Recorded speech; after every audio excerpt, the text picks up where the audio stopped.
Hello everybody, how are we all doing today? Hope you're all doing okay. I was doing okay. Then I tried being that stupid beach volleyball minigame in Mario Odyssey like 5 times and failed, and now I'm in a rather pissy mood.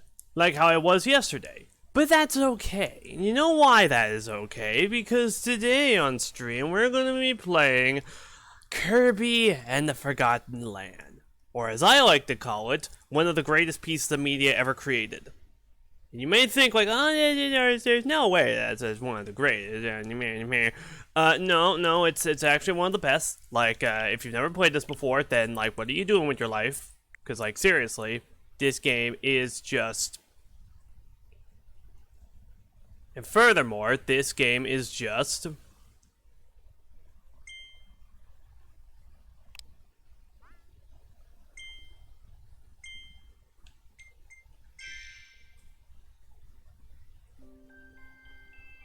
And oh man, I forgot I forgot how when you turn the game on for the very first time, you just get booted directly to the intro cutscene, not even like a menu or anything. And oh, it looks so good!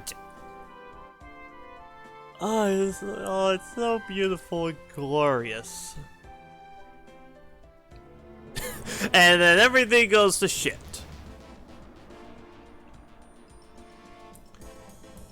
But yeah, so I absolutely love Kirby and Forgotten Land. Like, this game is just so fantastic.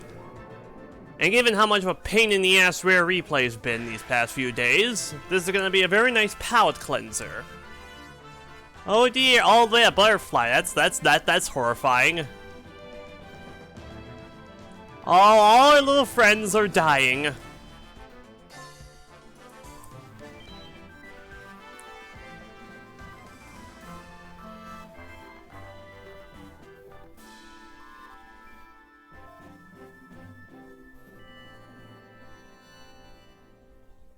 Oh man, you know, I tell you, that is absolutely another dimension.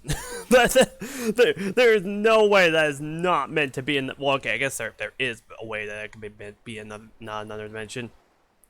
And hey, Collectathon, oh, I'm so happy you can make it. Today, we're playing Kirby and the Forgotten Land. That's a delightful palate cleanser from Rare Replay yesterday. Not to mention me playing Mario Odyssey earlier today and being absolutely peeved out of my mind from the stupid beach volleyball minigame in Seaside Kingdom. Oh boy, and now we shall play the game. Oh, but would you look at that? Left and right does not appear to be working to get us anywhere. Mayhaps we move forward. Oh man, I tell you, the first time I played this game ever, in like the demo, when the demo came out, the first thing I did was just kind of just move around, like in every direction, cause like, oh man, oh, 3D Kirby, it took us 30 years to get here, and it's just so good. Oh, it just feels so good to play. Oh, I missed. It just feels so good to play, you know? It's just,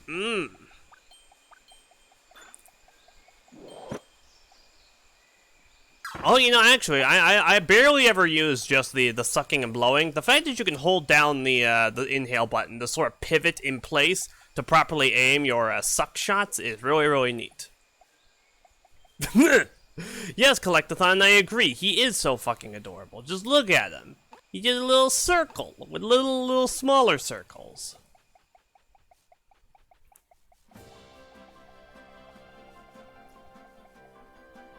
Ah, just look at this grand intro, this big vast world.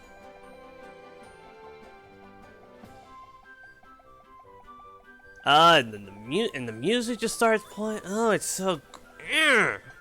I love this game so much, and it's actually been a while since I've 100%ed this thing. Damn it.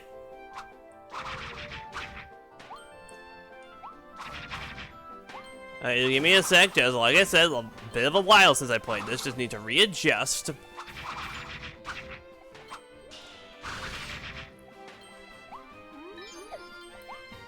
But yeah, Kirby and the Forgotten... Oh man, guys, I tell you, I was so hyped for this game when it was first come out. Kirby says, oh yeah, you know what, you're absolutely right. Because yeah, in Japan, Kirby utilizes gender-neutral pronouns, you know, like they. But in America, he's generally referred to as male. I'm pretty sure he actually is still referred to as male. So yeah, like, I'll try to refer to them as a they, though I warn you, I'm not really used to that. I normally just default to calling them a he, so I greatly apologize. I don't mean to misgender Kirby. It's man, misgendering Kirby sounds like it should be like a war crime. 'Cause like he's just a ball. How could you misgender a ball?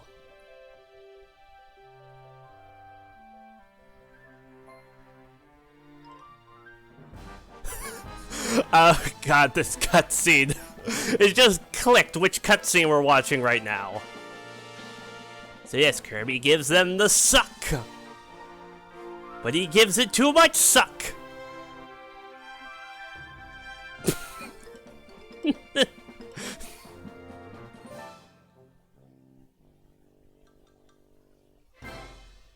God, that is so disgusting. Like, it's funny, but it's, ugh, yuck. It's a good thing Kirby doesn't have any, well, I assume they don't have any, like, no. Damn it, I keep, mixing up the buttons. Well, I would like that copy ability back. Give me that. So, yeah. No. B is the suck. Yes, there we go. There we go. No. I thought it was like the turbo boost. What button is the, oh, there it is. Oh, God. Am I really that rusty? With this freaking game? God, I would be embarrassed. Yeah, I suppose that is another fair point. Like, it doesn't really... I'm not sure if it really matters that much.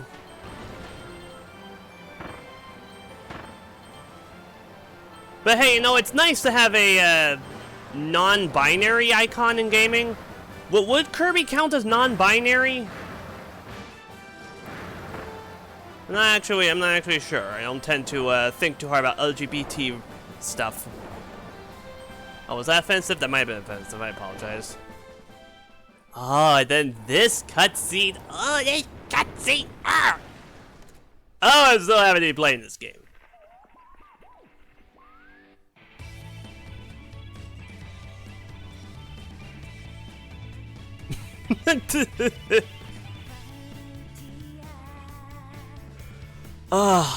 See, this song we originally heard in like the trailers, but as an instrumental. So we're like, oh, okay, so that's the main theme, instrumental main theme, sweet. Then we get to this opening cutscene and it starts playing the main theme. And it's like, oh, okay, cool, a musical montage. And then fucking lyrics happen, and oh, I was so shocked. Oh, it's so good.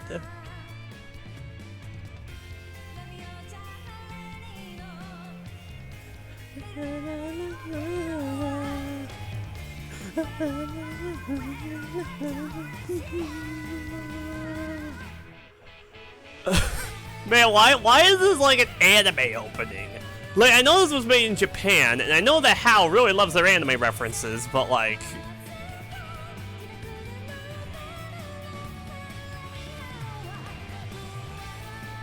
Oh man, also, I've been rewatching some of the Kirby 30th Anniversary Music Fest, and the performance of New World, where Nightshell just shows up as a special guest singer, and that's our first time seeing her, and like Kirby's voice actor joins in. Oh, but you know, I should really try and level my gushing about this franchise, because like we haven't even made it to the first real level yet. So there's a lot of game left. We need to make sure there's enough to gush about when we get to like the post-game junk.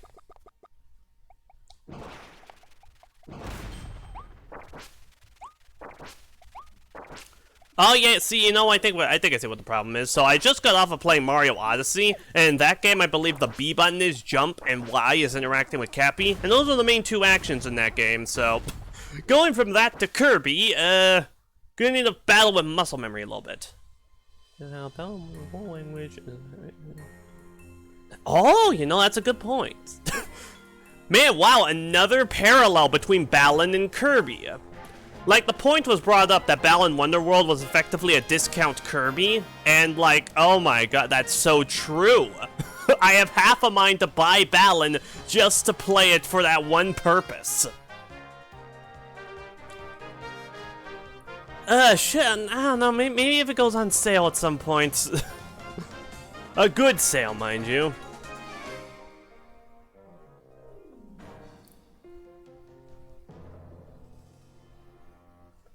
Ah man, look at these butt munches.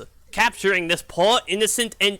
Oh, what was it? Chinchilla. Yeah, this poor innocent chinchilla who is absolutely not going to betray us at any point. Oh, damn it! I did it again! Why doesn't attack? Why attacks with Mario? We are not playing Mario, we are playing Kirby. Who is in a great many ways objectively superior to Mario. Okay, Dave. Well, let's not get crazy now.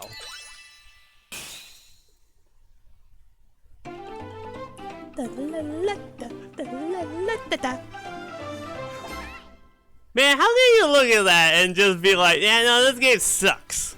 that one dance alone has to make this at least a 5 out of 10, maybe 6 at the bare minimum. Biggest difference.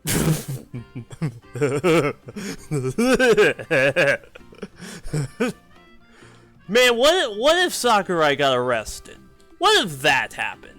I doubt he will. He does seem like a genuine dude, but like, dark days, the darkest timeline. Phew, you saved me. Thank you. But what about those other guys? The Waddle Dees? They were all captured and taken away. We fought those beasts as hard as we could, but they kept coming back for more. Now I'm the only one left. I have to go save them. I have to. Oh, it's a good thing that warp star just spontaneously materialized. What? You'll help me save everyone? That's great. So, your name is Kirby. I'm Elphalin. Nice to meet you. Aw, it's very nice to meet you too, kind, benevolent being who is absolutely not going to betray us in any way, shape, or form. Hey, Kirby! Oh, right, the bad yay. Unfortunately, he's locked to co-op, and I have no real-world friends, so... Sorry, Bandy, you're gonna have to sit this one out. Boy, am I glad to see you. I got pulled through that vortex over Planet Popstar, too. If you ever want a second player to join you, just let me know. I'll always be ready. Yeah, well, we'll let you know, buddy. To world map.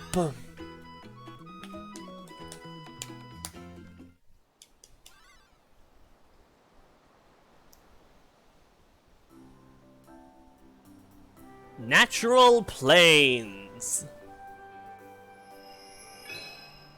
Downtown grassland. You know, I don't want to play any of these levels. I want to go straight to the final boss. What do you mean this cloud cover is preventing us from moving forward? They're clouds! Yeah, you know, actually, I'm pretty sure Kirby has flown his warp star through clouds in at least one of the games at this point, so like... you got no excuse.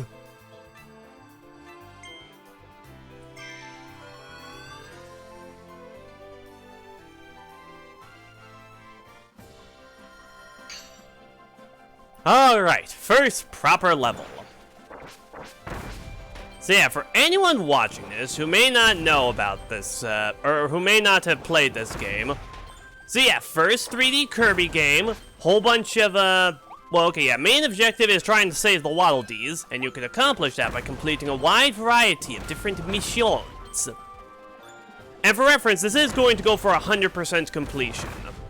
I'm not going to be doing any, like, extraneous tasks that do not count towards 100% completion, Like the second set of Tilt and Roll Kirby missions, and also the time trials for what are they called? Treasure Road. Mainly because I've already done all that on my own file, and you know what? I can safely say that I never want to do it again. I did it once. I got the proof. So yeah.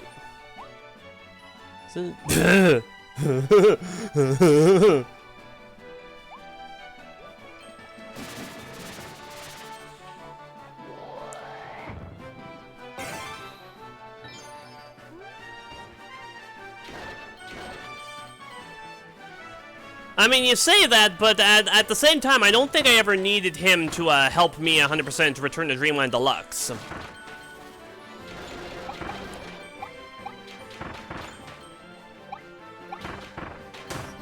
But yeah, so you know, I absolutely adore Kirby. Like, the very first Kirby game I ever played was Superstar Ultra back when I was a kid. And I also watched the metric ass ton of the anime. And you know what? I have never been able to 100% Superstar Ultra. Entirely because of the True Arena in that game. Like, it only has you fight 10 bosses, which is nothing compared to the True Arenas in some of the other games. But even still, Galactonite absolutely wrecks me every single time. Yeah, that's right, suck it.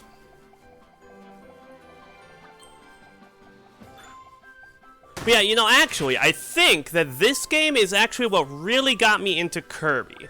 Because, like I said, I did play Superstar Ultra, and I did watch a lot of the anime, and I even ended up getting Kirby's Dream Collection, which, you know, had the first 6 Kirby games. However, of those, I only ever played Kirby 64, since that was the closest we had to a proper 3D Kirby game at that point. And then there was, oh yeah, then there was also Kirby Star Allies, which I actually did enjoy. It was, you know, kind of boring, but still, I didn't think it was the worst thing ever.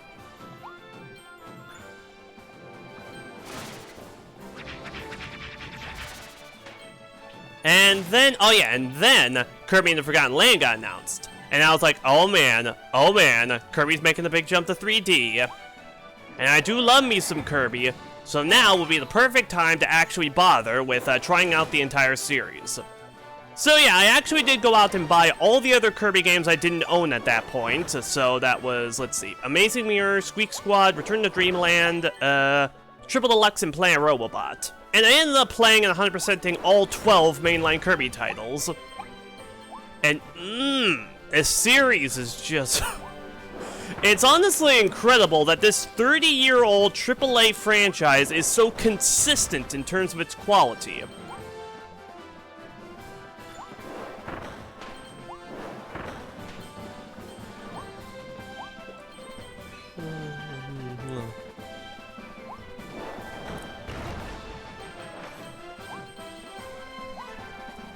Like, yeah, this game is just, the series is just... Cause yeah, like, you would expect a franchise that has been around for 30 years, at some point, the developers would just kind of stop caring. I mean, that's what happened with Pokemon, right? Series ended up making, like, absolutely ludicrous amounts of sales, they cared about up to the DS era, and then after that, they just kind of were like, eh... Sword and Shield and Scarlet and Violet. Let's just do that. They'll still make millions off brand recognition.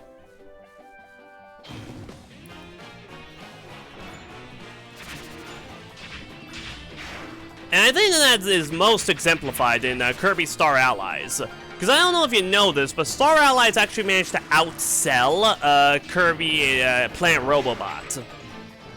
Which is rather insane when you consider that, you know, Planet Robobot versus Star Allies.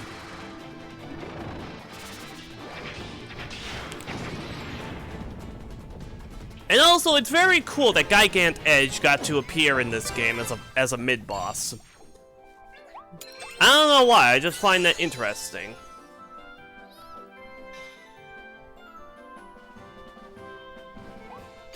You see some serious doozers. Oh no, you see, I played through a lot of the spin-offs actually, and while I will admit that, Yeah, I will admit that not all Kirby games are, like, perfect. I will say that my opinions on most of them are no less than okay. Like, even stuff like Blowout Blast and the Kirby Clash games and Battle Royale, I don't hate them, I didn't find them unenjoyable. They were just kinda, alright. Like, I would probably prefer them not to exist, simply because that means we could get more of the good stuff. But, you know, they probably could have ended up being far worse.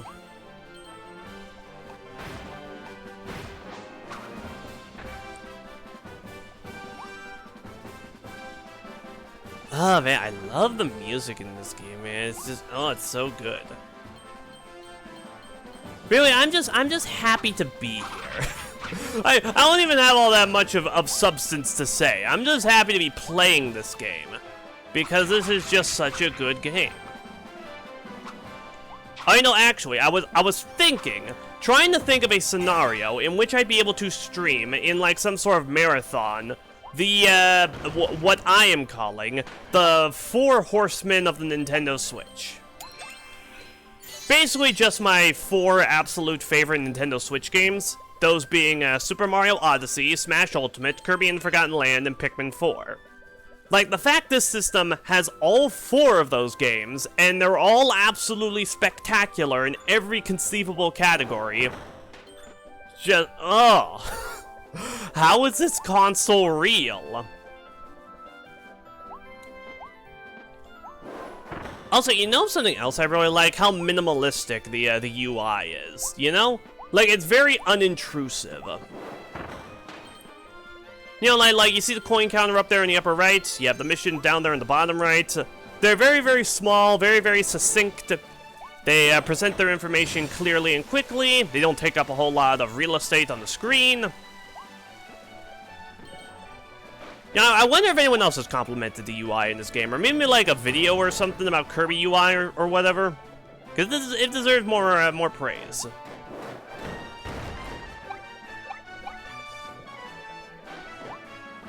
And oh man, let me tell you, I cannot wait to get to the finale, because the finale of this game is just the coolest shit ever. It actually makes sense that ow.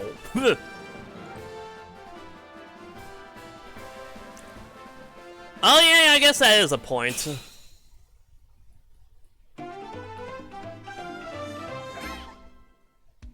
Well, yeah, okay, yeah, first of all, I suppose those are good points regarding Star Allies selling better than Robobot. They're unfortunately true points, but still true points. And secondly, while I know the Switch is not perfect, it's got a lot of junk on it. At the same time, it has, like I said, Odyssey, Smash Ultimate, Forgotten Land, Pikmin 4. The fact that it has all 4 of those games on it, and they're all absolutely spectacular, in my opinion, kinda sorta cancels all that stuff out. Yeah, we also have 1-2 Switch and whatnot, but like, we got Pikmin 4. Pikmin 4 is real, and it's so fucking good. And Odyssey's real, and it's so fucking good. And Smash Ultimate's real, and it's so fucking good. And Forgotten Land's so real, and it's so fucking good. So yeah, it's just that's the way I see it, at least. Kirby! Kirby was pulled into a mysterious vortex that appeared in the sky over his home on planet Popstar. When he woke up, he was in a new world. Traveling through that vortex also gave Kirby a new and mysterious power. Let's see what it can do! Onward to adventure! Kaboo! Maxim Tomato! If your health is low, just eat a Maxim Tomato to fully heal yourself. They're packed with nutrients. Did these fall through the same vortex as Kirby and his friends? Or were they in the new world already? It's hard to tell, but everyone seems to enjoy them, even the Beast Pack. Now actually, come to think of it, does the name of the Beast Pack actually come up in, like, in-game dialogue? Like, I think Elflin just referred to them as the Beasts in the intro cutscene.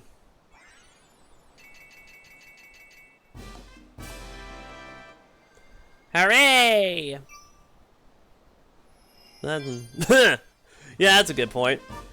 And And yeah, I suppose those figures are something of a Piclopedia of sorts. Not quite as in-depth, though.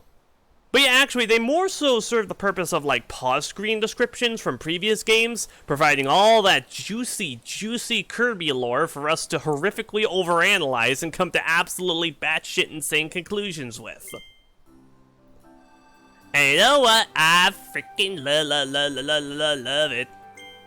Through the tunnel.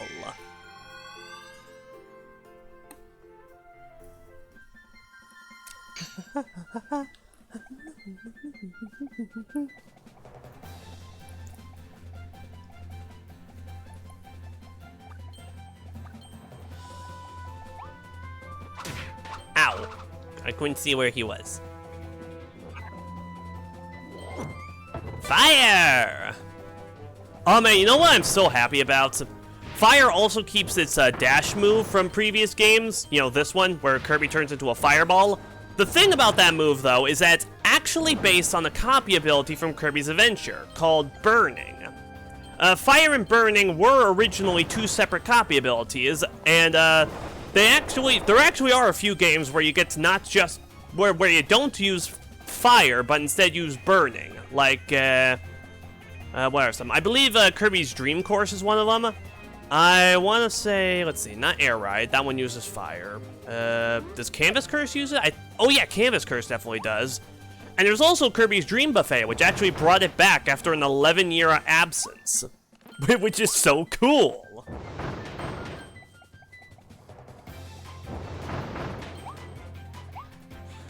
So yeah, I guess it's just neat that this is not only Fire's first appearance in 3D, but also that this is Burning's first. And a similar case can be made of Ice and Freeze.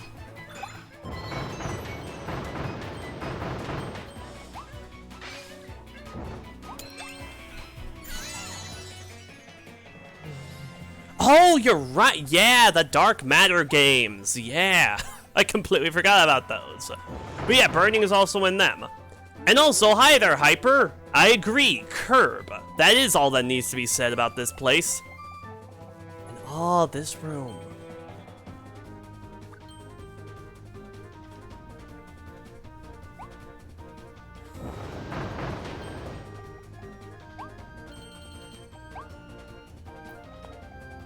Oh, sorry, just, you know what? You know, actually, I'm gonna give this room a little bit of time to sink in. Because I saw a post on Twitter talking about this room, and how there's literally nothing in this room. It's literally just like a set piece to make the level a bit more interesting. But it just looks so pretty with like the light streaming in. How it appears to be streaming in like a grid formation, because I guess there's a grate above us. So yeah, just want to let that sit a little bit.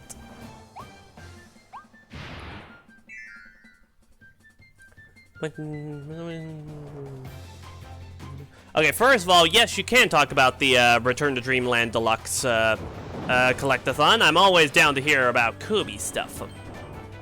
And secondly, what are we talking about? Oh, I don't know, just Kirby.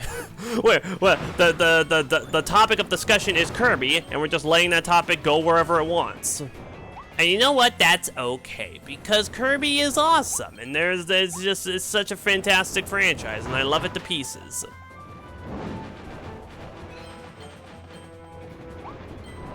It's cooler than something really funny that's cool. Oh, it's cooler than an ice dragon. The ice dragon, yeah, classic reference there. Yeah. Yeah, what you gonna do?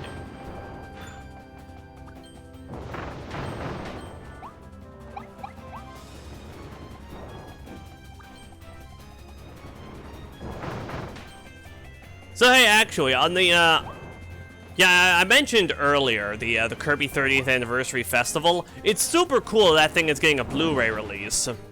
Complete with like what does it have? It has all the songs on CD, and it also has a Blu-ray that allows you to watch either the performance or the gameplay footage that accompanies it, which is super rad.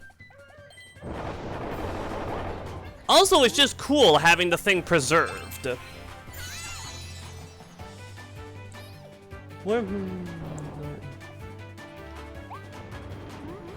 Nothing. Yeah, I'd probably say that is the worst part of, like, fully completing Return to Dreamland Deluxe. After that, though, the only other issue is the fact that there's no online multiplayer. Because, like, Super Mario 3D World did have online multiplayer, even for the main campaign. So it would have been cool to have that. Or at the very least for Magoland. The only online multiplayer that is there is Samurai Kirby 100, which, you know, is a neat novelty. Kind of obnoxious when you need to, we need to get into, like, what, the top 20 or top 10 for one of those extra missions? But yeah, so those are really the only two problematic parts of that game. That being said, though, Magolor Epilogue is absolutely spectacular and completely broke the Kirby lore wide open and has all sorts of absolutely insane ramifications therein. So yeah, it's a perfect 10 out of 10. That's all I'm saying. And if you disagree, then you suck. No, I'm sorry. I don't mean that. I don't mean that. That was just a joke. But what's not a joke is that if you think that's okay. If you think that well, what's not a joke is that if you think Sonic 06 sucks, then you're dumb. Oh no. I tried to do something funny there, and it didn't work. But such is life. Also, you know, I didn't even bother considering the stairs. Cause like, oh man, you think Car Kirby and Cone Kirby is cursed. My favorite part is that his mouth is just forced into a straight line.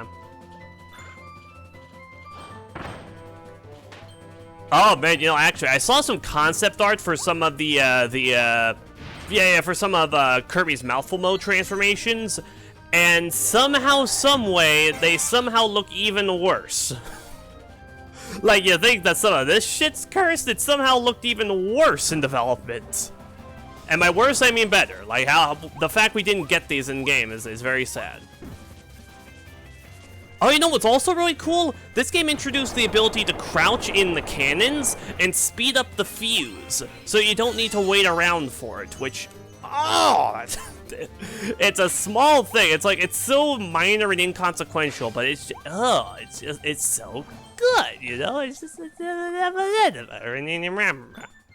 how are we doing on missions? Oh, okay, we got them all. Whee! Oh,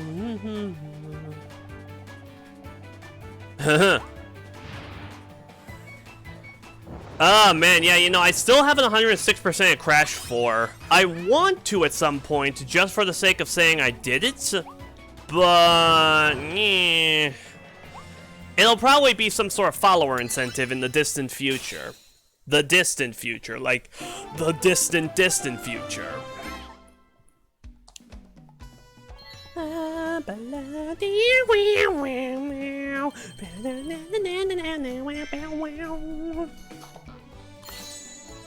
Sword! Slice through this new world as a sword-wielding green-hatted hero. Try charging up before you swing for extra power. Train hard and become this world's new sword master. Man, you know, it's really funny how Kirby's hat is still a reference to Link. Like, it was a reference to Link when it first showed up in Kirby Superstar, and they've kept that reference in literally every game since. And I don't know, that's a neat detail. It's neat that they kept it for so long. Bomb! Hold down the button to aim and throw. Got it? Hold, aim, throw. Throw, hit, boom! You can run and throw them too, or roll them ahead of you to get an explosive strike. Switch. Man, you know, I really love how the figurines cover not only all of the major characters and enemies and a handful of, like, major environmental details, but then you also have a bunch that are just, like, random miscellaneous elements of the stages and backgrounds. Like, we got a switch. I distinctly know there is one that's just a lizard from, like, that's, like, just a background animal from some of the levels. And I think there's another one for crabs that also show up in the backgrounds of some levels, and it's like, I mean, okay, way to cover your bases, I guess. The Wild Eves you saved found a new mysterious area. Treasure Road. There could be rare items in there. Hop in and explore. No. Okay, I don't want to. Throw and catch. Treasure collecting. So yeah, for 100%, we do need to complete every treasure road, but we don't actually need to get the, like, target times or whatever.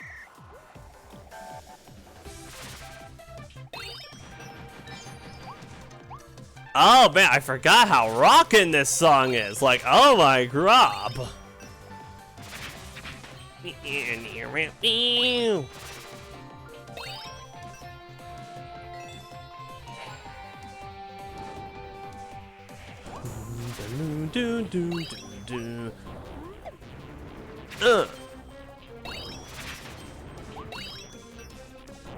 Uh-oh.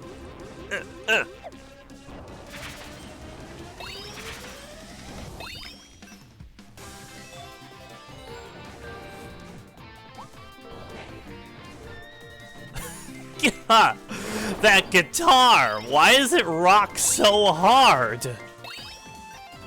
Man, you know, it's like the soundtrack for Super Kirby Clash. There is so many bangers in that soundtrack. Like, why did they go so hard on the music to a free-to-play game?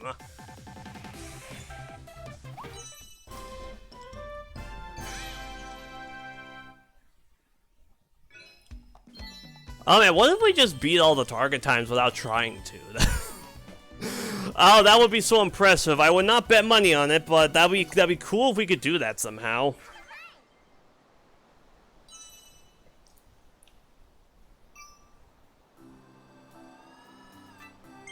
Right, and now for bomb. Triple strikes, bowling for switches.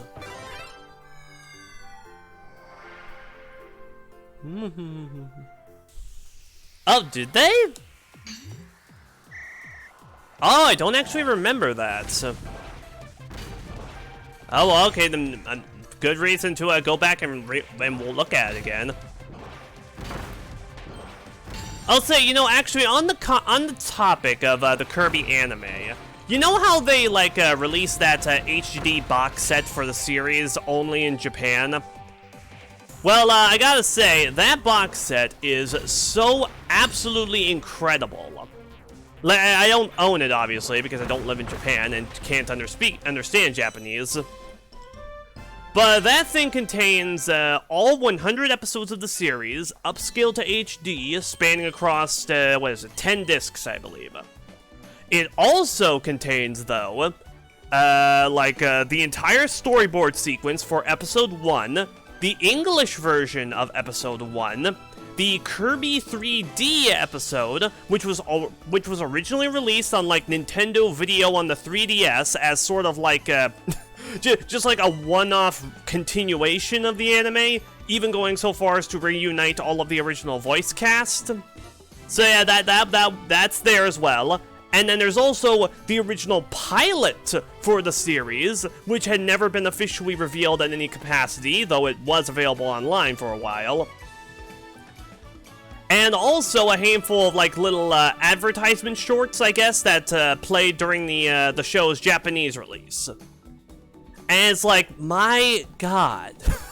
Like, I know it was released for Kirby's 30th birthday, but there are a lot of franchises that are primarily cartoons and anime that do not get the same level of love that the Kirby show did. Like, there are other cartoons that look at that box set and weep, knowing that they will never get the same amount of respect from their license holders. Rocky Rollin' Road. And honestly, you know, the thing that shocks me the most is that they brought the pilot in. Like, it's the pilot. It only exists to get shareholders invested in your show. You don't normally show that to people because of how rough it is. But they were like, yeah, no, you know, we still have the pilot. Why don't we just put this on the disc too? You know, that would serve as a nice bonus. And I mean, it did. And it's pretty cool. Oh, hello. Yeah, you get in my mouth. Ranger! So yeah, that's just awesome. That's just cool. Now moving on, more important matters. Kirby now has a gun, which means I can. Oh, Self-defense! Self-defense! He hit me first. That was self-defense.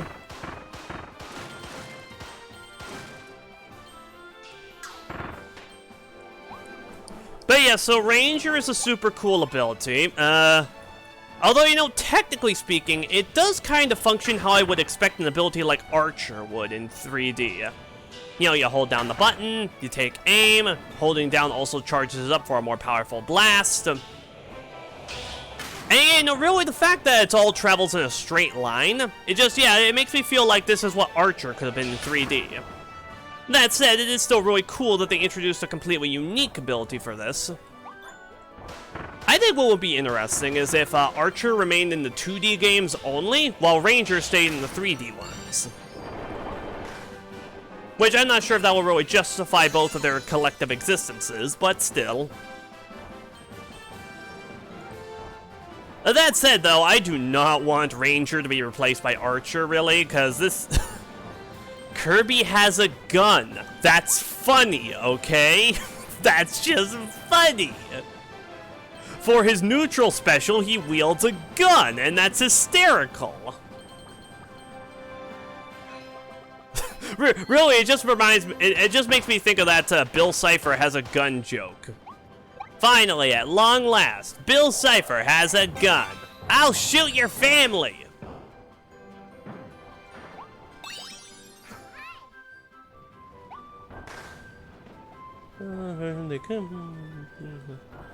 Oh, yeah. That is a good point. Let's see. See, I actually also don't entirely know if they brought back the full cast for the Japanese version. But I do know, yeah, like you said, for the English version, there are a few voice actors they had to replace. Specifically, Chef Kawasaki's. Which, I believe they did that because, unfortunately, the original actor who portrayed him has passed away. I think that's the case. If I remember right, it was the same person who voiced Meowth in some of the early 4Kids dubs of the Pokemon anime. And yeah, I'm pretty sure I heard that he passed away. Which, if so, that is just... oh. Why do all the actors from our childhood have to die before us? Why can't they die after we do?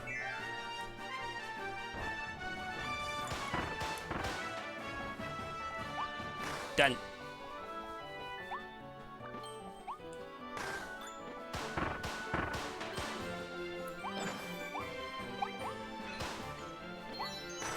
Oh, right, you know, I just remembered. This is also the first level that has a Howl Room.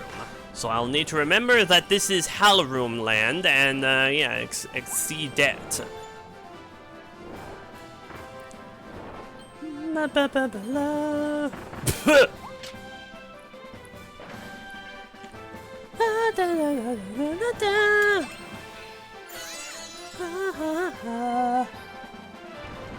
Cheese sandwich. Oh.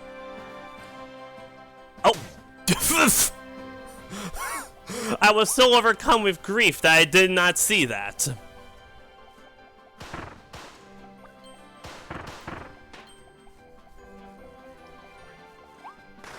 Wow, she died a while ago, huh? That's real sad. But yeah, still, all the other voice actors did get reunited, so that is still very, very nice. Man, you know, I have to wonder, because the thing is, I'm pretty sure that the Kirby 3D short came into existence well after, well after 4Kids went under. So it's like, how exactly did they convince them all to come back? Was it just like really good pay, or what? Or did they just really, or were they just nostalgic for the Kirby days? Or maybe they just wanted to because it's Kirby. Yeah, you know, that's a good enough reason. Why you want to voice Kirby characters? Because they're Kirby characters. Who wouldn't want to voice a Kirby character? She was one of the most notable trans voices. Oh, really? Oh, okay.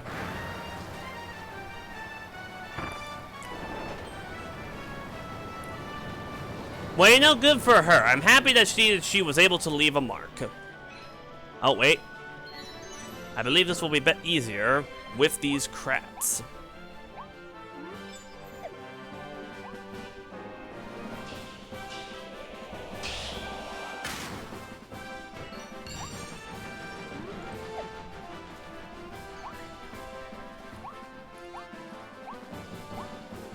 Go, little Kirby!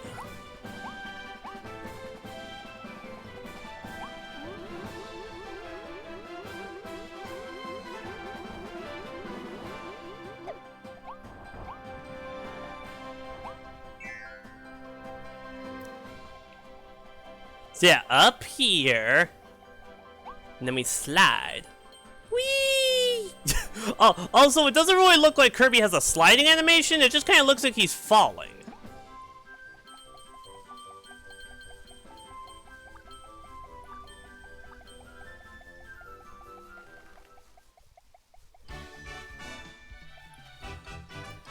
So yeah, the coolest part about these HAL rooms is that they utilize a special remixed medley of themes from the other 3 Switch Kirby games.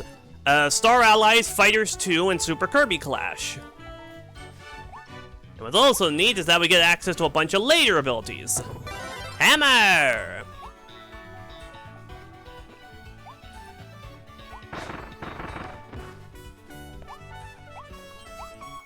Ice!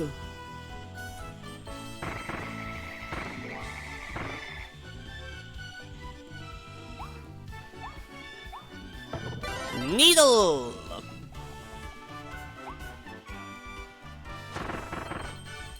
Oh, you know, it's...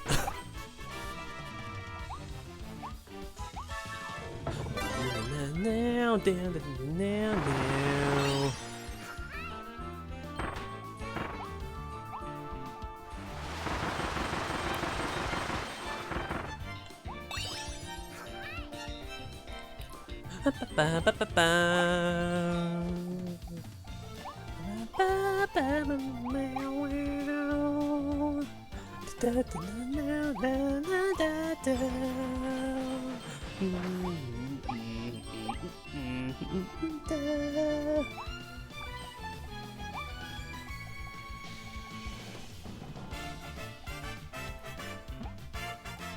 Sorry, I'm enjoying this music because it's just so good.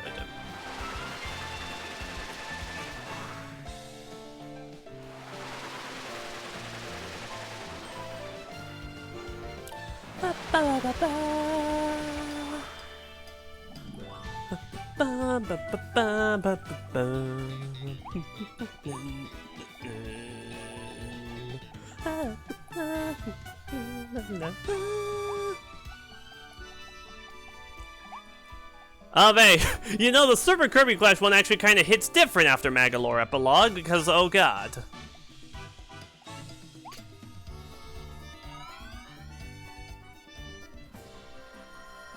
But you know, yeah, it's just, it's so cool that they decided to, like, make a medley out of that. So that's just neat.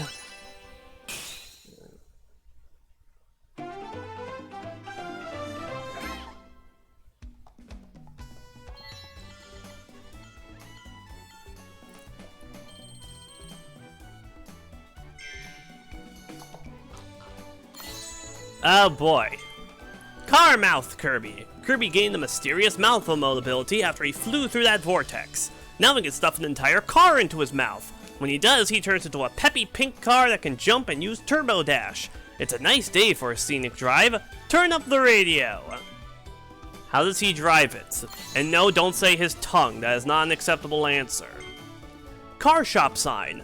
This logo belonged to an auto shop named Holine Custom Autos, part of Holine Corp. Holine also sold industrial parts, managed construction, and made all kinds of stuff, from buildings to streets to amusement park rides. Remember, if it's quality, it's Holine. Or perhaps it was, will be more accurate. So okay, I'm very happy I got this, because now I can say this. So yeah, for this game, they actually created a unique script for all of the text in the new world. Now what's interesting though is that each of these symbols can be translated to one of the 26 letters of the United States alphabet. You know, like A through Z. And what's even cooler though is that a lot of these things are utilized in areas, or like are utilized in ways that make sense. So for example, this script right here, I know that the first part says Holine. Like, those letters do actually translate out to Holine if you, like look into it. I don't actually know what the other two are, though I assume that the one on the left is Auto. Then maybe custom? Oh yeah, that might be custom. Yeah, it looks like an O. What's also really cool is that there's a handful of instances where like the text is altered in slight ways to make it appear more stylized. Kind of, you know, for the purpose of making like logos for companies and stuff. Kind of like how in the real world, you know, there are company logos that like stylize the letters to make them stand out more. And you know those are just really, really cool and entirely unnecessary details that they didn't need to do, but they did anyway, because this game is frickin' awesome, you see.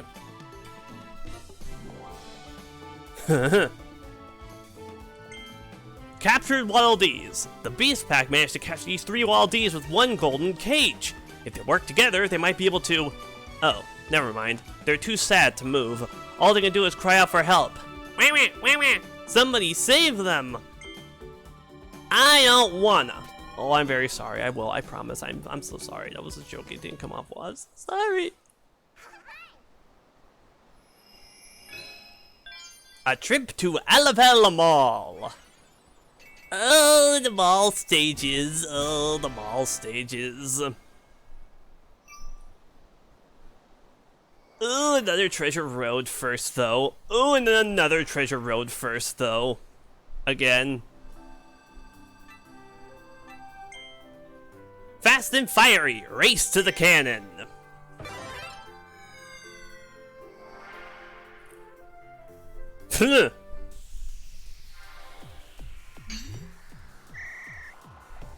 Well, okay, you make a good point, but I hope you get what I was trying to say.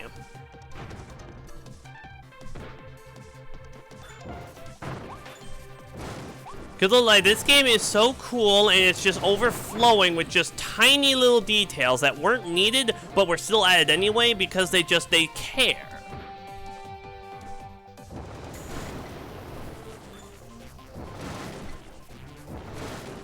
Yeah, what you gonna do? What you gonna do, hothead?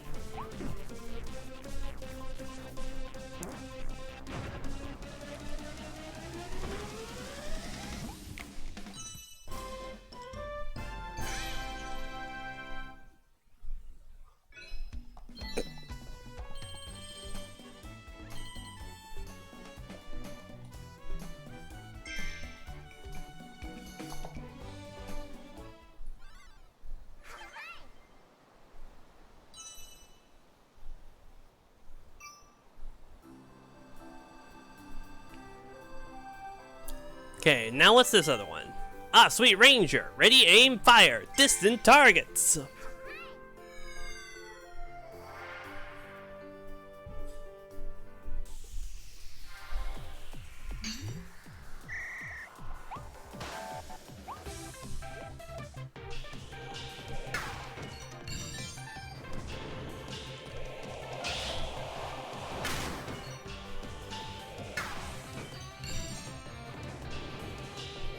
Also, you know, I did not at all know that this game actually provides instructions for how to utilize the copy ability moves. Lay it down the bottom corner. It mentioned the charge shot by pressing and holding the B button.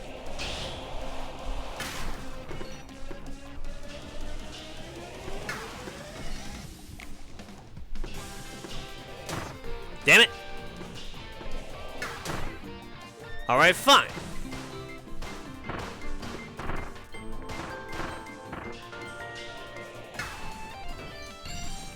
You know what else I love? Whenever a Kirby song utilizes Kirby's triumphant return. You know that. Like, it's used in so many songs, and it's always freaking awesome.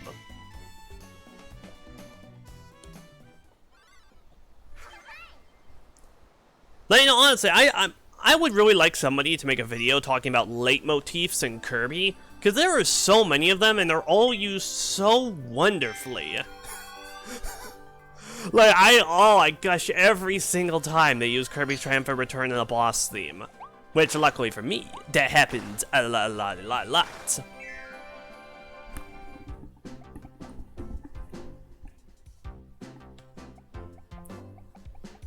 Ba ba ba ba ba ba ba ba.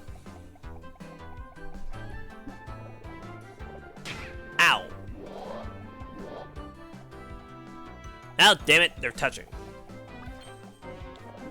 Yeah, I want to show off something remarkably neat. So yeah, at the start of this level, you see this Awufi walking up the escalators. And if you follow him, you'll see that yes, he's just going about his day. Just sort of being a Awufi. Just kind of existing in this mystical land of Awufiville. However, what's amazing though, is that you can follow him and he actually does take you to something. And you get something from not killing him this entire time and just following along with him. And yes, we are going to showcase what that is.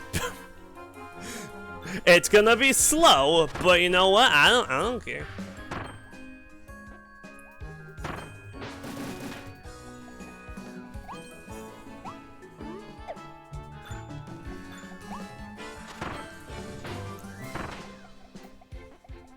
Oh wait, oh damn it, he deloaded. I got too far away from the guy. Does he respawn back at the start, though? Oh, let us investigate this hypothesis. Oh, hey, he does! Sweet! Okay, well, let's try it again. And no, we're not moving forward until we see this. Why would we? This is very important. It's John Awufi moving through life. Why would we ever want to skip something as important as that?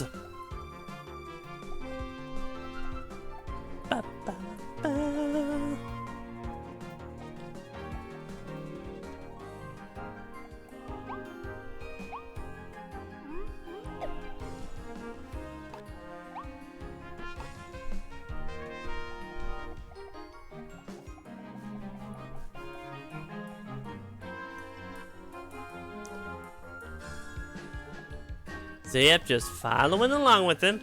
Oh hey, do none of the enemies respawn? Oh sweet, it doesn't look like any of the enemies respawn. That's useful.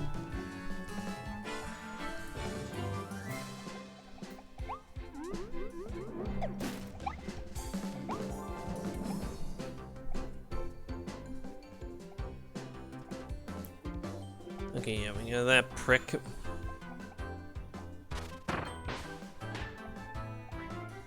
We got this butt munch. Back off.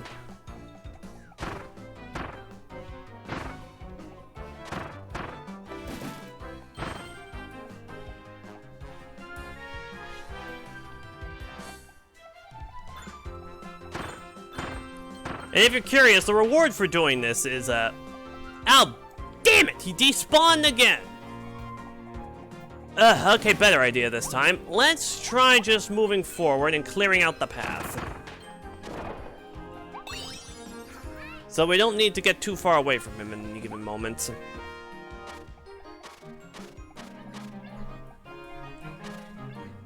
Yes, yes, I hear you, D. However, this is far more important than you will ever hope to be. See, it's funny because I rhymed. See, like, D rhymes with important.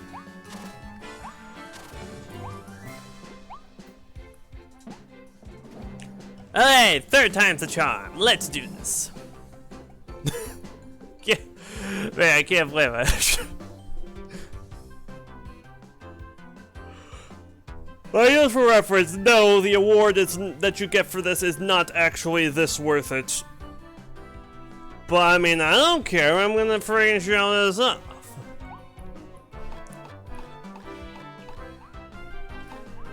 Not any better.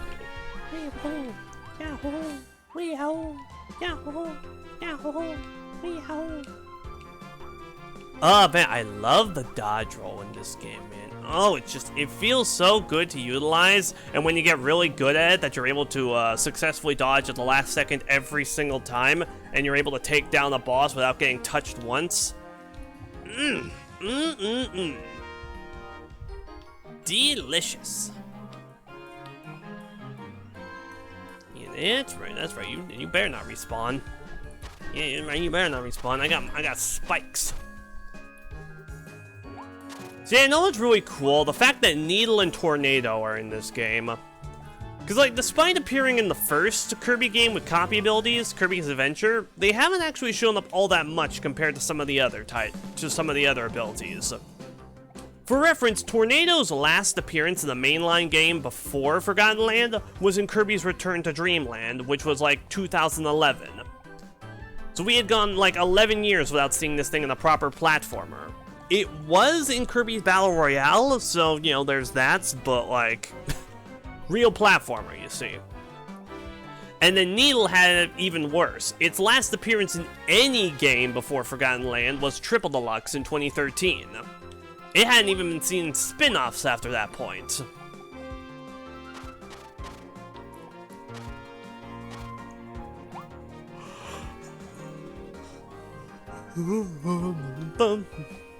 So yeah, it's really neat that both of them got to show up in this game. And their 3D usage is really, really sweet.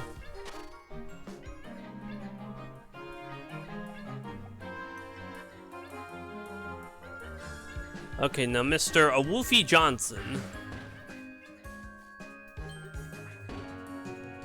Please don't bullet kill him. Okay, sweet. Cool, he's immune to bombs so long as it's not our bombs.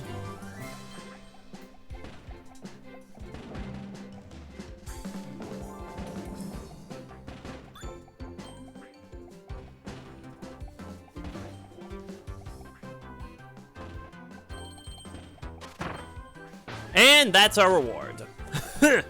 You follow him and he leads you to a secret area that has a singular blue coin in it.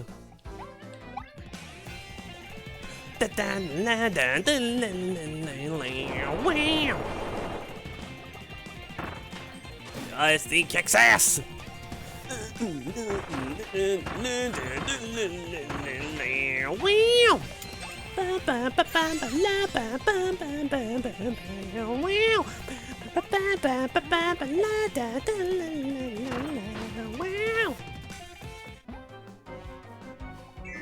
Oh, I love the invincibility theme in this game. It's such a rock jam.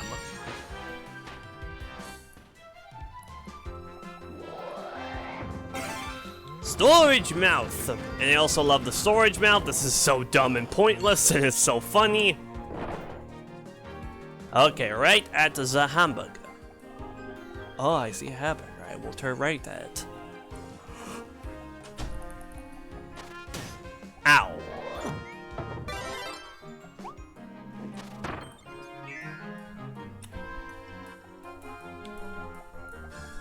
Wee. Yo. I like how I killed that one guy, and the other guy was like, "What the heck?"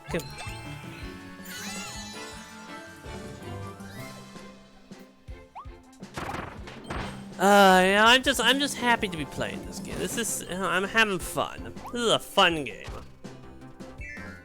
Yeah, like I said, I would like to try and stream this in a marathon with Smash Ultimate, Mario Odyssey, and Pikmin 4.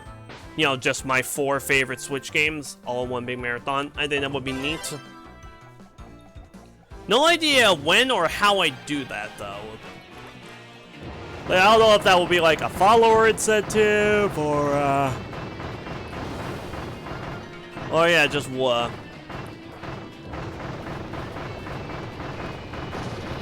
or maybe in honor of some sort of a major happening.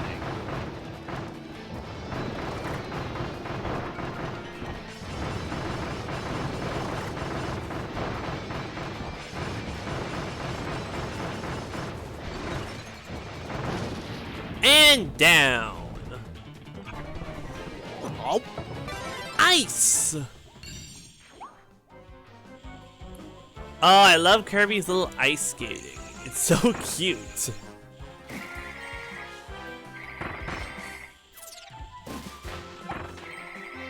Oh, I know what else I love? How a lot of the modern games, including this one, allow Kirby to skate over the surface of water with ice. It's just cool.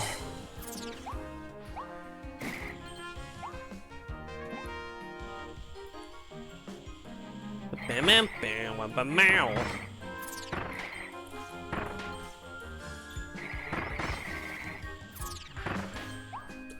Oh, you know, actually, on the subject of playing, like, yeah, my 4 favorite Switch games.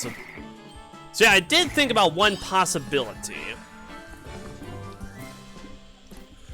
And that would be to do a video talking about, or rather, trying to play through all of 4 of those games within a week, and then making a YouTube video talking about the experience. Cause yeah, you may recognize that what's his name? Nathaniel Bandy. He also did a video, or yeah, he made 2 videos doing the same thing for 3D Mario games and also Mario Kart, trying to complete them within a week and failing both times.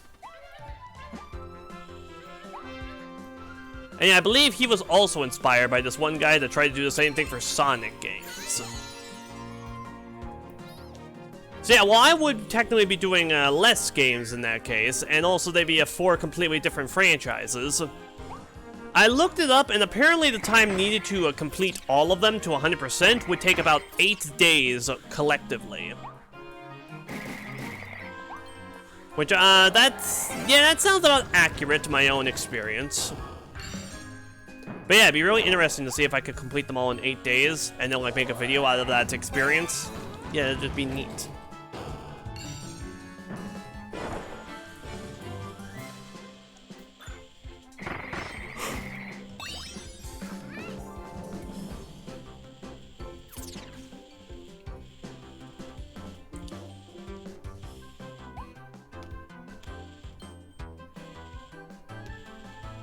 And, you know, those keyboards are light as a feather. And that phone, too. And also, this just reminds me of that one Kirby animation where Kirby finds a computer, and instead of looking up any of the horrible things on the internet, instead looks up, what is it? Oh yeah, food. And he swallows the thing whole. Because he's a Kirby. Be like Kirby. Don't look up disgusting things like Rule 34.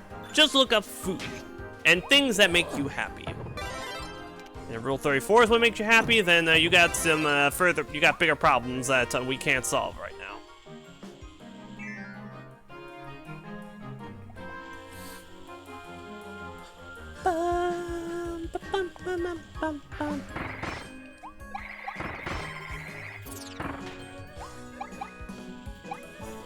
I know the remix of this song in Kirby's Dream Buffet is absolutely great. Dream Buffet in general just has an especially good soundtrack. Like, so many old classics got remixes for some unknown reason. A lot of which from the spin-offs, weirdly enough. There's some Canvas Curse songs, some Rainbow Curse songs, Kirby Mass Attack, Pinball Land, Tilt and Tumble. My personal favorite is the boss theme from Block Ball, because, like, oh my god, that song is... How can any song sound so good?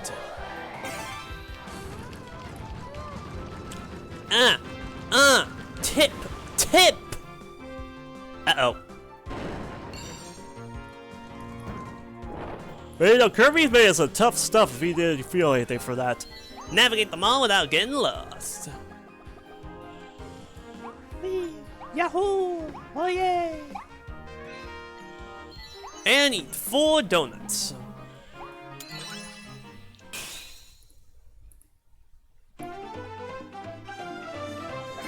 Oh, another awesome detail that I did not mention until now. So all of the Waddle Dee's skin tones are actually decided from like 1 in like 8 different colors that the game randomly decides with each playthrough.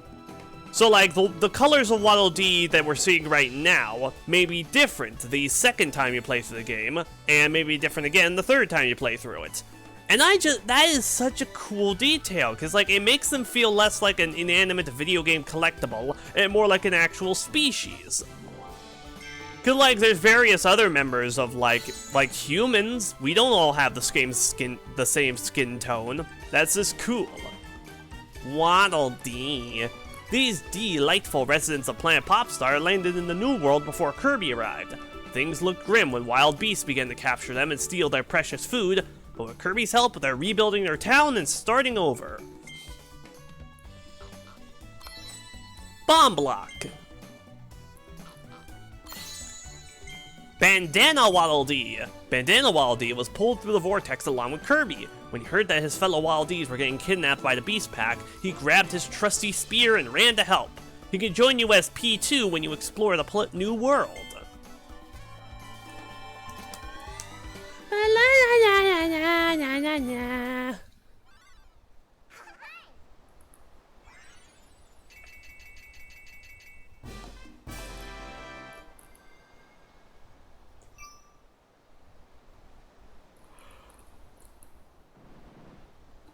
Go, my little minions! Destroy the wall!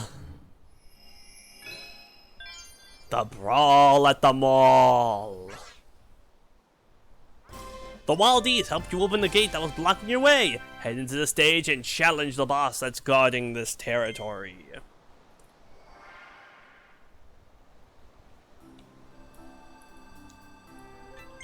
Okay, but first this. Freeze and Fling, skating on ice. Man, like we already have ice, so it's like, yeah, just go in. Man, you know, what is the deal with Treasure Road? You know, like it definitely looks like this place is a part of another dimension. But like, is it though? Because we never seen another dimension sporting this exact look. Or these exact types of platforms, for that matter. So, like, is this some sort of special part of another dimension that we just haven't seen in the games yet?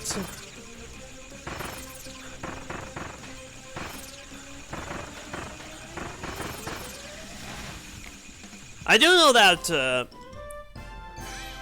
oh, actually, Yeah, you know, I was going to say another connection between Treasure Road and another dimension, but thinking more about it, it could potentially bring up some more bizarre implications. I'll have to save that one for much later.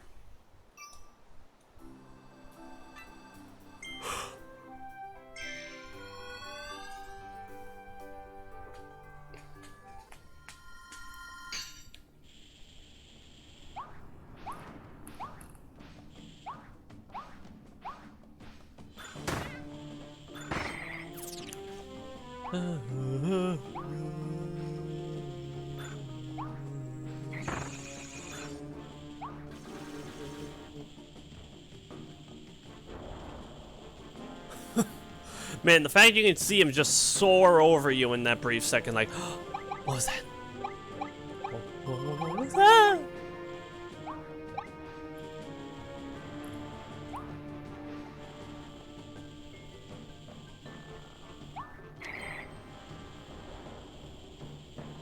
Okay, let's see. Sword, bomb, or ice?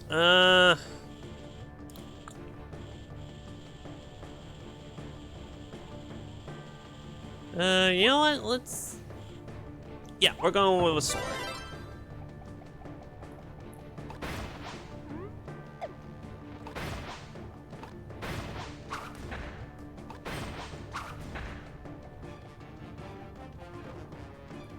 Oh no! It's Monkey!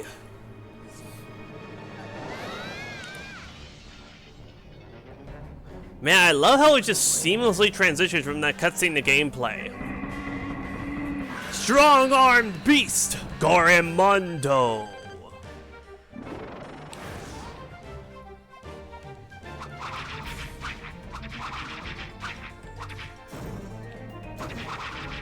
Oh boy, camera. Ha! Yeah! Oh, damn it. Okay, well, I know one of the missions is don't take damage, so there goes that. So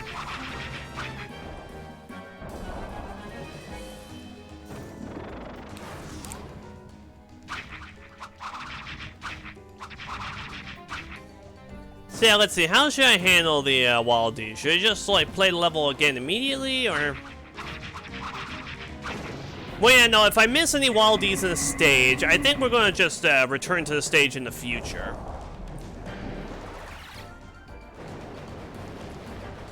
Not 100% sure when in the future, but probably first thing next stream.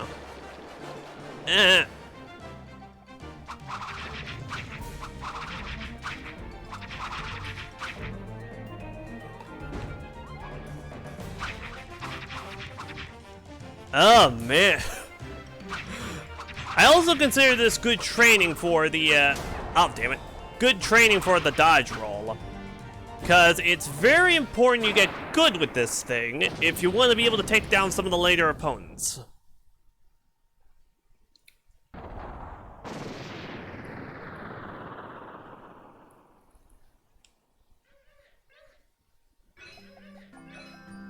Okay. Oh, hey!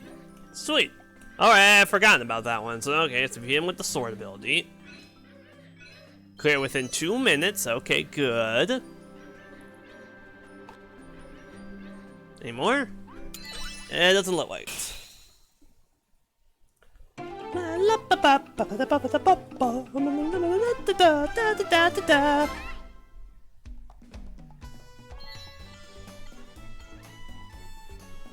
Clearly I'm taking 8 damage. I also really like how if you don't complete or like find a mission, it will, after you beat the level, it will reveal what the mission is. Just so, you know, if you do miss something, you don't need to waste that much time trying to figure out what it is you missed. You can just be like, oh, okay, gotta do this. So let's just go straight to this and do it. Goodbye, friends.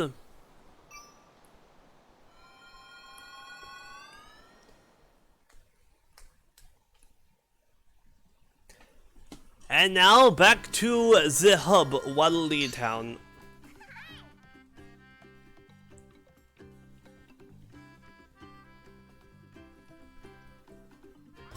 The Waddle Dees are rebuilding their town. Save as many as you can to open up new buildings and helpful resources. Waddle Dee Cinema is now open. Rewatch some memorable scenes on the big screen. Man, I love how, like, one of the first, if not the first building they made was the cinema. Not any of the houses, not the cafe, not any of that stuff, just the movie theater. Like, are all the Waddle Dees just sleeping in the seats? Is that what we're trying to say? Oh man, and we can also help to start and fester an unhealthy addiction to gambling. Gotcha Machine Volume 1 is now available. Turn the crank to get a figure. Try to collect the whole set. Also, it's called the Gotcha when it's based on Gotcha. That's pretty funny. Waddle Dee's Weapon Shop is now open. Head here to make your copy abilities even stronger.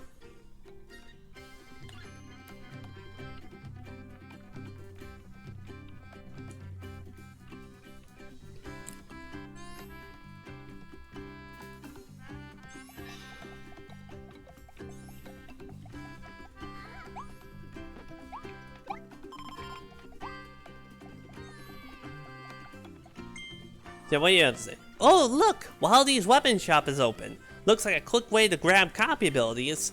I also heard the Waddle Dee inside knows the secret to growing stronger. Let's pay him a visit.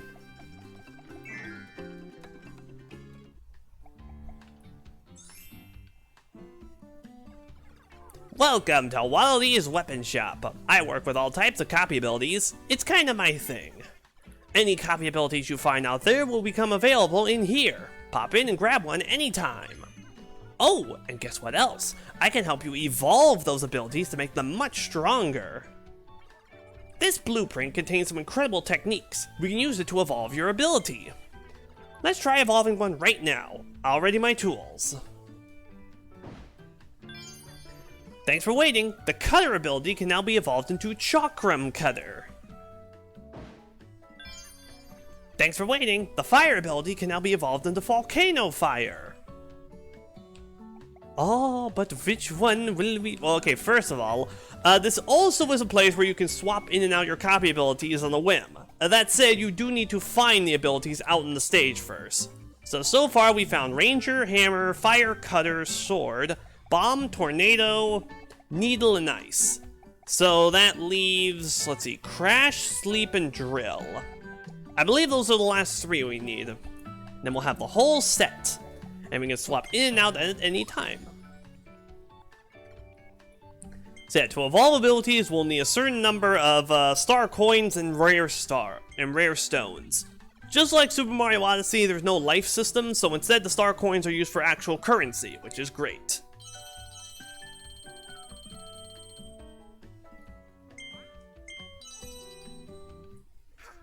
This one. Oh yeah. Take that. That's the sounds that people make when hammering things.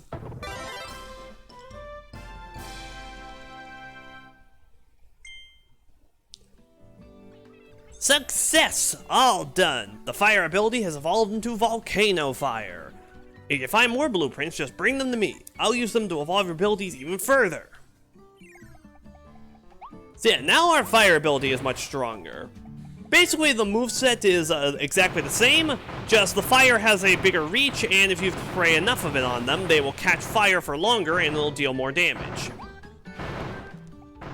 And oh yeah, this place does effectively act as the copy ability training room from previous games. You can grab whichever ability you want and then take them over to punch poor Mr. Sandbag in the face until he dies. But it's okay, if he does die, he'll just respawn back. No harm, no foul.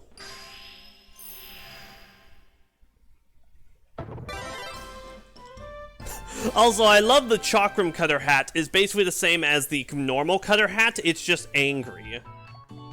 Like, yeah, that's right, we're badasses now. And then you eventually completely remove it for the can opener.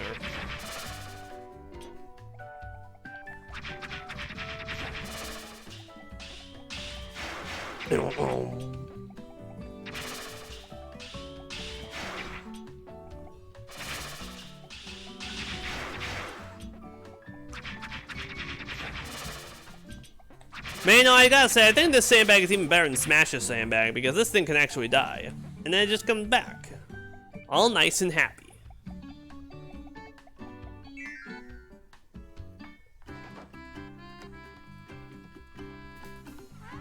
When you're ready to explore some more, just hop on the Warp Star and fly to a new area. Okay, well first, I want to try my luck at Gotcha.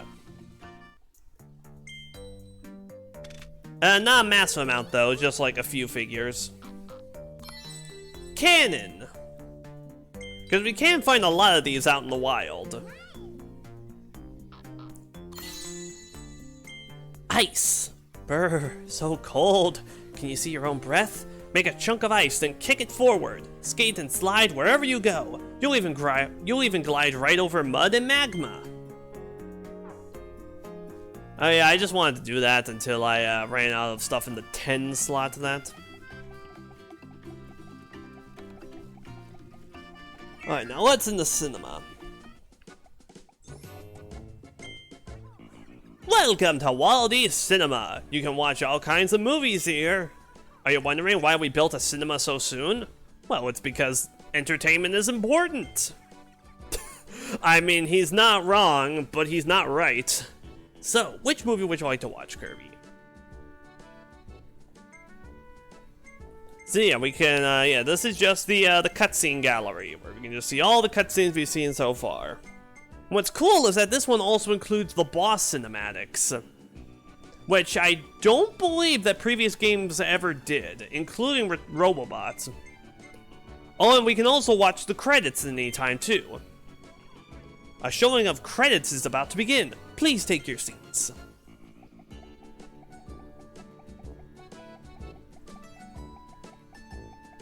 I also really love how they don't just automatically start the film. Instead, they ask you to, like, take your seat.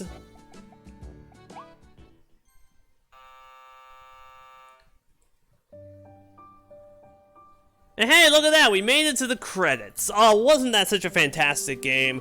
So yeah, with that in mind, thank you all very much for watching. Hope you... No, okay. Was that funny? That probably wasn't funny. Now, real quick, I want to try something.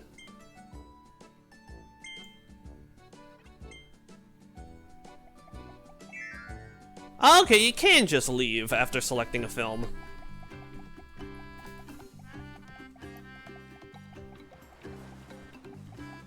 Let's see, and then we also have this warp star that takes us back to Arrival Point, which basically just lets us play through the opening sequence again.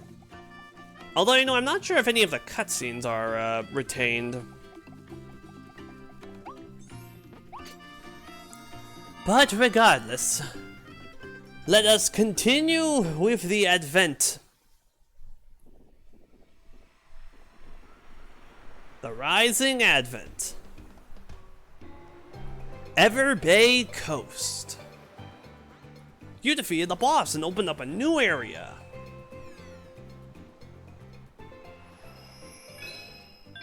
Abandoned Beach.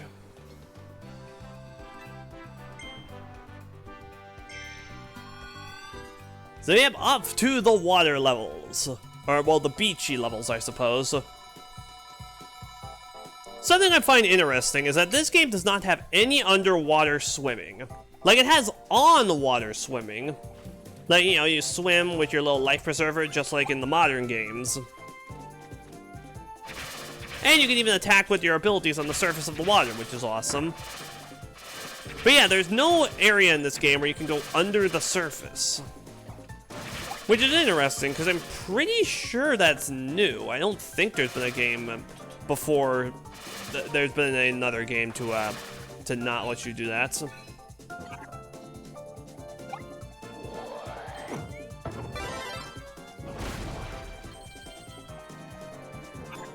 No, actually, new ability, Sleep.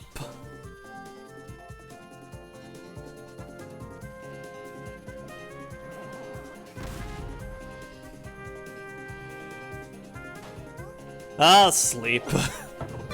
You are so completely useless. Well, okay, that's not necessarily the case, especially not in this game. Because this is one of the games that does let Sleep heal you. And then if you upgrade it to Deep Sleep, then he pulls out a little bed, and that's just freaking adorable. And also it, like, powers you up a bit.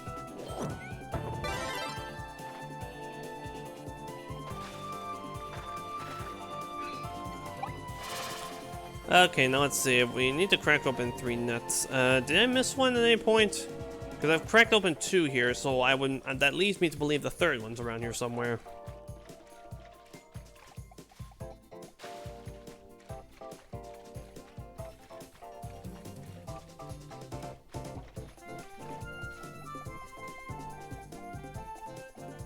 You know, we're absolutely gonna get another 3D Kirby game, and when we do, I really hope that they decide to go for an open world route. Because this level-based structure is perfectly fine, I don't have a problem with it at all. It's still an absolutely fantastic game and all that. But I don't know, I think it would be cool to have a take on, like, Kirby and the Amazing Mirror in 3D. You know, just a giant interconnected world with all sorts of paths and areas to take.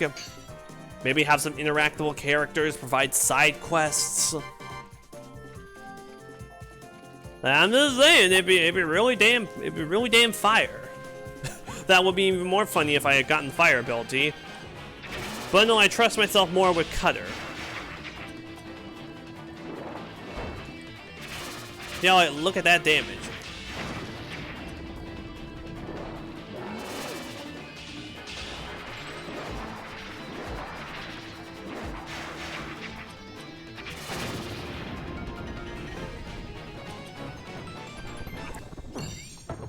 Alright, now Hammer. So I'll be honest, normally Hammer is one of my go-to abilities, but in this game it's not bad per se, but I think it's a bit more clunky than what I'm used to. Like, there's no Hammer Spin or Hammer Twirl, and when we do have Hammer Flip, it's, yeah, it does still take a lot of time to charge up and, like, wind up. I normally tend to abuse Hammer Spin and Hammer Twirl's invincibility frames to mop out some, the bosses. Which, you know, naturally worried me when it came to the arenas. Or, well, the Coliseum, I guess. That said, I eventually learned to get good with Sword. Because, you see, Sword is a sword. And when you sword, you sword. Yeah, very, very complicated mathematical equations here. Die. Yeah, that's right. Reward that behavior, game.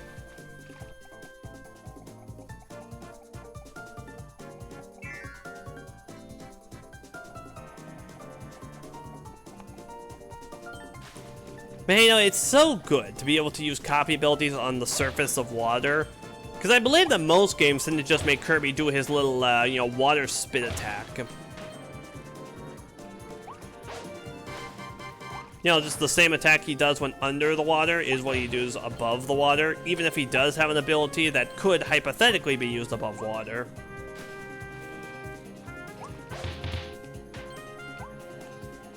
Yeah, you know, it's the little things that really matter. The small additions and tweaks and junk that really show how much they cared.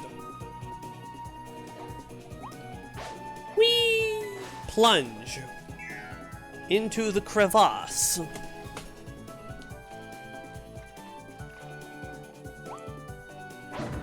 Oh boy, our first time challenge. Bum bum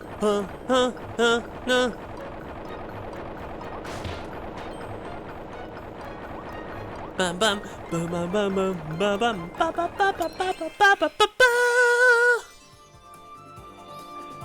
So yeah, what's cool, and this took me a while to realize it actually, the time attack theme in this game, like when the timer is counting down, is actually taken from the Kirby Clash games. It's the same theme that plays when the Beam Mage freezes an opponent in place. Which, you know, yeah, it does produce basically the same effect across both different games.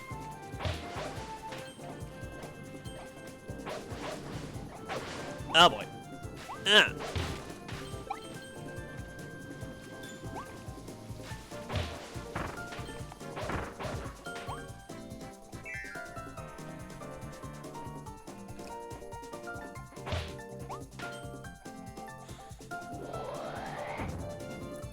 Ring mouth.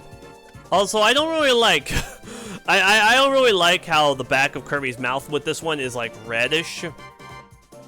And also, I just noticed, something I just noticed, is that most of it is like dark red, and then you have this little lump that's just sort of like a lighter red than the rest. Is that supposed to be like the back of his mouth and his tongue, or like, oh, just what? Also, I've never seen an idle animation before. That's cute. Complete the sign on the rooftop. Hotel.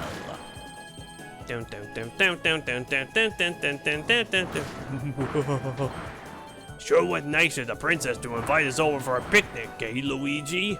I hope she made lots of spaghetti. Luigi, look! It's from Bowser. Dear pesky plumbers, I've captured the princess and am holding her in one of my 8 Koopa hotels. I dare you to find her if you can. We have to save the princess, and you gotta help us. If you need help, check out the enclosed instruction book. So hey, Arzet's still a thing being made, right? Out of everything that could have possibly happened, I could not have expected a Zelda CDI successor in the modern day. That is so dumb, and I love it. I love it to pieces. That is so dumb, and it's so funny. See, life isn't a complete waste of time most of the time. Just, you know, mostly. Well, that's everybody, so off to... no.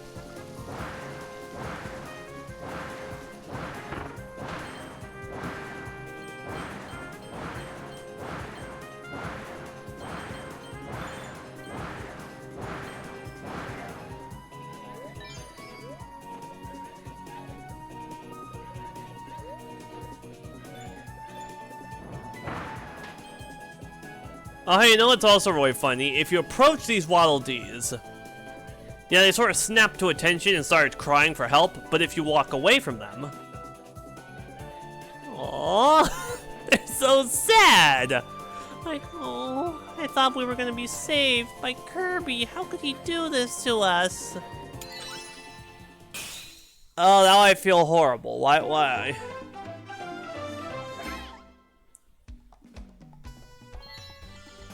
Ugh.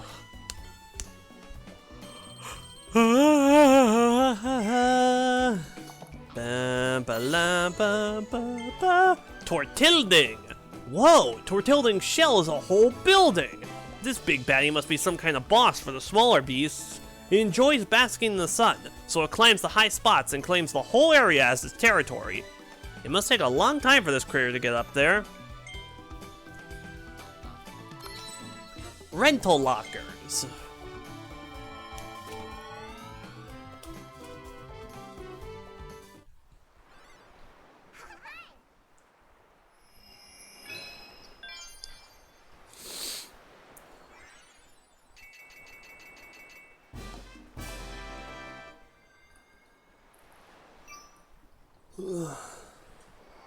God, why am I so tired? Oh wait, no, I think I know what it is. I think I woke up at like 6 this morning.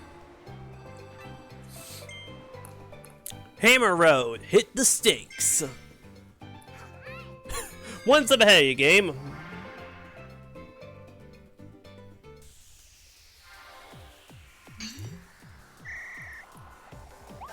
Oh man, I remember this one being an absolute pain to get the target time on.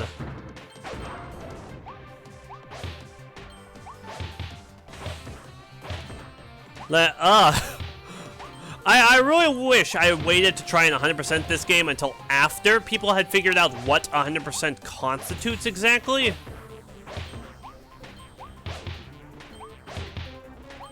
So that way I would know I didn't need to waste my time with that nonsense. And oh, hey, actually, here's a thought that I don't think I finished this at before now. But I do want to say it, so. So Kirby and the Forgotten Land, I bought it digitally, and I actually did wait until midnight for the game to start downloading. Like, I waited until literally the first thing the following day for me to download this game as soon as possible.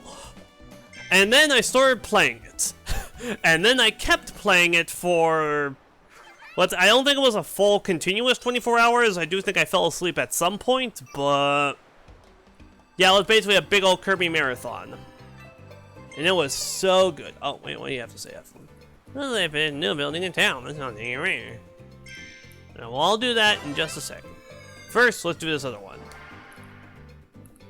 Slash and Slice Sword Trial.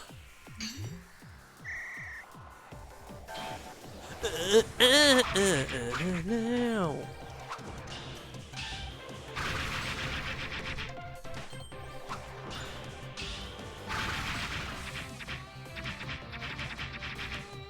Chop Suey.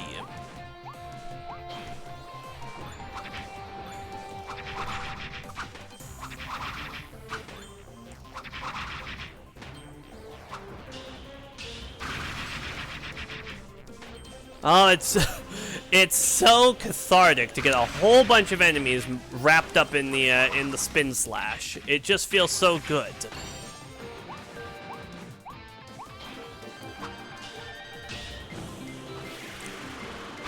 And you know, it's also really neat that they brought Wild Edge in as a mid-boss, since, you know, he very clearly goes against the whole animal theme. Like, he's not an animal, he's very clearly a humanoid with, like, metallic armoring.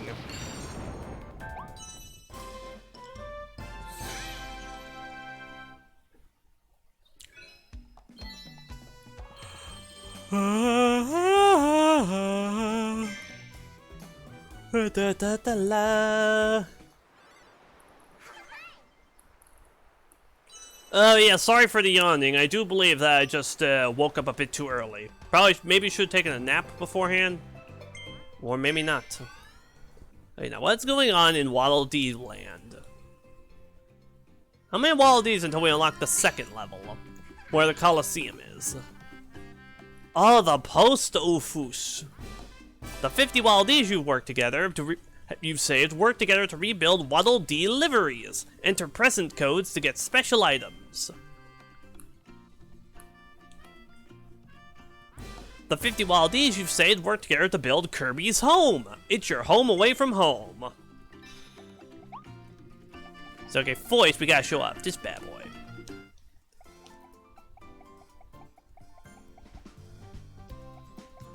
Da, da, da, da, da, da, da, da, da, da. So yeah, Kirby's home. There isn't much to see and do in here for now, but I can showcase a few things. First, there's this. So yeah, this game, I believe, well, okay, no, this wasn't the introduction of Past Adventures, but yeah, this game features a Past Adventures screen, basically showcasing all of the Kirby games available for Switch as the main focal point here. Star Allies, Fighters 2, and Super Kirby Clash. And then also showcasing the... God, look... There's like 8 Kirby games released on 3DS and Wii U. Kirby's Extra Epic Yarn, Battle Royale, Blowout Blast, Team Kirby Clash Deluxe, Planet Robobot, Rainbow Curse, Fighters Deluxe, DD's Drum Dash Deluxe, and Kirby Triple Deluxe. What's especially sad, though, is that basically all these... Well, okay... Well, yeah, see, the 3DS and Wii U eShops have died. So with that in mind, that greatly limits the number of games you can get here. Like, let's see, you can get Triple Deluxe and Planet Robobot still. I think Rainbow Curse got a physical release. I know Battle Royale did, and Extra Epic Yarn did. And then you got the other 4... These 4 suckers. All 4 lost to the sands of time. But, you know, I do find it funny how they bothered to include the 3DS and Wii U games anyway. Like, it doesn't link over to, like, the eShop or anything. You can't just buy them on Switch and transfer them or whatever. Oh, man, imagine if they did that. If, like, you could access the 3DS or Wii U eShops from the Switch, or, like, they combined all the shops and just made you able to purchase anything for any system. And when you bought it, it just, like, transferred over to the proper system or whatever. If it did that, then I think a lot of people wouldn't be mad about the 3DS and eShop, the 3DS and Wii U eShops shutting down. Anyway, the other important thing here is that we can sleep. Hey, well, what that does is it fully heals Kirby, so that is useful, as you know, it's a free full heal.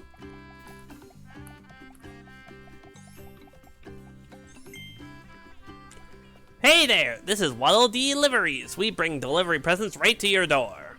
Just enter any present code you find and we'll ship the relay presents in and drop them by your house. Speaking of codes, there are a few present codes hidden right here in town. See if you can find them. Also, some present codes are shared through online announcements. We can hop online to claim those.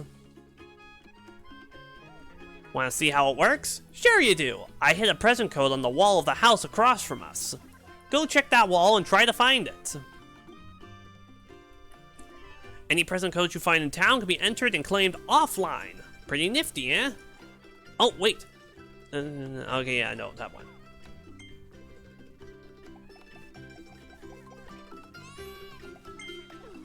Something is written on this wall. Let's see. First password. Is this a hidden present code? So yeah, present codes. There's a handful, there's a very large list of these things, some hidden throughout town and some provided through online announcements. And I do believe we're going to need to enter a certain number of them in order to get the delivery Waddle Dee figure. Password.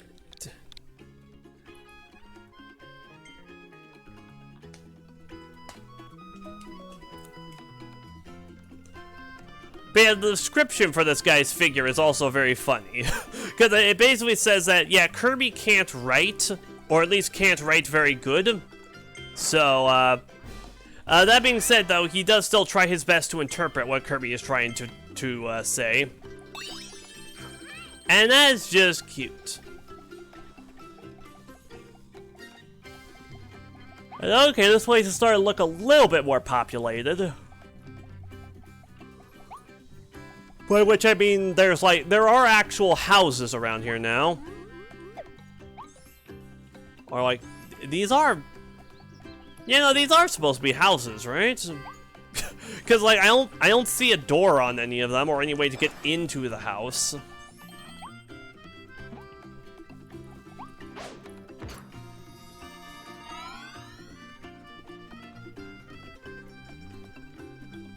Not to mention they're all like connected to one another, it seems. Concrete aisles. Okay, so actually, this might also be the level where we're able to get all of the other, where we're able to mop up the last few copy abilities. Because I think that Crash and Drill are the only two abilities we haven't gotten yet. So. Hey, you. Greet 3 seabirds.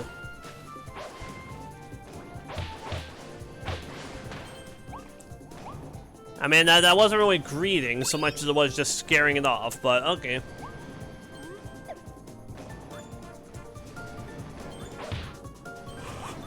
Oh boy!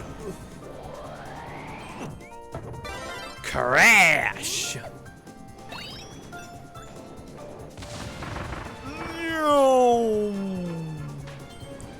You know, as a kid, I always used to call that ability the Crash Course ability. No idea why, because I'm pretty sure it was never called that in any piece of media ever. Nuclear!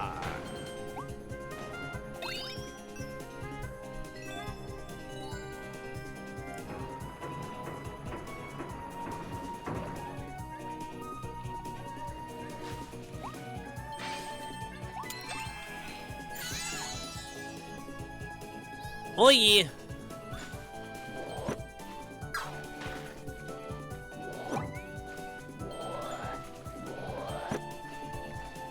Shells will probably be keeping a better eye out for more seabirds. Okay, well here's another ability. Drill!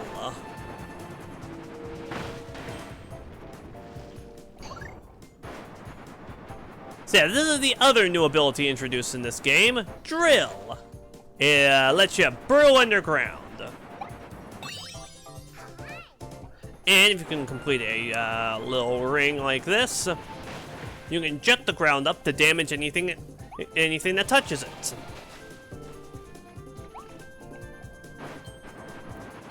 And yeah, this is a cool ability.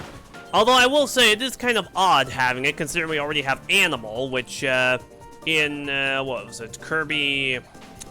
Oh yeah, Kirby Star Allies. Yeah, in Kirby Star Allies, Animal was basically able to do the same thing. Although I do see this as a net positive. Because, you see, now we have Drill for digging underground. Maybe that means that they could reimagine the Animal ability to focus more on, like, animal characteristics. Make it more combat-oriented.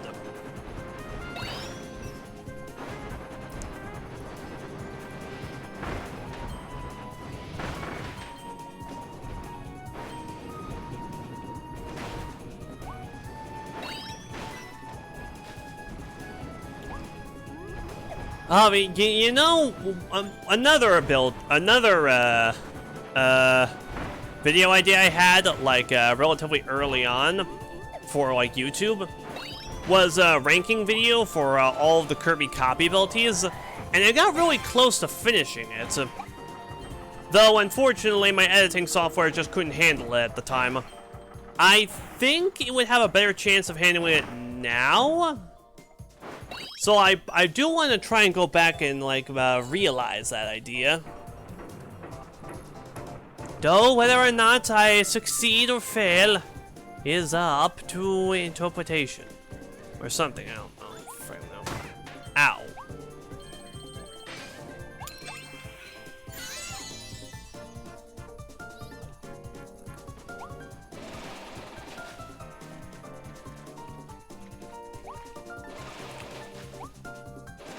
Okay, now to the secret aisle of secretivity. Whee! Make landfall on the Isle of Treasure.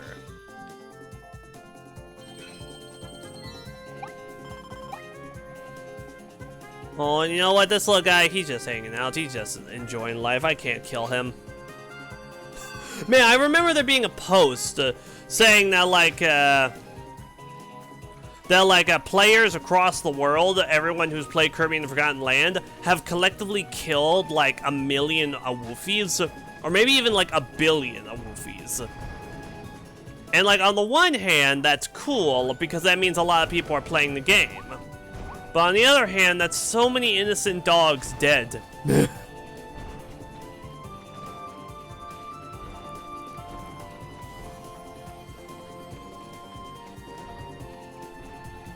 Let's see, I missed a seabird.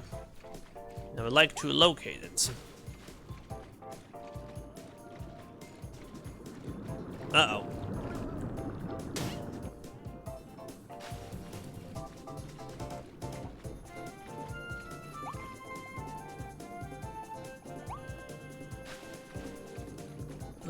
Where could you be?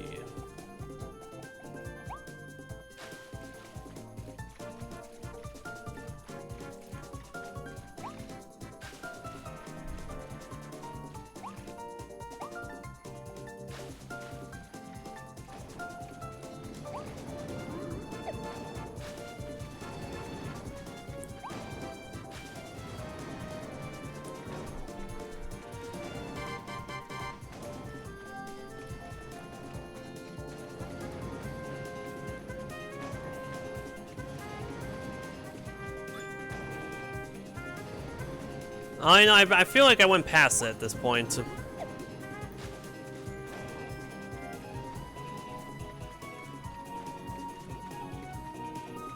Oh yeah, no, we're basically at the very beginning of the stage now, so it's almost certainly past here.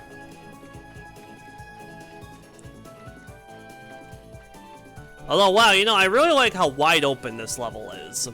Like, it's still relatively linear, but there is a lot more open space here. Oh, wait, you know what? I think that the bird is supposed to be hanging out on one of these, like, power lines.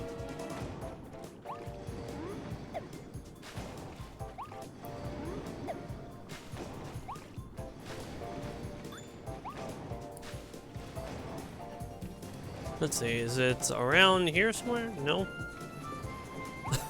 Now I'm determined. I ain't leaving until I find this stupid bird. Because like, I don't want to have to redo levels if I can help it. The bosses I'll redo because those are simple and short. This is like a level with like platforms and everything.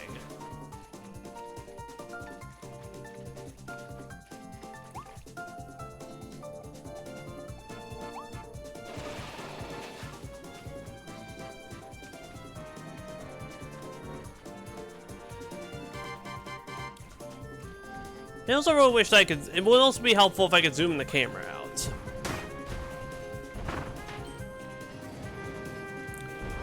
Now this is a good camera distance, but I'm looking more so towards the distance now. Oh wait, there it is. Oh, of course I was waiting right by the ending, right where we were. Okay, so one Waddle Dee missing and one mission we haven't done. So they logically should both be here. Oh yeah, here.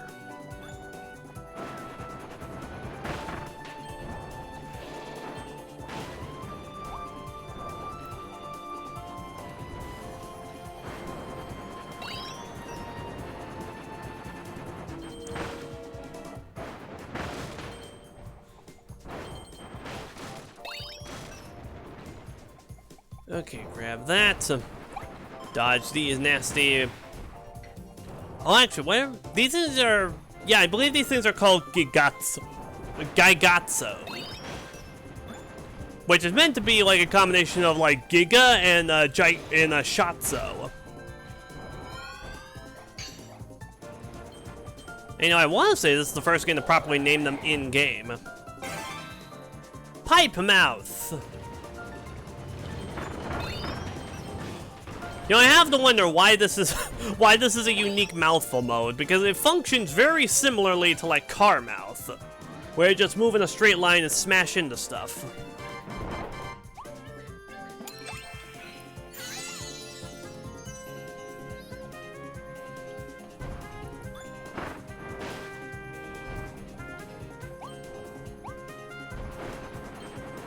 Okay, under here. And over here. I dug up a Maxim tomato. Nice.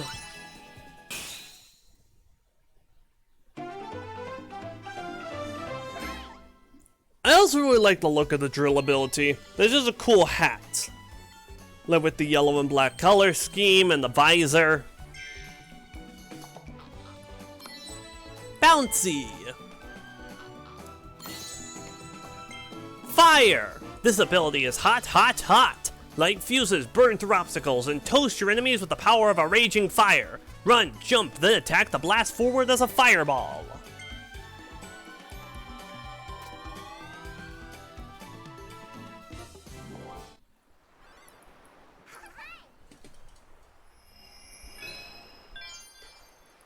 Scale the cement summit.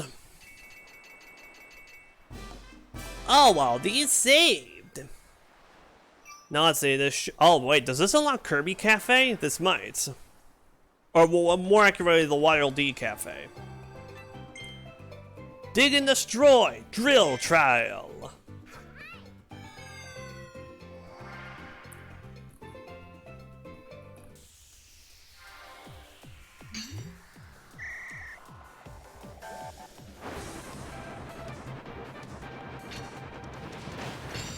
You know something else I hope about the next 3D Kirby game?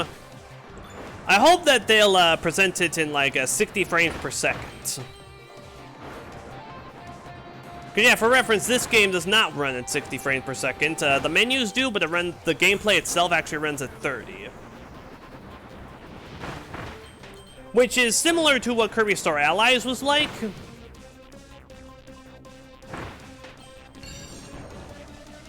And I suppose it is forgivable in this case, considering that this is the the first 3D Kirby game. But it's just all the other Kirby games before Kirby Star Allies consistently ran at 60 frames per second, no matter the system. And I'm not really much of a frame rate snob, but having played Return to Dreamland Deluxe, a Switch game that does run at 60 frames per second. Oh, it looks so good. It looks so pretty. I love it to pieces. It's so cool.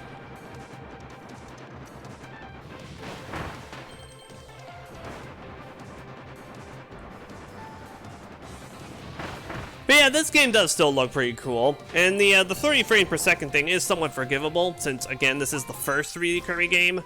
So you gotta imagine there are some growing pains somewhere in there. I just hope the next game is able to go at a 60 FPS.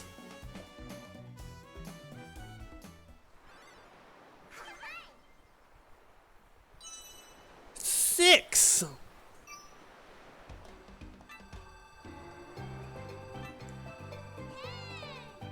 Alright, new building back in town. Let's go check that out.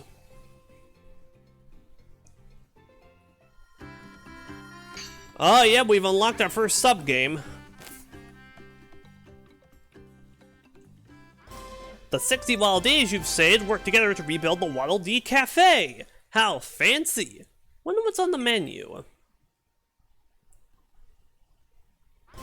You can now play Waddle Dee Cafe Help Wanted. Work fast to serve a line of hungry locals. Oh boy, who's ready for retail work? Hey Kirby, got a sec? Now that the Waddle Dee Cafe is open, we're looking to hire some help. It's just a part-time gig. I don't suppose you're looking to start a career in food service, are you, Kirby? Also, I absolutely adore how the menu for this thing is like attached to the side of the Waddle Dee Cafe and it just zooms into that. That is so clean. Anyway, solo gig, easy gig. This will be a practice shift. Take it easy and learn how this job works.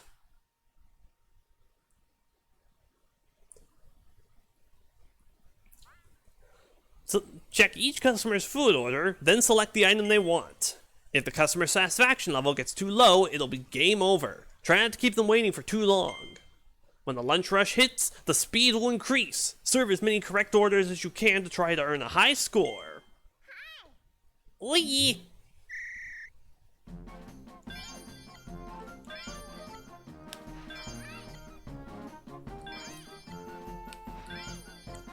So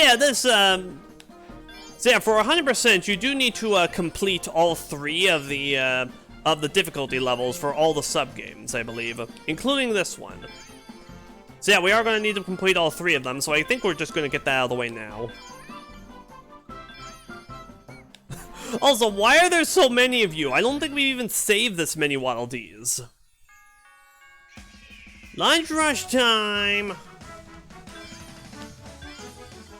Thankfully, though, when the Lush Lunch does hit, you're able to see what the Waddle Dee after the one you're currently serving wants. Just, you know, so you can prepare yourself a bit.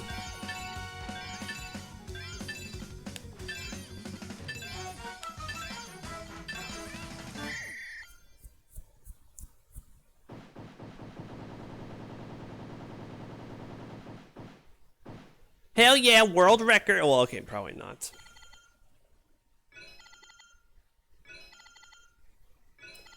Man, I wonder what the world record for these modes is. Probably something there's probably someone who got 10,000 on these things. Like, I don't know how, but yeah. And we got a metric butt ton of money. And we unlock the other 2 difficulties.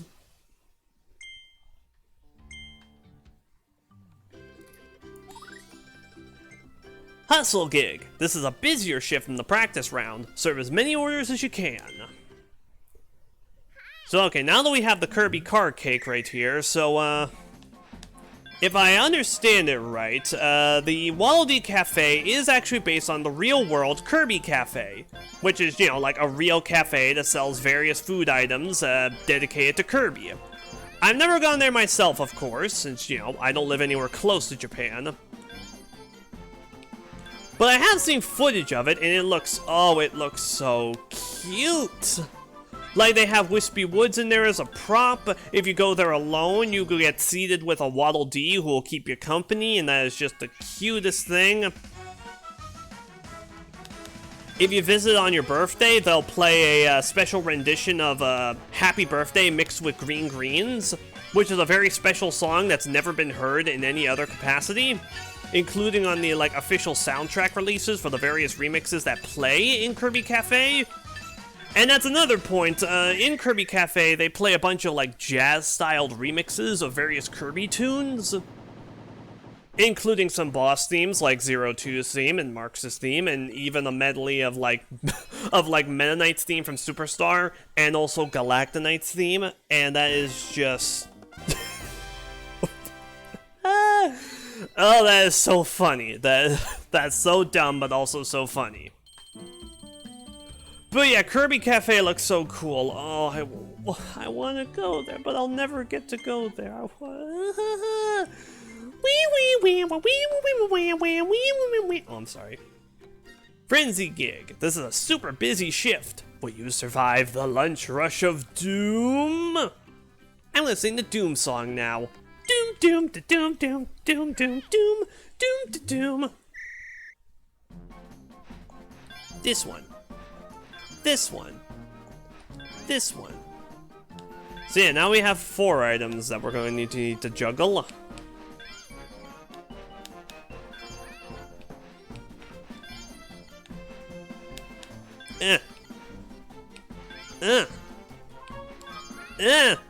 Stop being dissatisfied. I'm doing my best. I'm just a Kirby.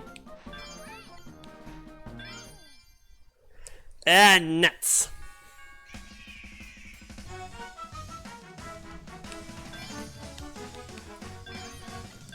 Yeah, see, the problem here is that the Kirby Burger and the Maxim Tomato are both round. So that throws me off a bit.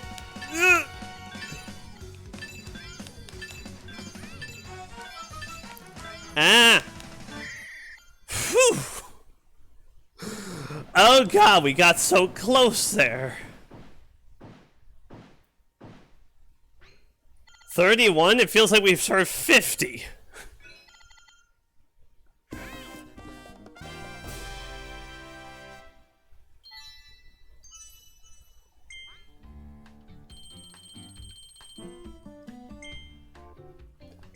Okay, now let's hope that I passed all 3 of them. Thanks for your hard work, Kirby. Hope you can help us out again soon. Kirby, may I speak with you for a sec?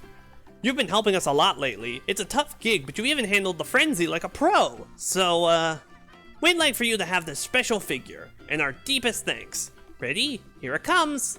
Thanks. Oh yeah.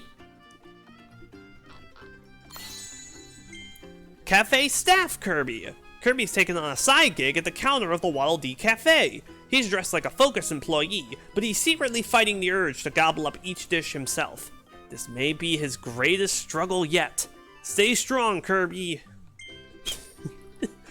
Man, I love how the guy that's like killed demons and gods and whatnot, his greatest struggle is not eating the food he should be selling. That's adorable. Anyway, you know what? Let's hop into the cafe too. Welcome to the Waddle Dee Cafe, the coziest little bistro in town. You can grab a bite here and recover your health. We sell all kinds of tasty treats. Think you'll need a snack later on? You can order food here and take it to go. You'll bring that to-go order into stages as a stock item. Then you can save it until you're in a pinch.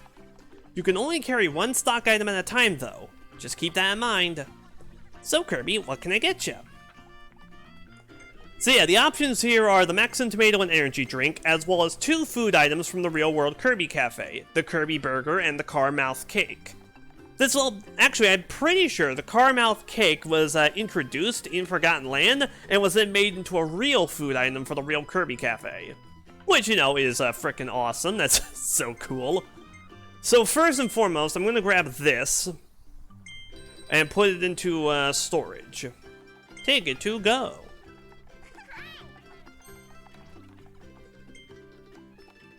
And then second, let's see what happens when we eat it in-house.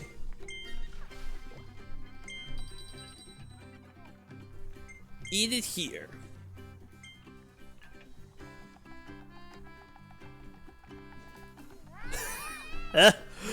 For reference, that third seat normally is held with Bandana Waddle Dee if you play in 2-player mode. But, oh, I'm sorry, Bandy. Very sorry.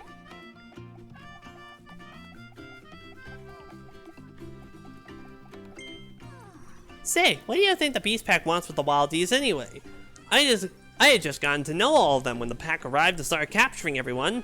We're far from the Beast territory, so we thought building a town here would keep us safe. Thank goodness you came along, Kirby.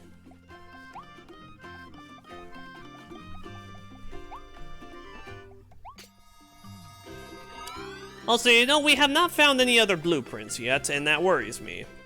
Like, did we miss any? I don't think we did. Maybe we didn't, I just forgot about them? Oh, see, it doesn't quite keep track of the copy abilities, scripts, or scrolls, or whatever. The same way it keeps track of everything else. Scale the Cement Summit. Because, like, there is a way to know which levels have one to grab and which ones don't. But you kind of need to go out of your way for it.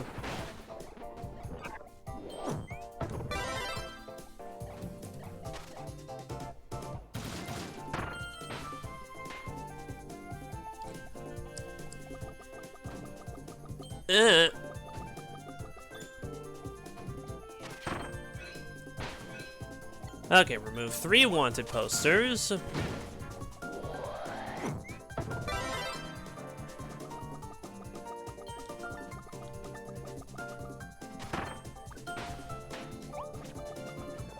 But yeah, this is just fun. This is a fun game, and I'm enjoying it, and I hope everyone else here is enjoying it. Oh hey, here we go, Clutter Needle. Oh, we finally found another blueprint.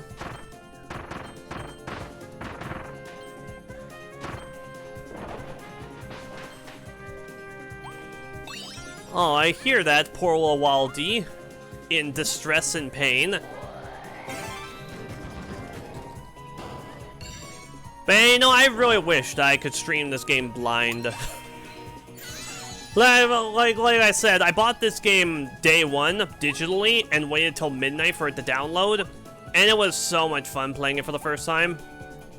It's, you know, only a shame that yeah, I played it blind long before I started streaming. Yeah, it's sad day, sad time in the world. Oh wait, no, I think there is something for freezing this next mid-boss. Alright, new mid-boss, Florina. So unlike most of the other mid-bosses that are like, that are Dreamlanders that have been brainwashed by the Beast Pack, Florina here is actually a native. And yeah, I do believe she's the only mid-boss who is a native.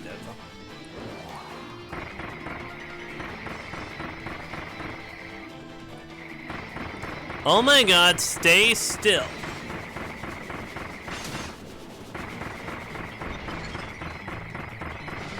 Freeze Florina with an ice ability.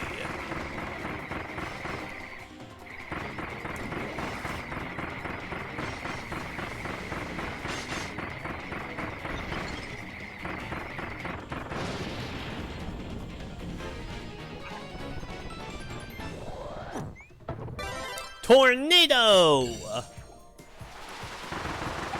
Oh boy, now we get to a level that was designed with Tornado in mind. So like, again, it's neat that Tornado was included in this game. It's one of the first abilities to get 3D utilization and all that. But also, man, this thing is a bitch to control. And alright, Collectathon, happy you're back.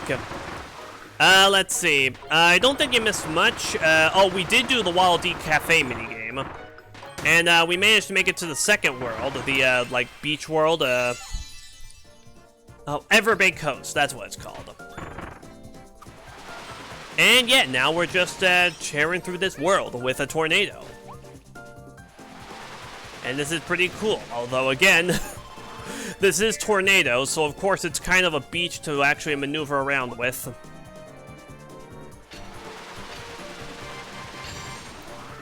Although I will say its upgraded incarnations, especially Storm Tornado, are so much fun to utilize. Hooray! Avoid spikes in the secret room.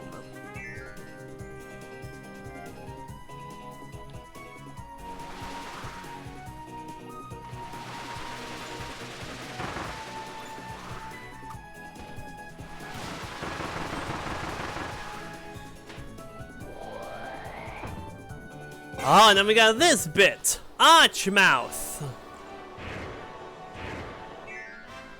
So, you know, wasn't there concept art showing that, like, these Archmouth sections were originally going to be with a plane? Like, Kirby would actually swallow an entire plane? Or maybe, like, a smaller plane, at least? I distinctly remember one bit of fan art that, had Kirby,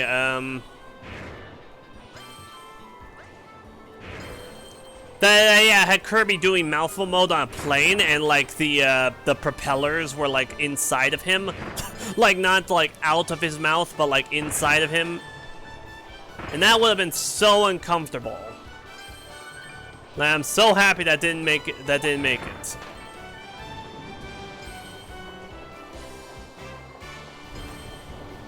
Oh, and this glorious music.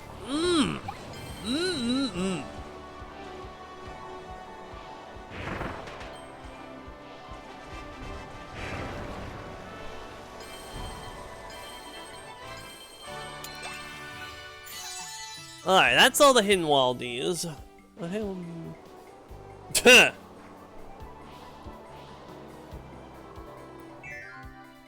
Oh, I'm very sorry to hear that.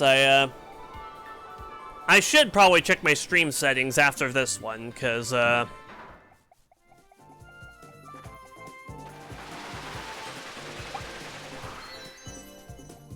I don't know if that's an issue on your end or my end. I want to say it. My gut says that it's an issue on my end, because it normally is an issue with me. I cause issues for a lot of people, so like...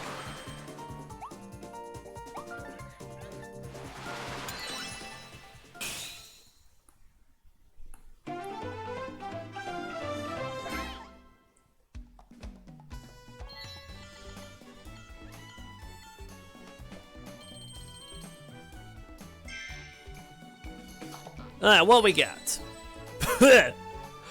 Big Kaboo. Alright, this guy. Strong-armed beast Gormondo. Gorimondo considers the local shopping mall to be his personal territory. As part of the Beast Pack's executive council, he's in charge of capturing Waddle Dees and gathering food. He tends to eat all the fruit himself. He just can't help it. This behavior has earned him an earful from his boss more than once.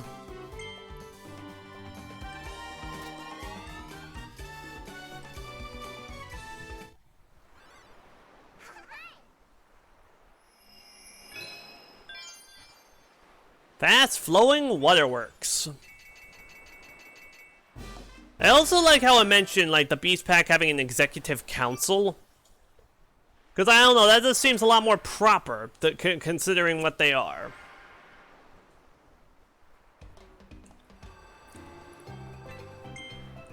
Alright, up and over across Spike Road. One step ahead, you game.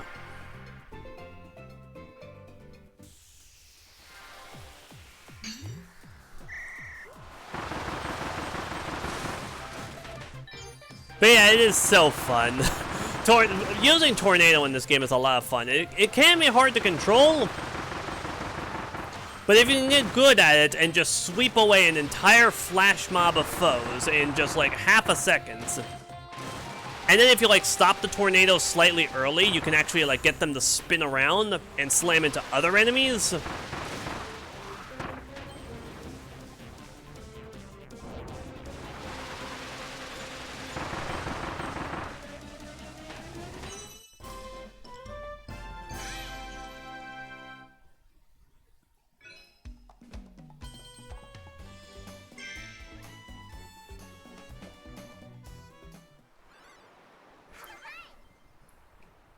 Now what's that other one? Alright, Chakram Cutter. Fling, twirl, return. Hit the switches. I know, I didn't think about this before, but yeah, Chakram Cutter also has the little wings that the regular Cutter hat has. They're just a lot, they're bigger and sleeker. And actually, the Chakrams are held inside of them, too.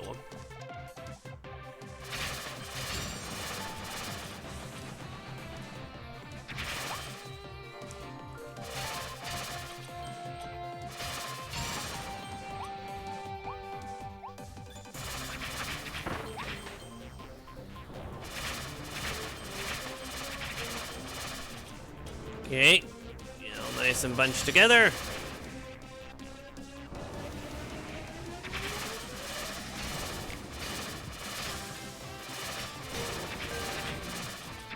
Okay, now I do believe these switches are all timed, which is problematic. There we go.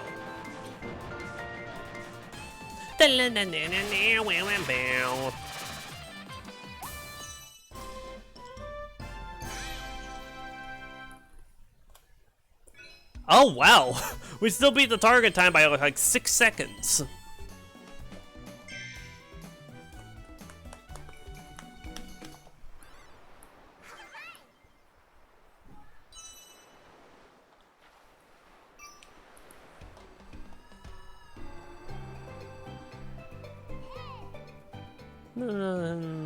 Okay. Just, yeah, I found the blueprint in the last level, and Elflin gave me the advice to try and turn in that blueprint. So like, okay, sure. The needle ability can now be evolved.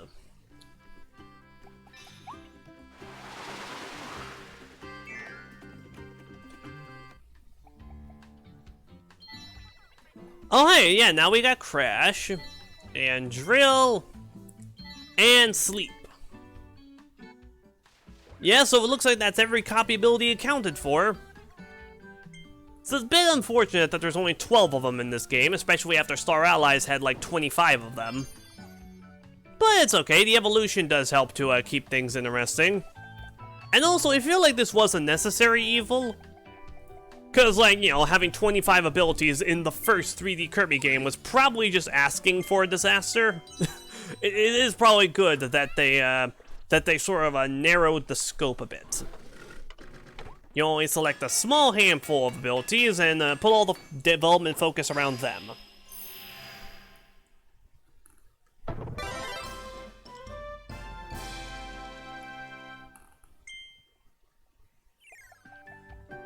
Alright, sorry, I'm looking at some of the pointy stuff here, and I just noticed there's like a seed. I'm pretty sure it's supposed to be a bamboo shoot. Which, I mean, okay, are they really known for being pokey?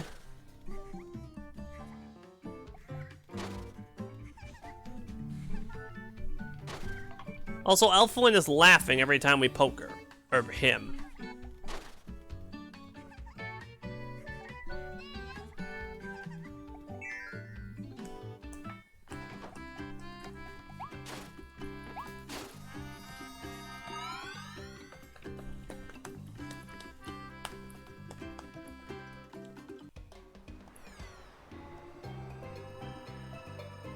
Alright, now on to the next level. Fast-flowing waterworks.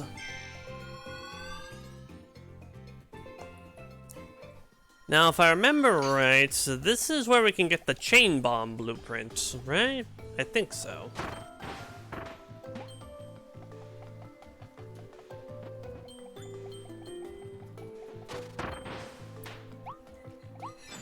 You know, something else I really like is the amount of level variety we're able to get. Because, like, to use this world as an example, the first area was sort of like beachy, then the second level was set around like an oil facility, or like maybe a water treatment plant of some sort. And then the third level, what was the third level like? I literally just went through it and I can't remember it. Yeah, let's see, we had that large building structure. It might have been similar to that, actually. Oh yeah, that was the place where we had the glide. How did I forget the gliding? God. Stupid memory. Ow. Oh, there goes Clutter.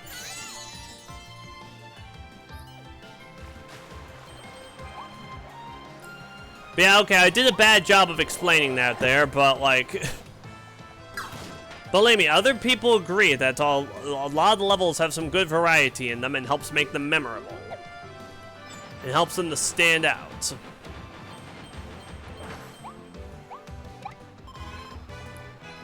Eat 3 tins of fish.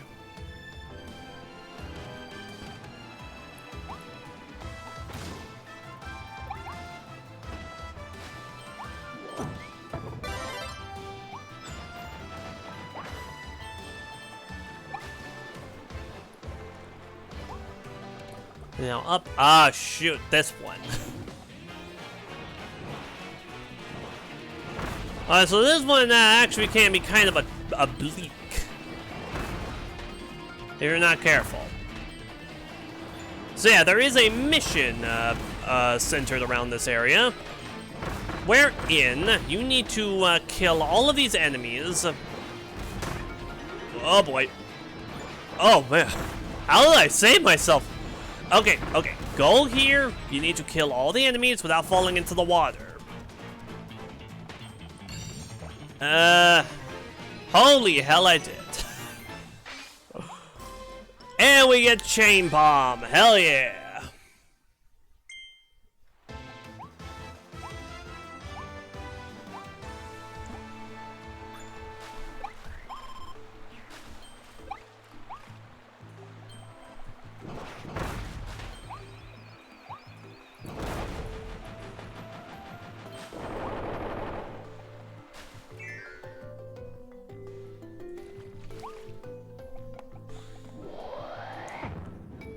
Okay, now this one is like a timed race, right?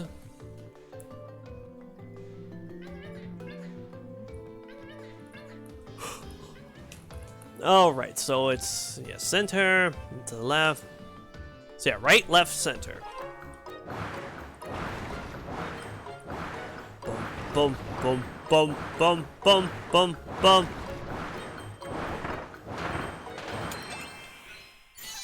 Easy peasy.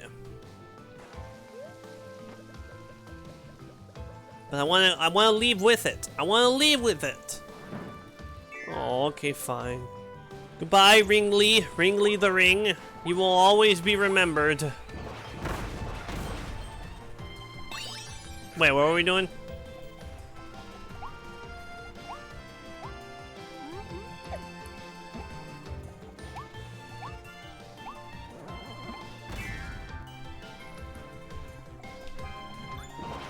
Ugh. God, why am I so tired today? Like I said, I did wake up a little earlier than normal, and I haven't been back to sleep since. Mainly just because of, like, in retrospect, minor things. I was just stressed out over really small stuff that really didn't matter in the long run. Alright, find the golden fish. Hell yeah, we found that fish. We didn't just find them, we found them.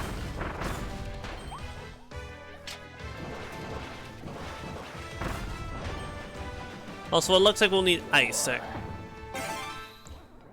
No.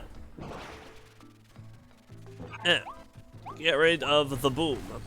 And now give me the freeze.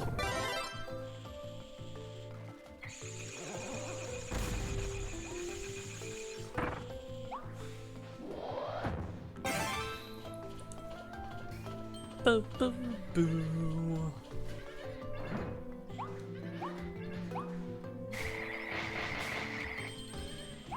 Okay, so that makes 2. I do believe that's right.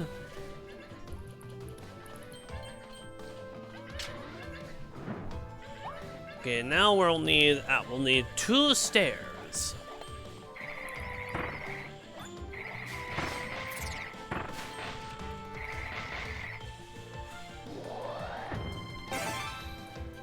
You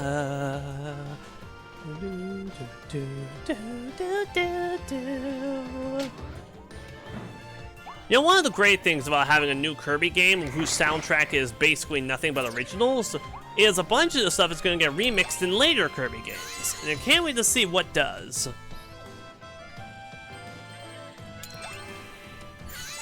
Oh, actually, you know what the Kirby remix I was super hyped to hear? What's it called? Hilltop Chase, I think. It was the second theme for Gourmet Race in Kirby Superstar. The lesser known of the two. You know, the main theme is very, very well known. But yeah, amazingly though, Hilltop Chase actually did get a remix in Kirby Fighters 2 of all things. And man, that was just cool. Like, that was just cool to see them finally acknowledge, oh right, we have 2 of these songs, so let's just, yeah. Let's make 2, let's remix both of them, why not?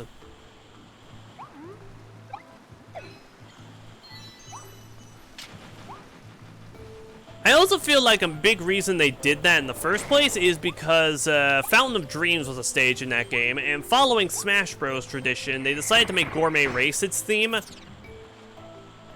So, you know, they already had Gourmet Race remix being used, so they were like, okay, well, let's just make another remix.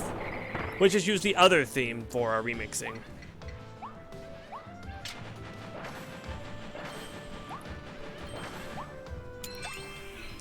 Yeah!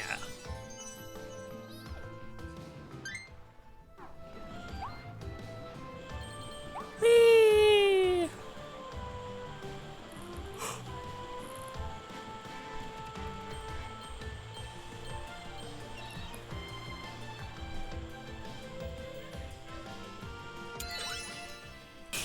Man, I really like just moving around with ice. Just because of the ice skating nonsense, it's just cute. Especially on the surface of water. Like Sonic runs across water, Kirby skates across that shit. Like, I'm sorry, Sonic fans, but that's like 6 more cool points. And oh hey, here's something neat. Lightron Works sign. The Lightron Works Company was a massive corporation that invested in research and development within all kinds of fields. Electro, bio, astro, and more. Lightron eventually split up, giving rise to many rival companies and countless heated corporate battles. Now, okay, so this little thing is nothing but pure speculation on my part. Like, I have no real hard evidence about any of this nonsense being possibly true.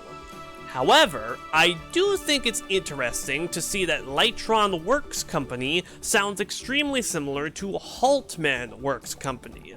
and that they have invested in research and development in various fields, including electro, bio, and astro. All of which seem like they could potentially be related to Haltman. So yeah, I just kind of wonder if maybe the Electron Works Company and the Haltman Works Company have some sort of connection. Maybe Haltman's Works Company was created through that split up, perhaps? Of course, that does probably conflict with some other information that we get later in this game about some other lore bits, but, you know, I still think it's interesting to consider. Cappy!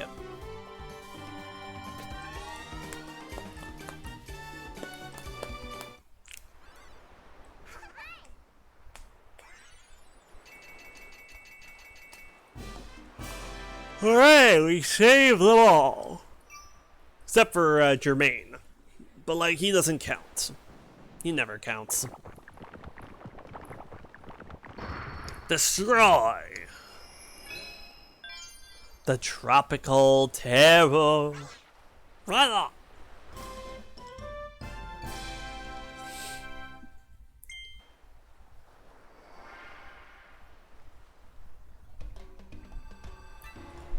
Alright, well, first, volcano of fire.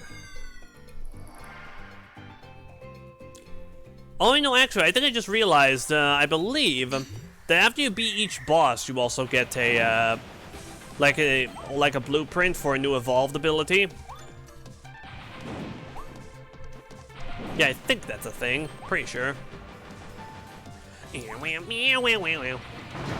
Ow.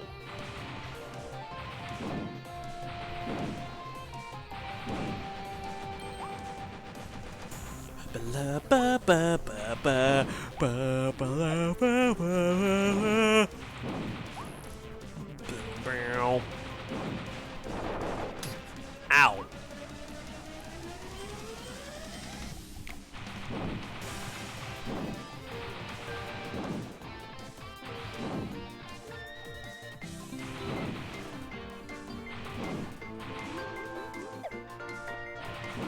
Okay, and there we go. Also, is this the introduction of Gordo bars? I'm pretty sure. Well, no, is it? I feel like there should have been Gordo bars at some earlier point in the franchise. Also, are those things even called Gordo bars? I just call them that because they're like, you know, that's what they are. They're Gordos in bar form.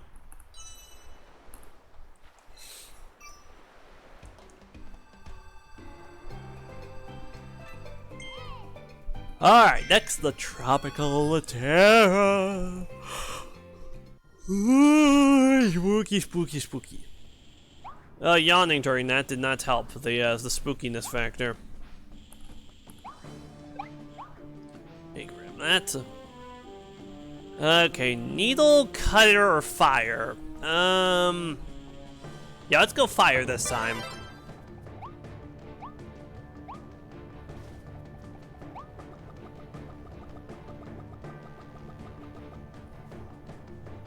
Oh, it's a tree! Oh, what a delightful and purely innocent tree that will produce no problems for anyone whatsoever.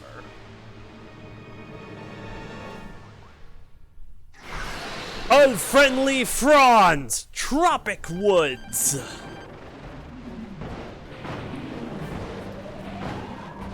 Hey, no, actually, I never thought about it, but it's cool that the obligatory Wispy battle is actually second instead of first. Yeah, the first fight was with Gorimondo, and then this guy is number 2.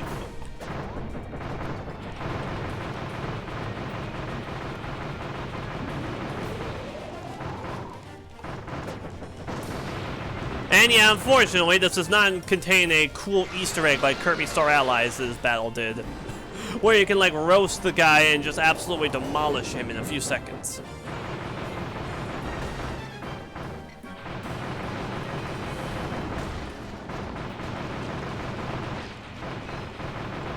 Alright, destroy Tropic Woods roots.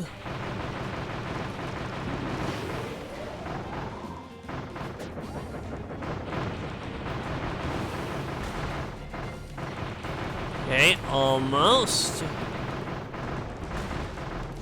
There we go!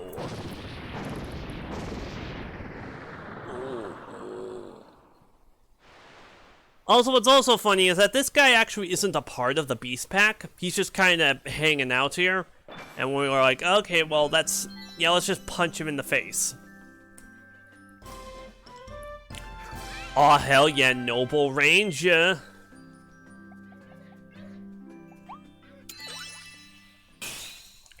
It was also weird, just like, where did this guy come from? Like, was he dragged here from Dreamland? Or does he just always exist?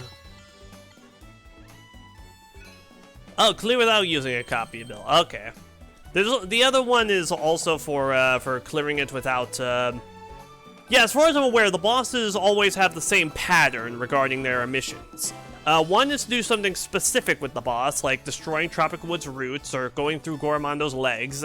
The second is clearing it with a specific copy ability, or no copy ability in this case. The third is clearing it within a certain time limit, and the fourth is clearing it with no damage. So yeah, they always follow that specific pattern. Oh yeah. Waddle away, little wads, waddle away.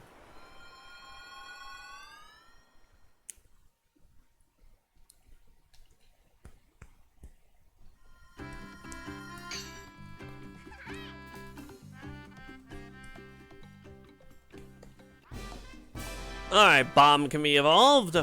And Ranger can be evolved. And also, we unlock this little guy. Wise Waddle Dee has arrived in town. He'll give you tips to find missing blueprints and a whole lot more. How do you do? They call me Wise Waddle Dee. After I landed here, I found this mysterious book. It lists the locations of undiscovered blueprints. It also collects high scores and tons of other info from all over the world.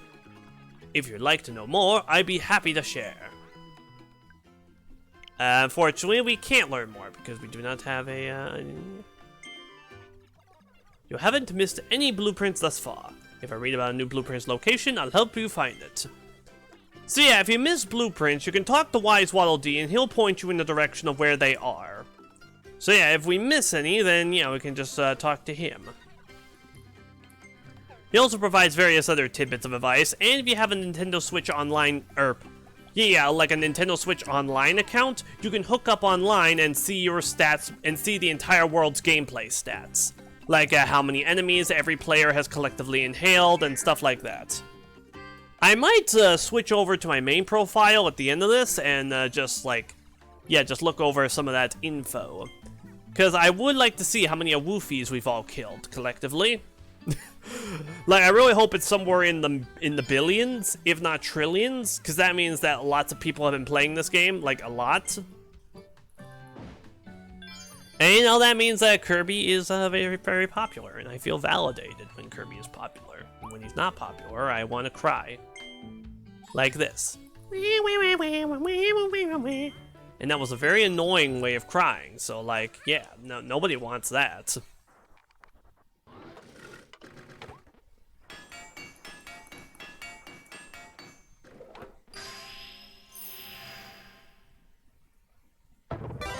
Oh yeah, what's even cooler than one gun? It's two guns. Oh god, Kirby is dual-wielding pistols. That's so dumb. Also, they explode into like cherry blossoms. That's cool. Man, I feel sorry for anyone who's gonna be on the opposite end of that. And then for Baboomski, we've got Chin Boom. That's not what any of their names are. It's Chain Bomb. So named because this bomb turns into a chain that you can then use to whip opponents into submission. Okay, that's not at all what happens.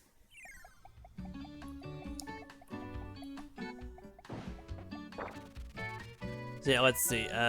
Bomb here. Damn it! I didn't want to do that.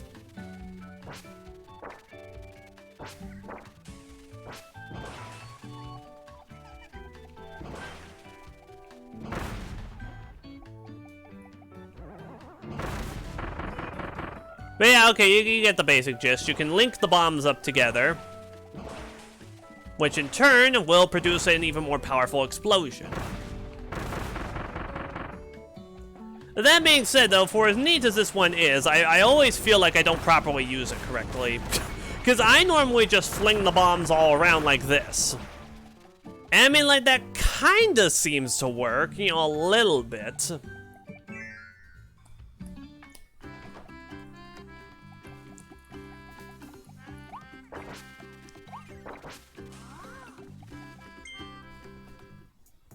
Yeah, but now let's go for some more gotcha.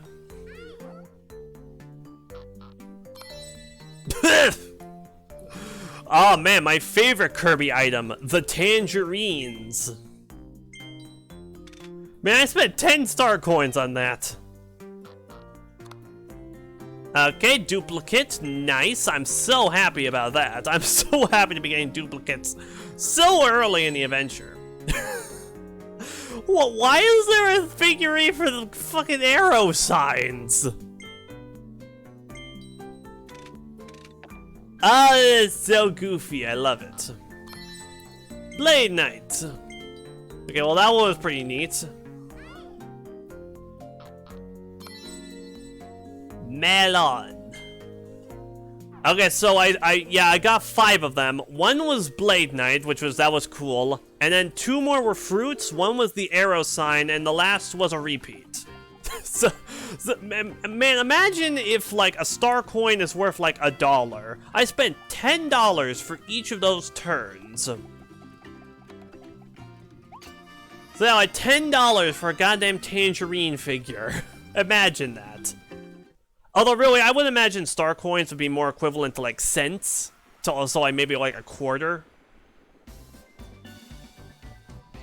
One Daria remains.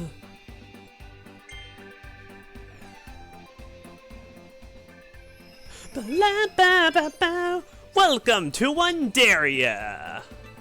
Oh, hell yeah, baby! Circus World!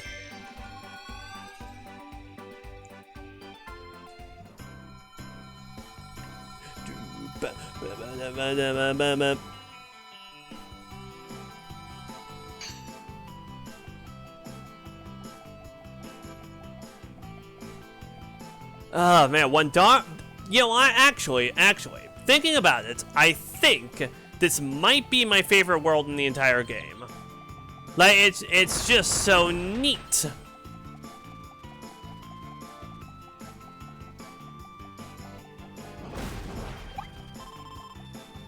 Oh, hello, little ducky.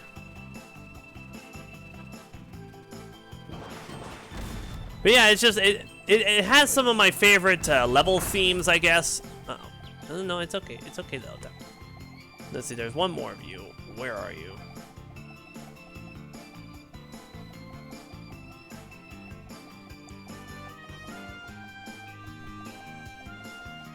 Huh, actually, where is this last duck? I know there's 5 of them.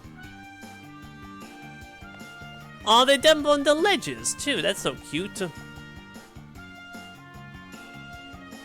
I was going to ask, can ducks jump in real life? I'm pretty sure they can. I'm pretty sure I've seen footage of them doing that. Hey, here you go, friends. All together.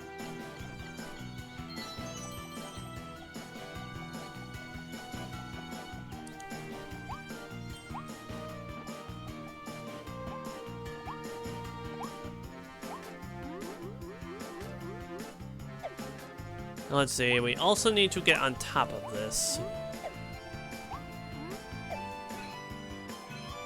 Enjoy the view from the top of the rockets. man, what a challenge that is. Like, you probably wouldn't even notice it like the first time you play this. And also we have this delightful thing, which oh god, now what does that translate to up there? Okay,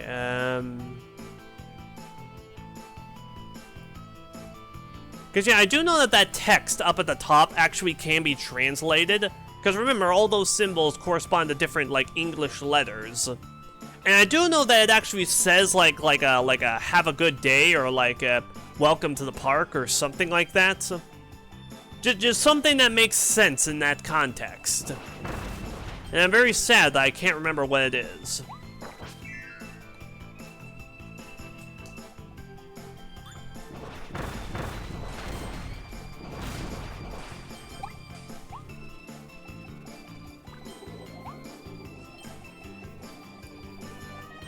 Also, how are these rides still running?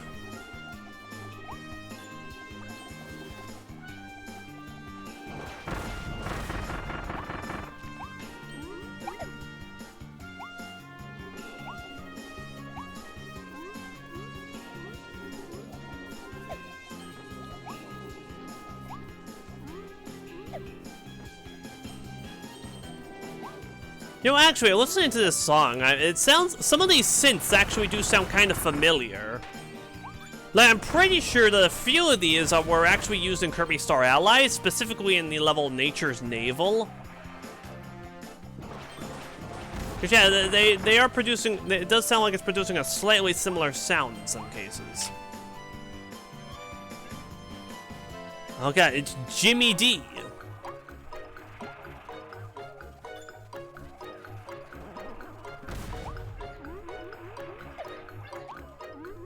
Bum bum bum bum bum bum bum bum bum.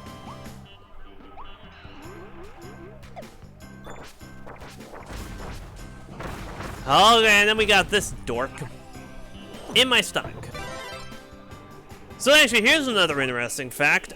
This is the first game to introduce both a mid-boss that can provide the tornado ability and a regular enemy that can provide the hammer ability. Generally, Hammer is available through Bonkers, who's, you know, a mid-boss, and Tornado is available through, I believe Twister is their name, who's, you know, a regular enemy. So yeah, it's cool to have a little bit of enemy ability variety in that way. And you know, it's weird that it took them this long to actually do it.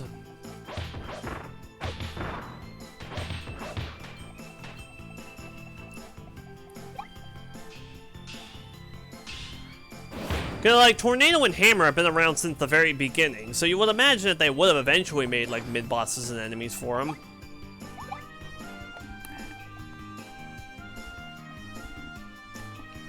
Alright, sorry, has scratch.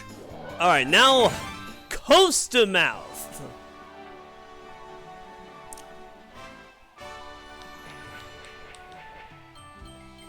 Oh man, up to the peak.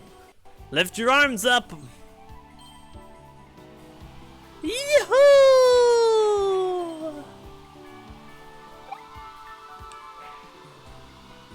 Man, you know, I don't normally ride roller coasters, but if HAL decided to be, like, absolutely insane and create their very own Wonderia amusement park, and I had a chance to visit, oh man, I would totally be down for this. Oh, especially if they could, like, play this exact song in the speakers. Oh, that'd be so cool. That would be so cool. Look, I'm certainly not gonna hold my breath for it because, like I said, that would be absolutely insane. Oh. Alright, well, here's something really awesome. So I missed that switch, which means I can't free this Waddle Dee. However, I can take this blue warp star and retry the roller coaster bit without needing to redo the entire level. Isn't that just so... Oh, man, that's so great. Oh. Also, hi there, Chaos. Thank you very much for the raid. And also, apologies that I did not say hi or like introduce the new people or all that. I'm playing Kirby, and I get distracted by Kirby because he's Kirby. Can you blame me? You'd get distracted too if you were playing a Kirby game. But you won't play a Kirby game because you have thumbs. And no self-respecting Kirby player has thumbs. Well, okay, that's not true. That was a load of trash what I just said there. Ow.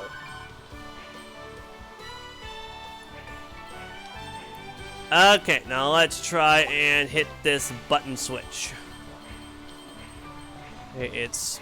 Yep. Haha! I literally played the entire... Oh, did you? Oh, man. Oh, man, it's great. Tell me what you thought about it. And remember, if you say anything other than it's one of the greatest pieces of media ever created, then you're going to hell. No, okay, no, that's not true. I'm joking.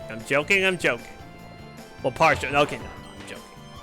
But no, seriously. Well, what do you think of Forgotten Land? Is it like really great? Is it like super great? Is it like super awesome?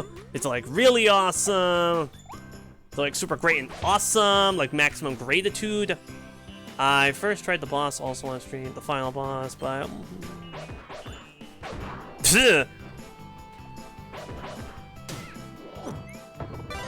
well, good for you. See, you're a professional streamer. I am not. I just do whatever and hope that people find it moderately amusing. And I mean, I think they find it moderately amusing. I hope they do. They probably don't, though. And you know, the platforms around here look like they're covered in that like movie theater carpet. You know, the stuff that gets covered in soda and popcorn and gets really sticky. Yeah, that's what these platforms look like. Just super sticky movie theater carpets.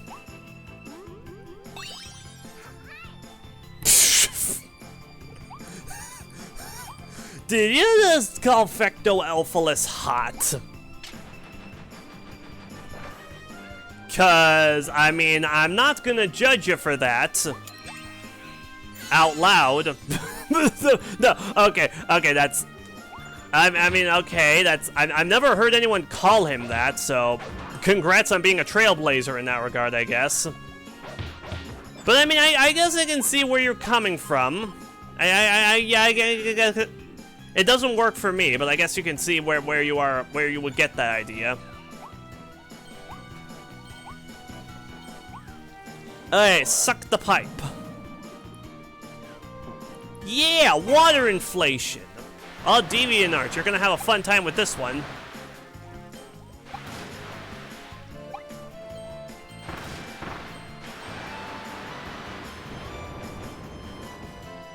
Oh, wait.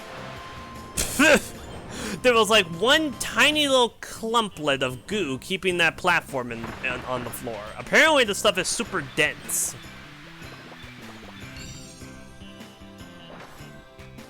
I love him.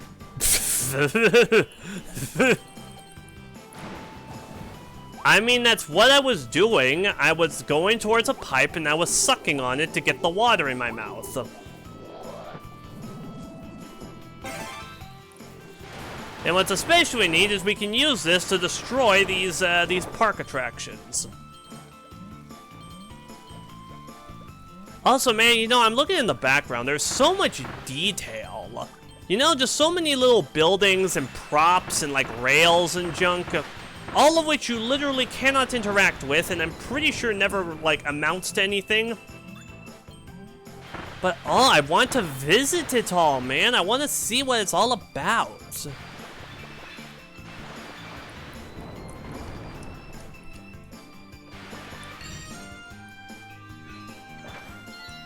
Alright, well, there's a copy ability scroll.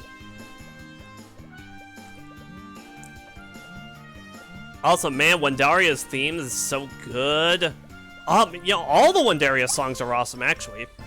Hell yeah, Toy Hammer!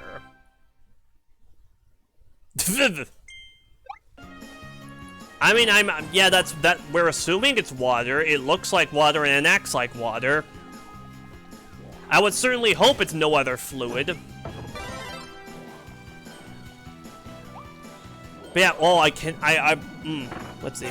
We should at least have enough time, so yeah, we should have enough time this stream to finish off Wandaria, which is awesome, because that means we're going to be able to get to, like, the nighttime parade sequence, and, oh, the nighttime parade sequence is just so cool!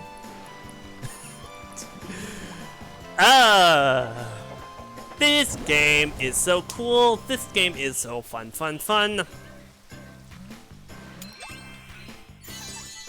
Oh, also, I just realized Kirby's hat is definitely floating over his...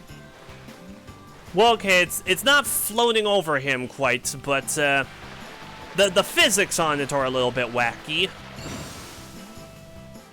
Whee!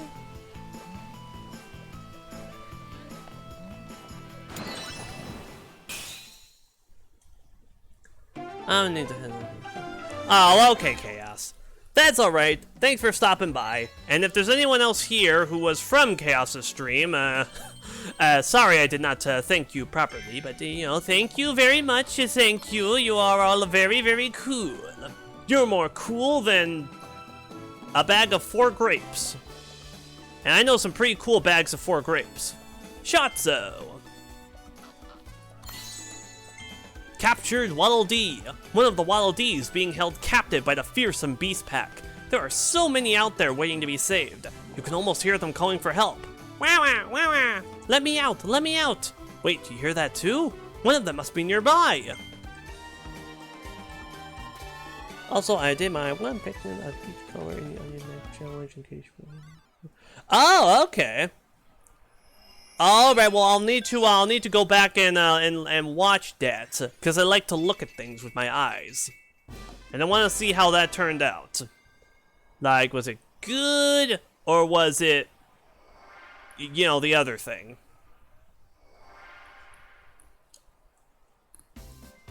See, man, imagine if HAL made like a real-world Wandaria that you could visit. Oh, or they collaborated with Super Nintendo World to make a new structure that was a recreation of parts of Wandaria. Oh, that would be.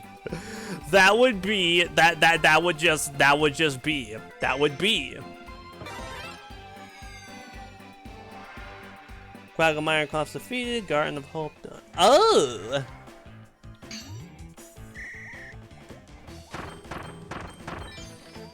Well, okay, I'm very impressed that you were able to kill this 3-legged monstrous. Because I could imagine that would be a big ol' run killer for a lot of that.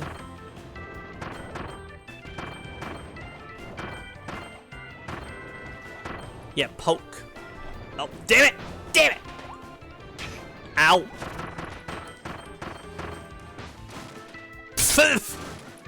They all went right over it. 45 out of 60. Ooh, okay. Oh, but will you receive the secret 67th fruit? Which is, in fact, a potato? Oh, I do not believe that you will, on account of the fact that it doesn't even exist.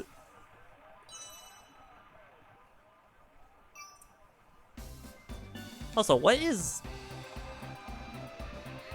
Ah, okay, it's coming from those things. I heard these weird radio-y sound effects, and they're coming from the parade floats. Whack Attack, Hammer Trial. Man, that is a kick-ass name right there, Whack Attack. Hell yeah. Awesome. Hey, you know what? It exists in my head. And in my head, I have obtained it. Meaning that no one else has ever done it, and I am great in that specific way. Oh, I'm sorry. I actually do have crippling self-esteem issues, and this is how I cope with them, by making myself appear far greater. Except I go too far with that, and nobody believes me. Which, you know, fair enough, everything I say is complete jack, so... Ow.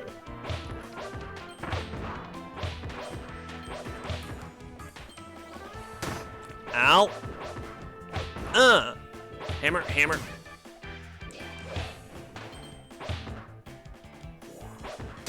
Ow. Okay, health is distressingly low, actually.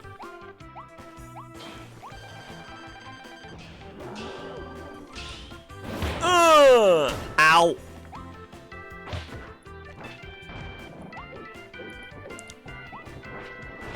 Yeah, see, I'll be honest, I don't really like using hammer in this game all that much, on account of the fact that, yeah, there's no hammer spin and there's no hammer twirl, which means you don't really get a lot of invincibility frames with this thing. Which in turn means that it is rather easy for enemies to destroy you. Which is a real shame, because I love using Hammer in all the other games for those exact reasons. In fact, Hammer is usually my go-to ability in most of the other games.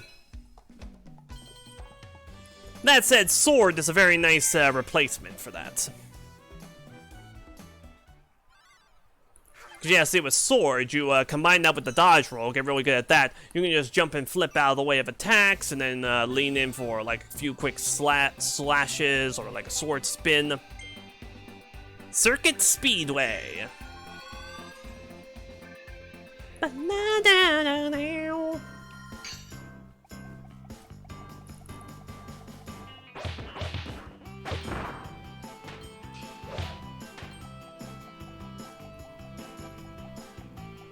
Alright, time for some racing.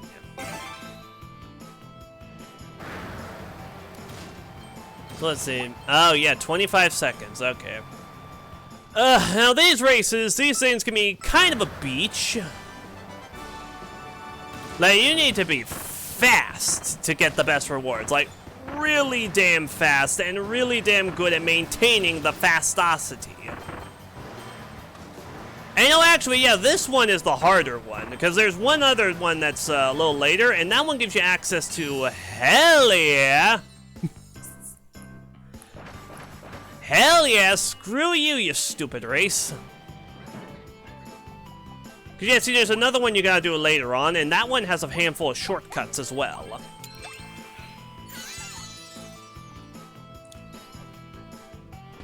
And oh, hey, here's a cool fun fact.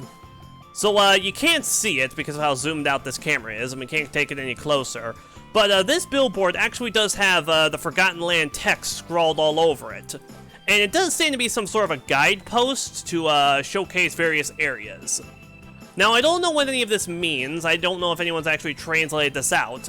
But I would assume that if the Forgotten Land text is being used appropriately, like how it's used basically everywhere else to spell out, like, actual words, you know, like how an actual language would be, then yeah, hypothetically, we could use that to determine the names of all the major attractions in this world. Which, you know, that is frickin' awesome. That is just so unbelievably cool. Like, oh my grub.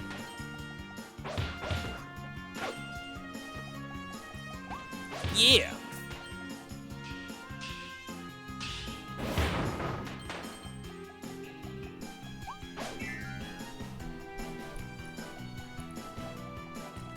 Okay, time for Babushka. Or bomb. Well, no, Babushka, yeah.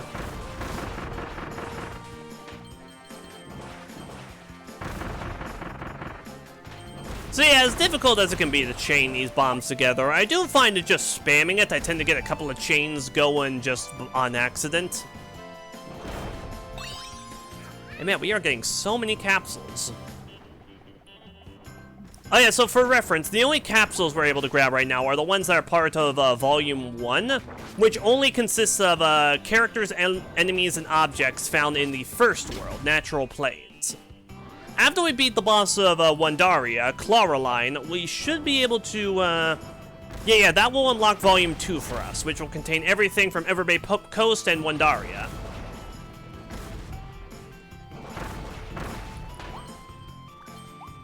Oh, what is in here? What is in this door? Oh, another door, and there's a thing trapped behind it.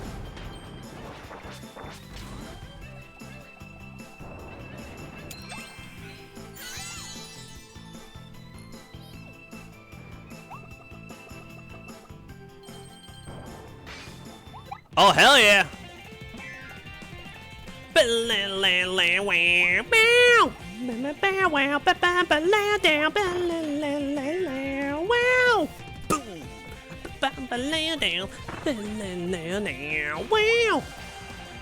Yeah, destroy! Defeat Wild Edge using invincibility candy! Wow! And we got the Gigant Sword blueprint.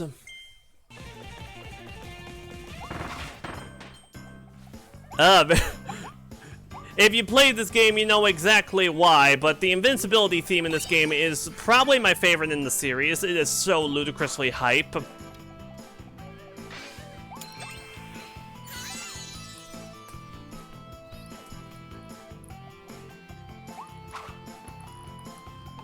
Whee!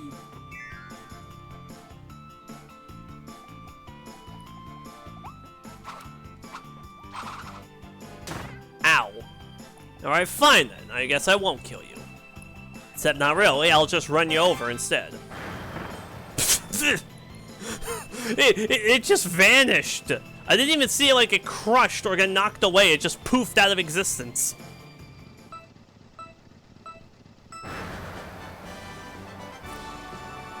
Let's see, does this count? Because that is a pretty substantial skip right there. And I guess we'll see at the end. Like the roller coaster bit, though, there is a, yeah. There is a blue warp star that you can use to go back to the beginning of this race and try again as many times as you want or need.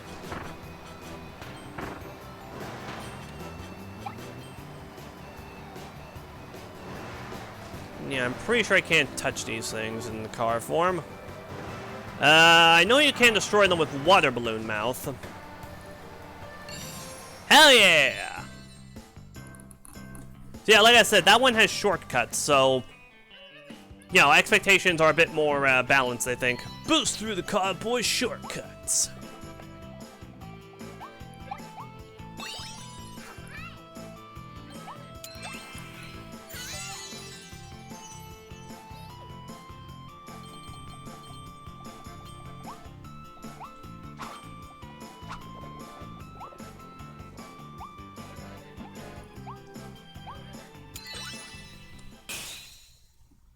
Alright. Oh, wait.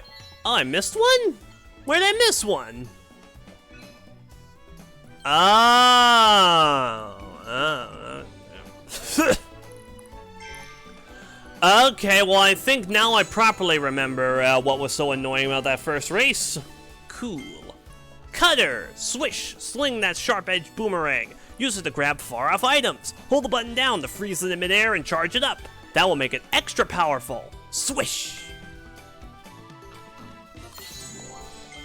Buffahorn! Behold, it's the brutal, brutish Buffahorn. Weak attacks won't stand a chance against this critter's forward tackle. Good thing they have a hard time stopping. If you're careful, you can trick them into running off cliffs. They'll be okay down there. They're real tough. Storage cabinet.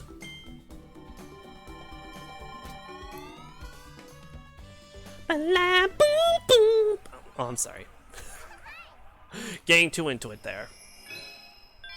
Invasion at the House of Horrors.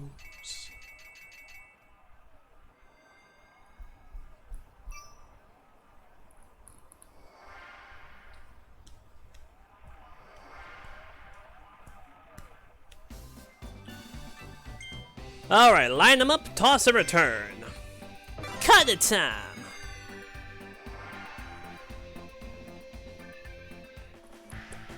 You know what? Is there a treasure road for sleep? Because I know that there's one for a time crash, but I don't think that... Well, yeah, I would imagine that sleep doesn't get one. Because, you know, sleep doesn't do anything. But that would be funny.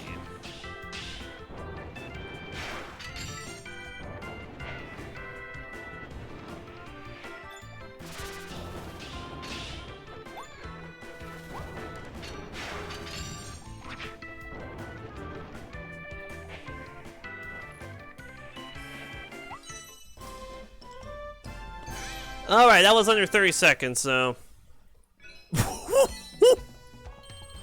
Whoa! We annihilated that one!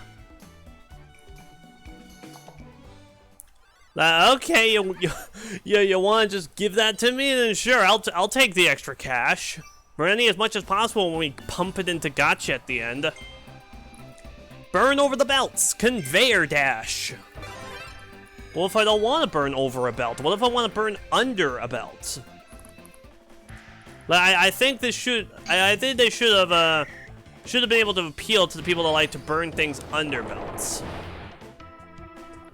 Because you might think that it's a niche market, but no, there's a lot more people than what you would expect. Oh, hey, so, you know, random thoughts. Anyone know the YouTuber Chupo, I believe his name is?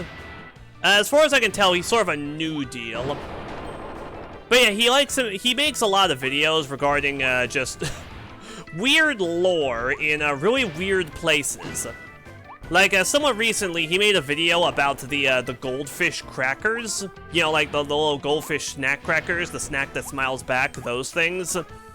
And he talked about the commercials and the lore within, which, yes, that is a thing that exists. If I remember right, Food Theory also did a video on that. But yeah, it was really fun. And recently he made a video talking about the Rabbids lore, and... okay, so... I mean, it's Rabbids, so of course it's dumb, but also kind of fantastic. You know, kind of. Alright, next to you. Invasion. The House of...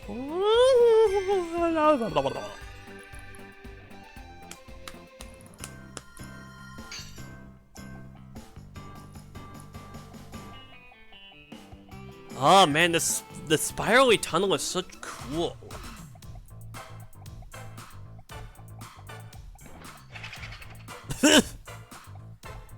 Oh, I forgot those things make boo sound effects.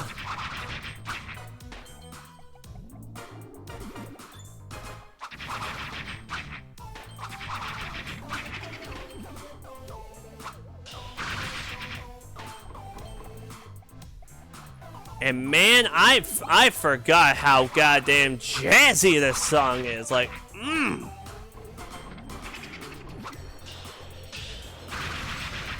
Now, yeah, see, my all-time favorite of the Wandaria tracks is the light parade from like the last regular level of the world. Oh yeah, recreate the trailer right there, bro. But yeah, my favorite song is that one, and that's the one I spend most of my time listening to. Hooray!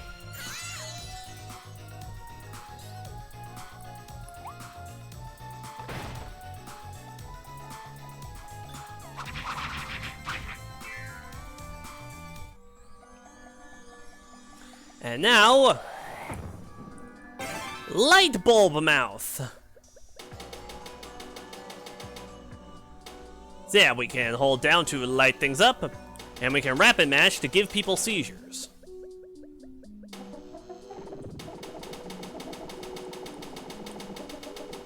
Oh, I see, okay. Unfortunately, yeah, tapping does not work, very sadly.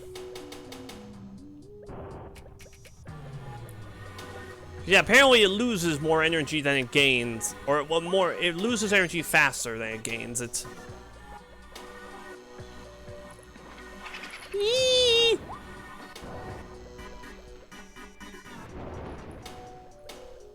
Oh yeah, this is so cool, you know? Like, this is a level trope that Kirby's never really done before. Like, we've had haunted mansions before, most notably in Triple Deluxe. But I don't know, I guess just the theme park vibe they're combining this with, you know, a haunted house in a theme park, just helps to give it a different identity from the other haunted areas. You know, like a familiar theme, but still able to stand out on its own as something unique.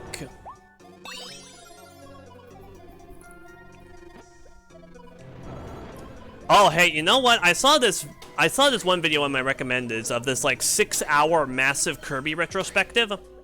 I have not had the time to sit down and watch the whole thing through though.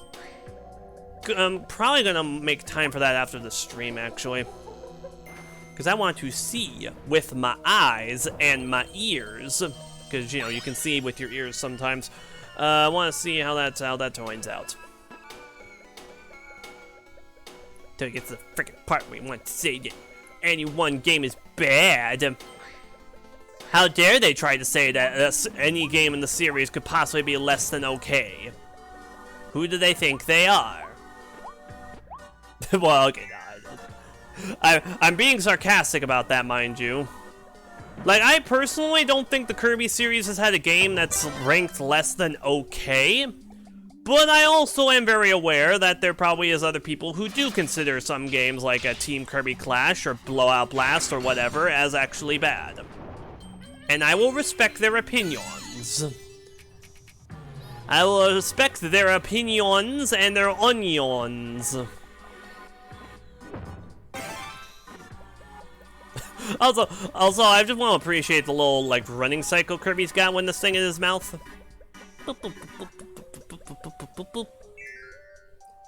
Also, this thing in their mouth. I'm sorry that I keep misgendering the poor guy. It's just... Look, I grew up in America, okay? I grew up used to people calling Kirby he. And I have not had a chance to properly readjust myself to that. Admittedly, I don't know if I ever will. Like I said, I've been calling him this my whole life. But I mean, I do it for a loved one, and I do love Kirby, so... Ho ho ho.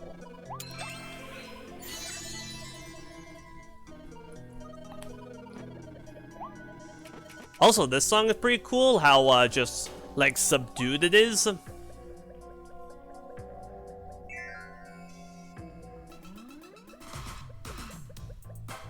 Oh yeah, back to the techno jazz.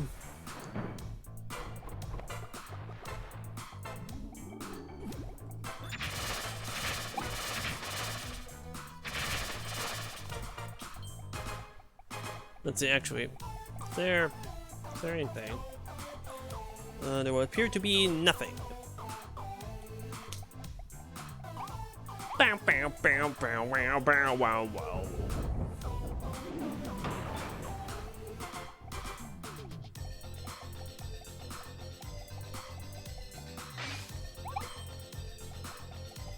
You know, I do love myself a good haunted level, especially when they take the route of, like, the ghost houses from the Mario games, or like this one, where they try to employ, like, special optical tricks to just throw you off. They can be really fun. You know, like having these flat images that appear to have depth to them. Ow.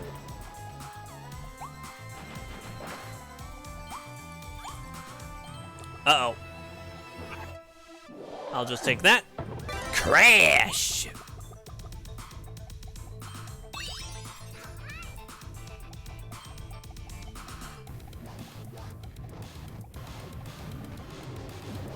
And... System Crash! Isn't there an animatronic in, like, FNAF AR, like a skin for one of the animatronics in FNAF AR that's called, like, System Crash someone? I want to say, like, System Crash Foxy. And also, did they release a new trailer for, like, a FNAF AR or something?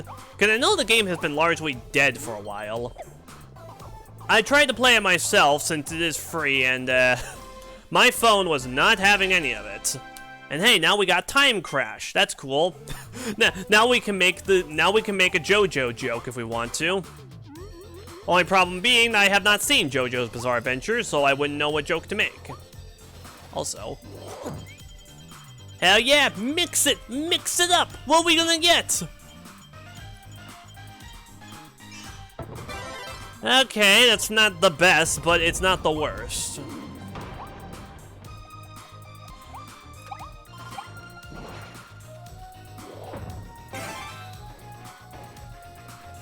Oh, also, another thing about these soda vendor, like, copies.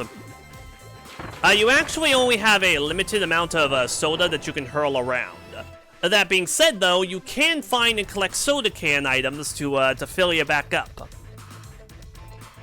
Plus, if you toss a soda can, but it doesn't, like, hit an enemy or fall out of bounds, you can recollect it and add it back to your ammo.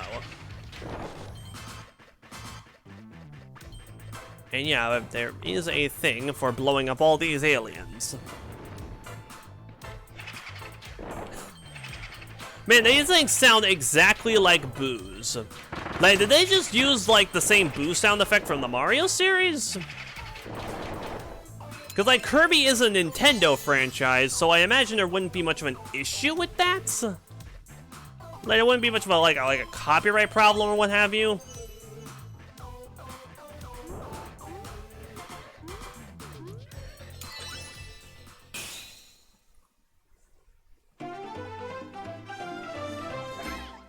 Oh, yeah.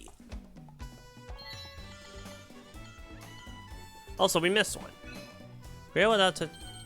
Wait, oh, yeah, we did touch the Ghost Gordos. Okay, well, that's another one we'll need to come back for. Dome Mouth Kirby. Kirby gained the mysterious mouthful mode ability after he flew through that vortex. Now we can stuff an entire dome into his mouth. Wrap around one of these, then twist until it pops open. Think there's anything good inside? Only one way to find out. Gabon. Bernard! This uppity pup is an expert marksman, pew pew, who's quick on his feet as he patrols the new world. His eyes are hidden under his hat, but that doesn't seem to affect his aim. He also has an impressive sniffer that can track prey near or far.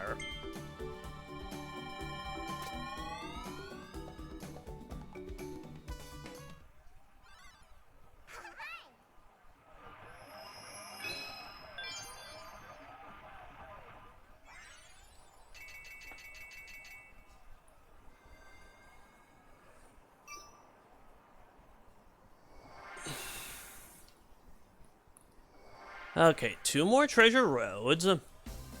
I really want to go straight to this level, the Wandaria Dream Parade. But no. These treasure roads provide us with rare stones, which we need in order to upgrade our copy abilities, so...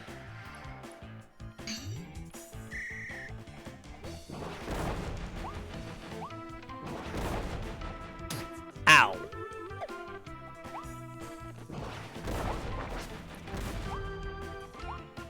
Oh, you know, actually, with all the Wild D's we saved, I think that should be enough to unlock the Colosseum.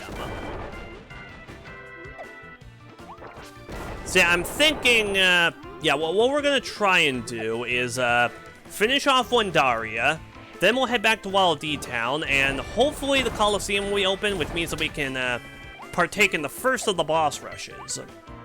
And that would be a good note to end on, I think.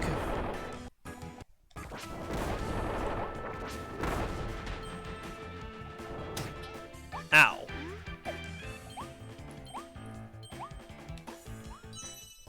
and then you just flip into it like a rad guy.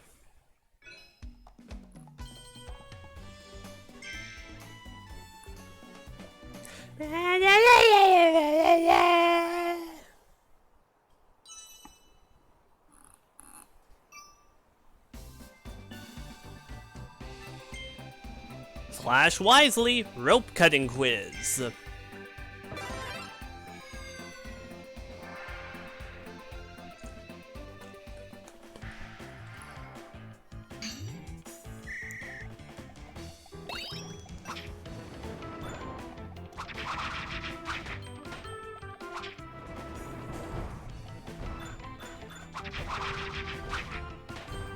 Okay, so yeah, this one.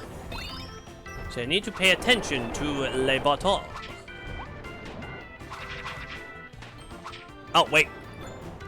Ah, shit. I missed that.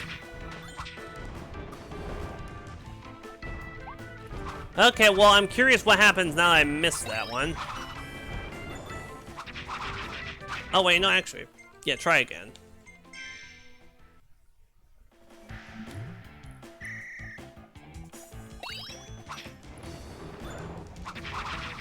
Because if I remember right, there should be like a wind current at the end that's like wastes a bunch of time trying to fight against to get to the ending. Or like the exit, I guess. Ow.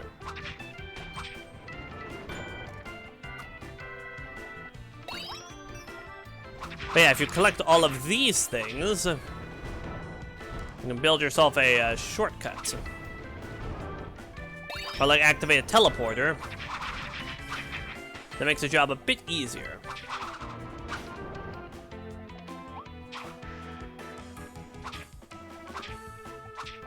Cut, cut, cut! Ah, yeah, see? Right here. You would need to fight against this wind current in order to get to the end.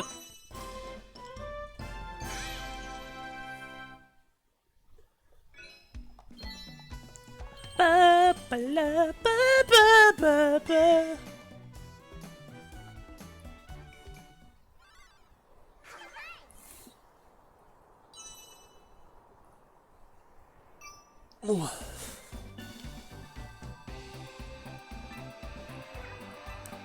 Alright, the Wandaria Dream Parade.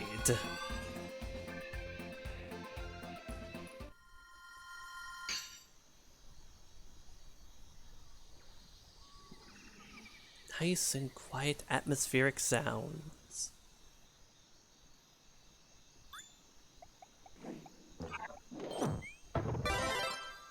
So then we enter this back door into the warehouses, I guess.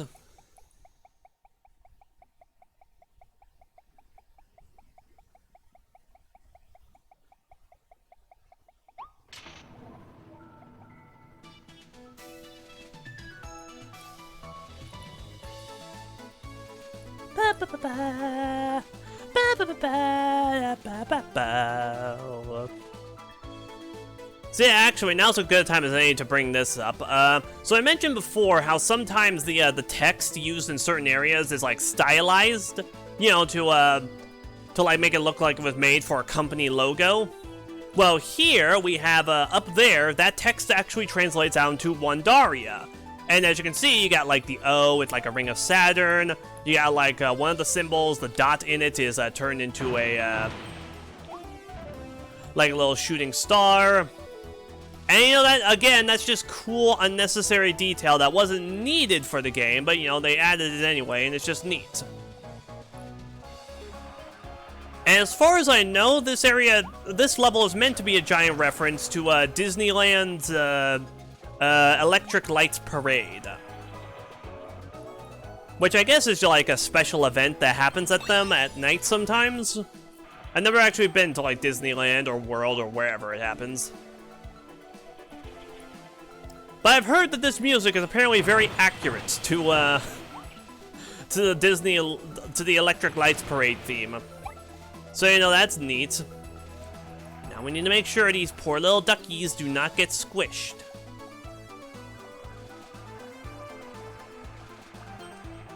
Come along, little quacks.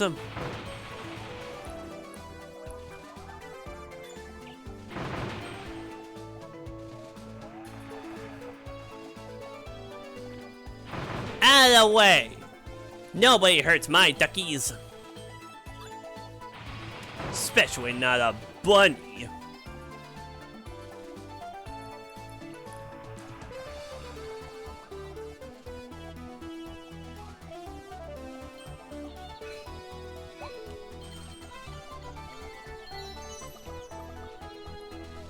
Okay, now you guys out of the way.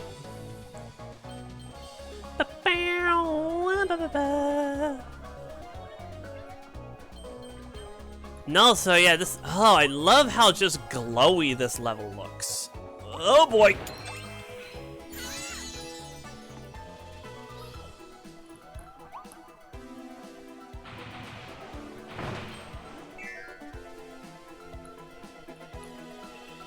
Okay, tornado time.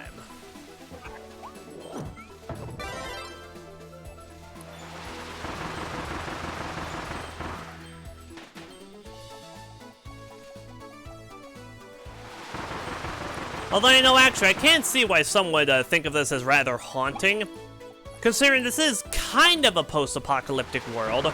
Like, humans did used to inhabit this place, or at least human-adjacent creatures. And now they're all gone, and all their relics have been left behind to just sort of rot. Until the events of this game, of course, when we toy with all of them. Okay, so first order of business. So yeah, use comb mouth to crack this open.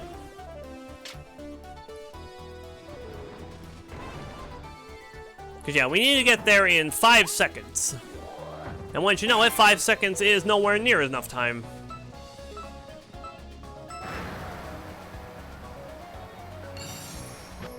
I wonder what the world record for that is.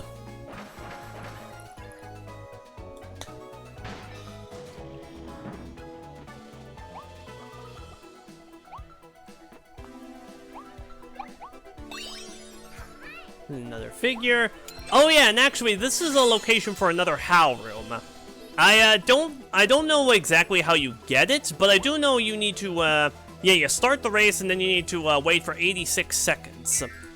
86 being a reference to how 86 in Japan is pronounced about the same as HAL is. But yeah, unfortunately, I do not know exactly how to find it. Cause yeah, see, the only reason I ever go to the HAL rooms is because they have exclusive music that you can't unlock in the jukebox until you visit them. So like, yeah, it's... I mean, if they wanted an effective reason to visit the HAL rooms, that they certainly got one there.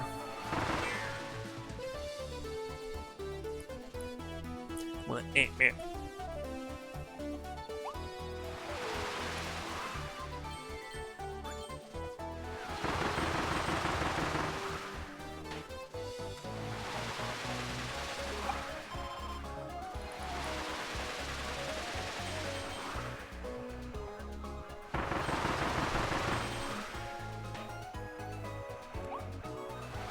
Over across here.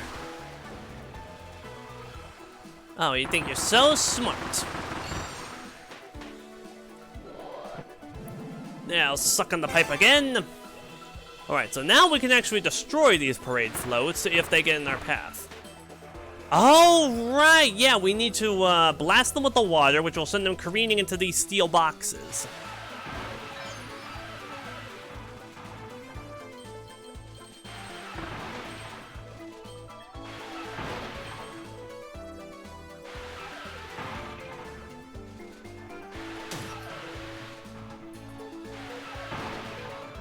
Also, maybe I should refill on water.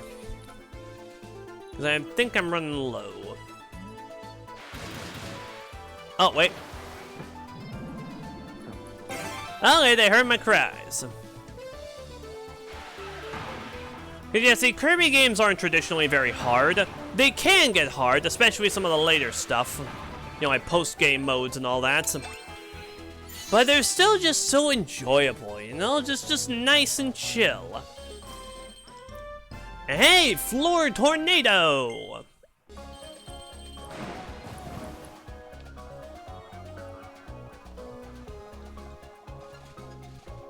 Up.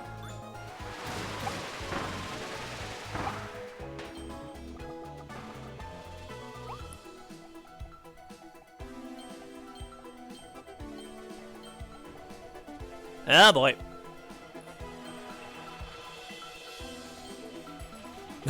Although I like the faces some of these things have.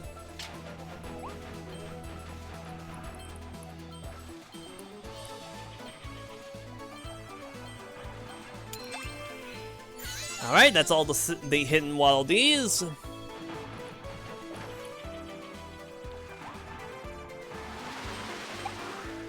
Ow. Oh, that's it, you die. Yeah, that's right, you're better for me.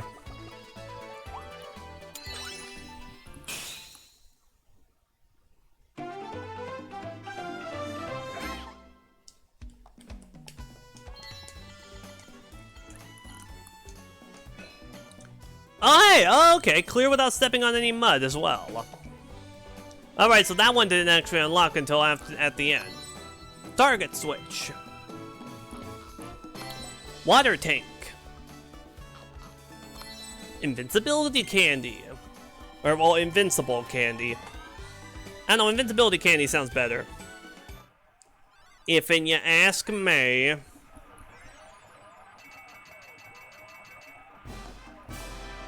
Oh, well, these live.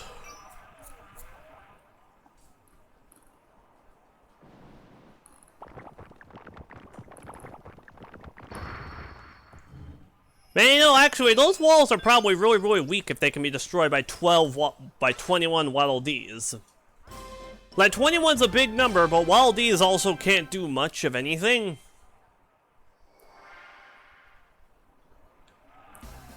What? Oh!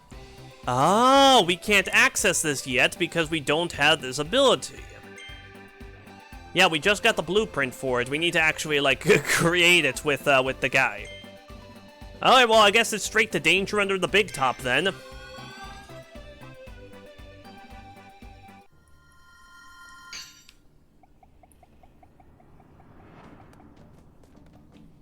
Oh.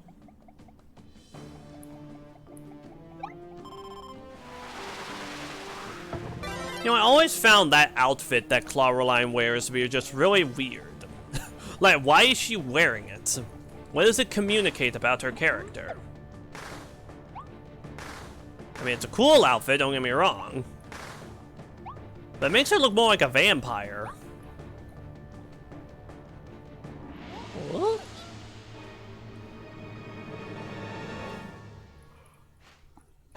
Lethal Leopard! Clawroline!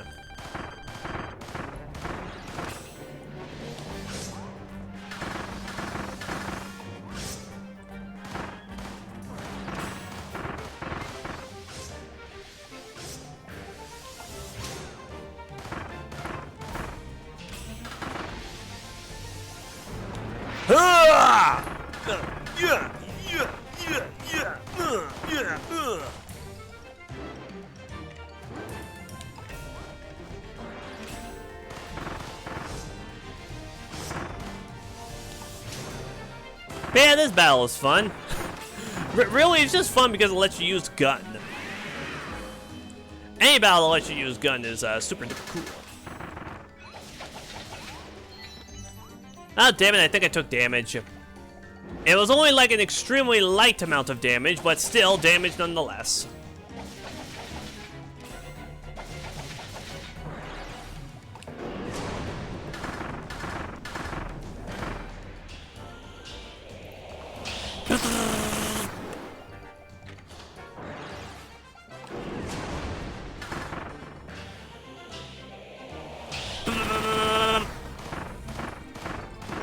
Man, you know, I just feel, yeah, again, I just feel bad for anyone that gets hit by Kirby with this, with Noble Ranger. Because those bullets come out fast. Also, I just realized this thing shoots star bullets. Just like Kirby does. And hey, we defeated her without hovering. Nice. And we clear within a minute and a half. Even more nice. Yay, yay. And we got Pencil Drill.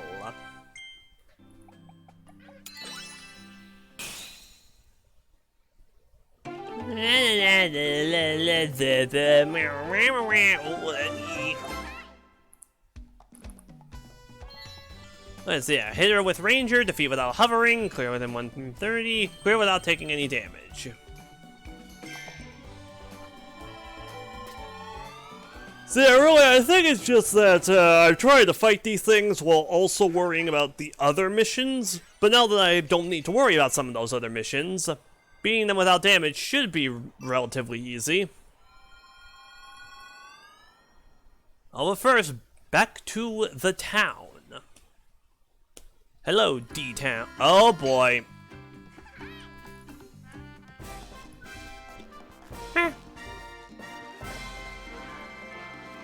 While D-Town has grown even bigger.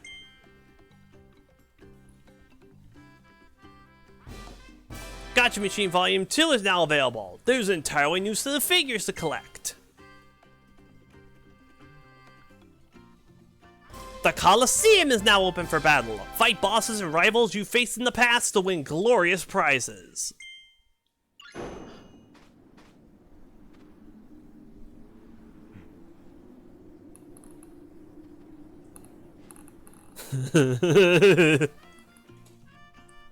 Man, Meta Knight is such a badass. Crash can be evolved, Drill can be evolved, Hammer can be evolved, Sword can be evolved, and Tornado can be evolved.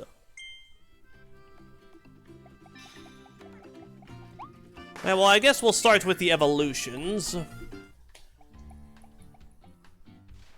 Hello.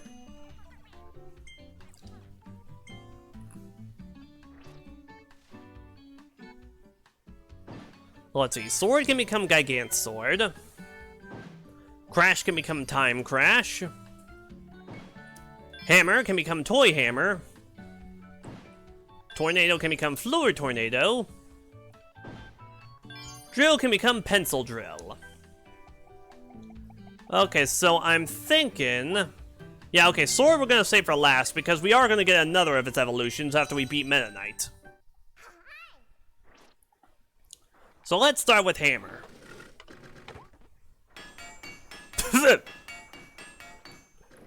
It amuses me to see him hit the hammer with his hammer.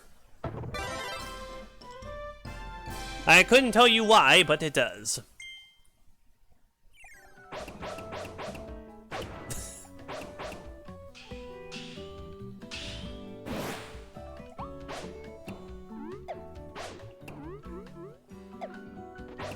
And also, yes, Toy Hammer is the one with that big hover glitch.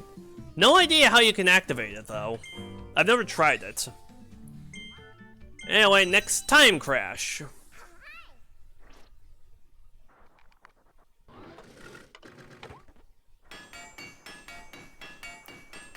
Now, okay, this one is more concerning than anything. Like, should you really be hitting what seems to be effectively just an atom core with a hammer?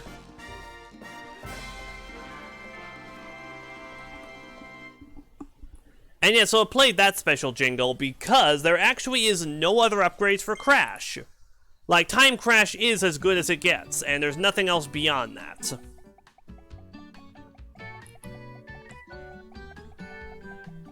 So yeah, when active...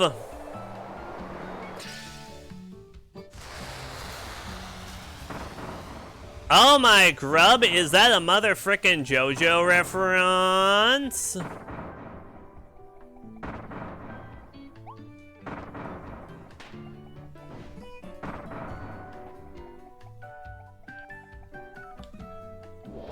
Huh.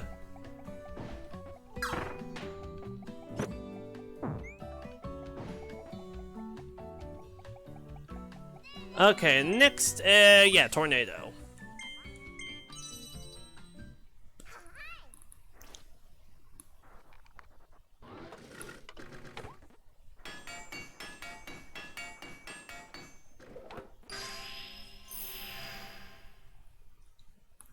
Oh yeah! So yeah, this upgrade should be fairly standard. Oh yeah, now we can go to that Fluid Tornado Treasure Road over in Wandaria.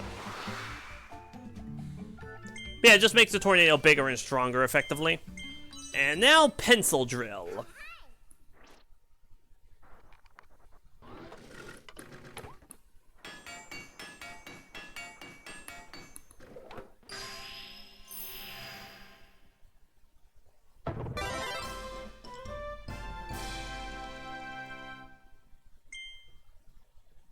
Alright, so this one...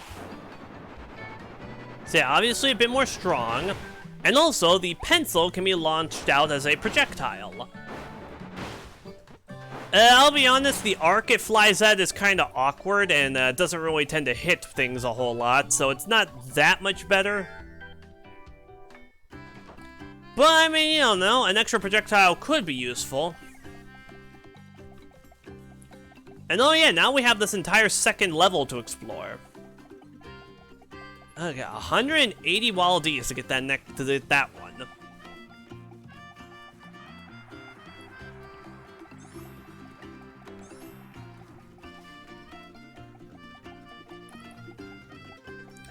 Also, you know, I never did stop to just sort of take in the surroundings a bit. But yeah, there are a lot of what I assume are supposed to be houses scattered around. That aren't just like business buildings. So yeah, I guess the living conditions around here are pretty good.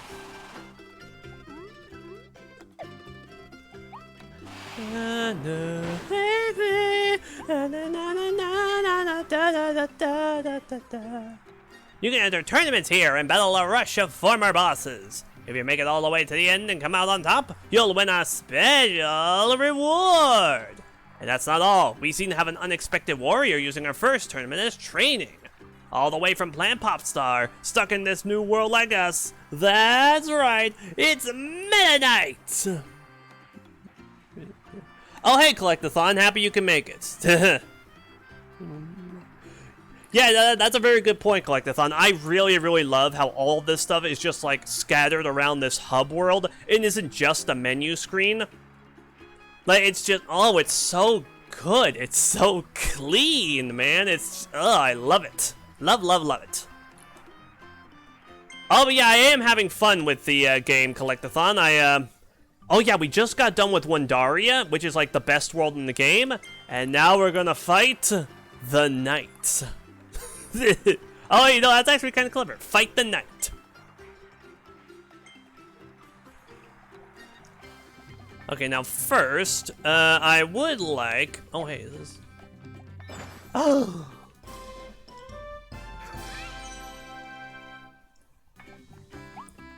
So yeah, I would like to switch from drill to sword, please.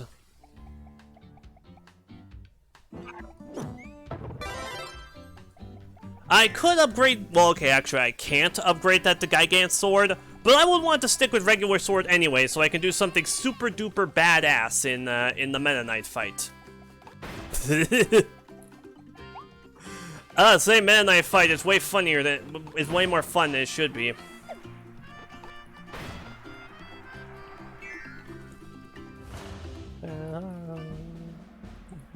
Okay, first of all, no, I haven't heard of that creepypasta, Collectathon. And second, oh, it's okay, Patata, for coming in late.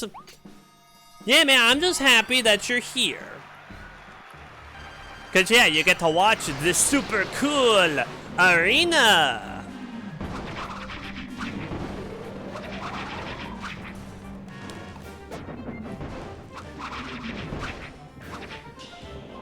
So yeah, the Coliseum is basically this game's equivalent of the classic arena. Fight a whole bunch of bosses with only a limited number of health items. And do whatever it takes to come out on top.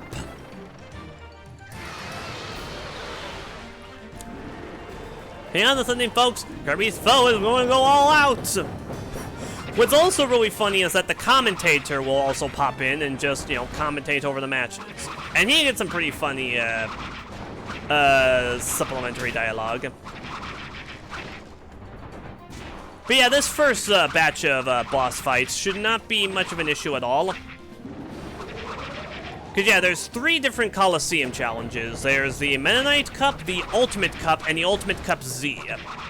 With the last one, of course, being the true arena equivalent. That one's probably going to give us some shit. It's an ongoing pixel animation horror series. It's one of the few times which isn't the first boss. How went your stream? So first of all, yeah, Collectathon, this is one of the first few times I actually brought that up. But thank you for bringing it up also. I like people reiterating my points. Which actually, that sounded very backhanded when I said that, but I meant that. And yeah, Patata, stream went pretty okay.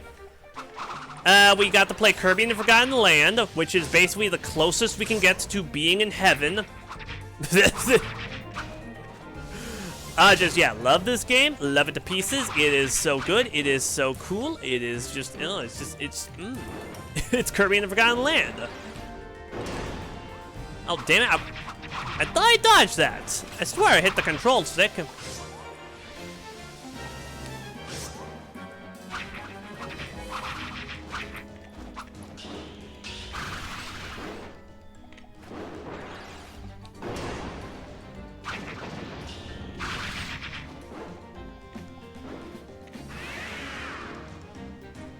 Also, you know something I really, really love about the franchise? I don't think it's enough credit, the boss fights. In particular, I really like how a lot of them are so dynamic and fluid, you know? Like, the bosses just have a great variety of attacks, they have all sorts of cool animations for them. And then, of course, when you deal enough health with them, they have this little animation of them, like, roaring and increasing their power and going at you again. And sometimes the arena can be changed up to accommodate some new attacks. It's just cool. Oh, wait. Oh, damn Damn it! I could have used sleep to heal and then went right back to sword. Oh, I hate when that happens.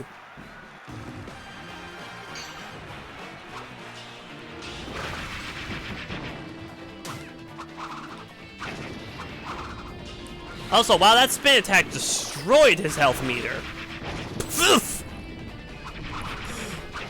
Okay, something didn't feel right about that. Like, I won, but at what cost, you know? Ow.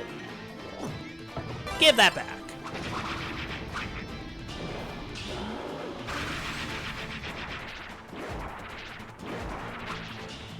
Ow.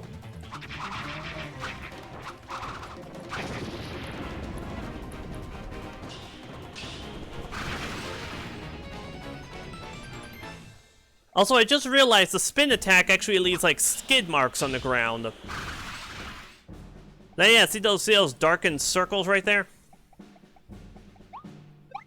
Okay, but yeah, realistically, there's no problem here. There's 6 bosses to fight, and they give you 6 Maxim tomatoes, so we can use a Maxim at the end of every round and come out on top, basically. Yeah, what you gonna do? What you gonna do? Oh, you're gonna swing your arms at me? Oh, how original. As if you didn't do that enough in your first boss fight. But yeah, I do believe this does the standard arena thing of actually making the bosses a bit weaker than they normally are in the story. Which I think is perfectly fair, considering you do need to fight all of them in a row with only limited healing items. They gotta do something to balance them out, especially when you get to the final bosses.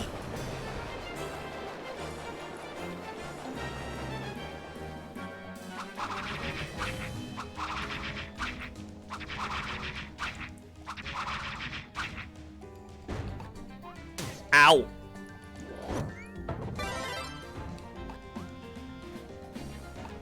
Huh.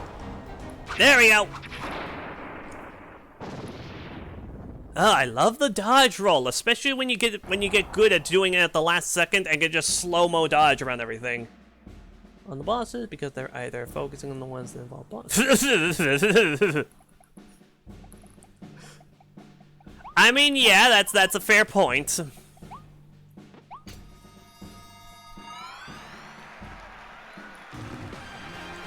Okay, now, Wild Edge and Florina.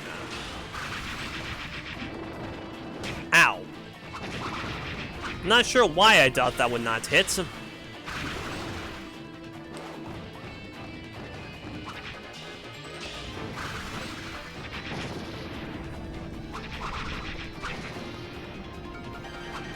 Meow, wow, wow.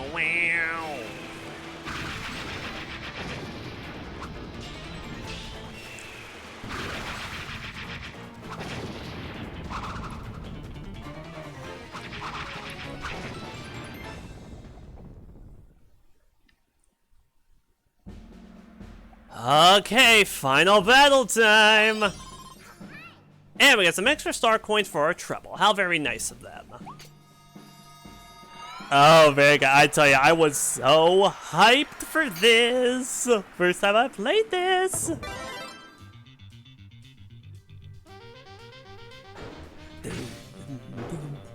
Da, da, da, da, da.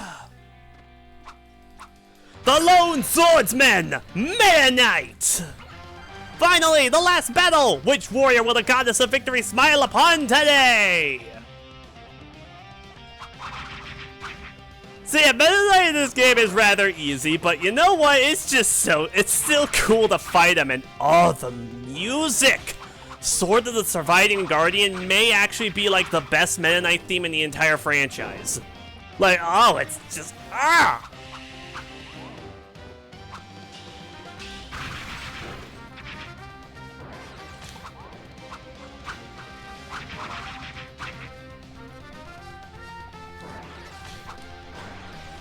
Oh, wait.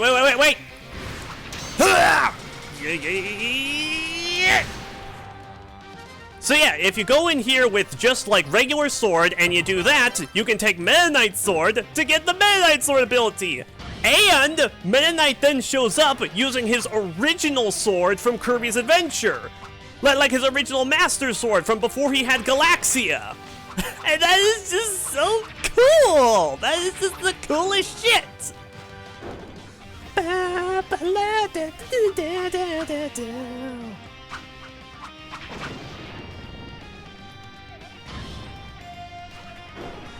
And then he goes up, and then he does this, because apparently he could do this all this time.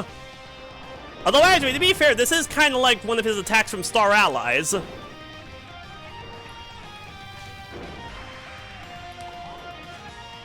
Oh, right. Meta Knight is such a badass. He's so cool, and his fights are always so cool, too.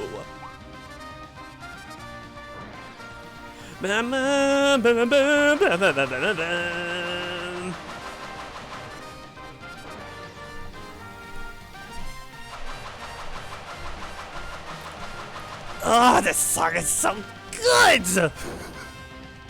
How is it even possible for humans to create music that's this good?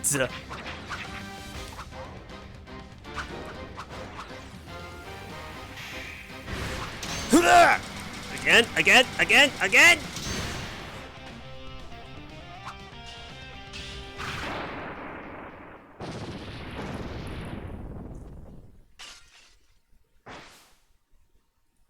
Oh, that battle is just so cool. Oh, it's just so fun. It's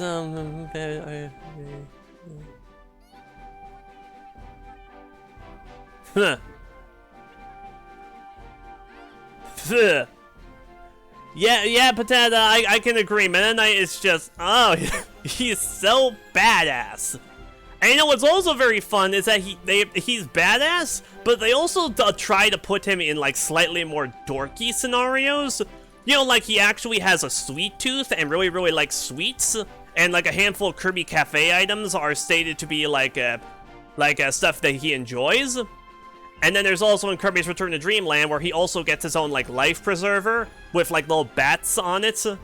And yeah, he's a total badass, but he's also is capable of some slightly dorkier moments. And I just, you know, that makes me like him even more.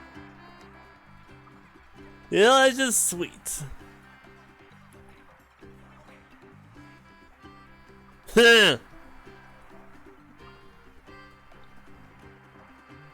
Yeah, I see why you like him in Smash Bros. Brawl.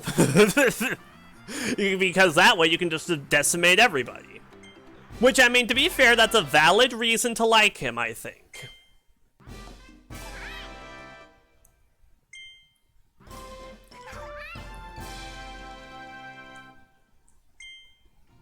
Alright, and now we can create the Meta Knight Sword blueprint, because, yeah, while we were able to exit that battle with Meta Knight Sword, if we want to retain it, we're going to need to actually upgrade the sword. Which, I don't think we can do that now, with the rare stone amount that we have.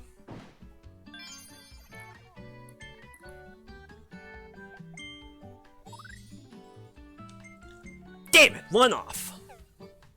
Oh, wait, you know what? Actually. Yeah, you know what? Screw the Gigantor. We're just skipping straight ahead to the Meta Knight Sword. But yes, I has idea plan.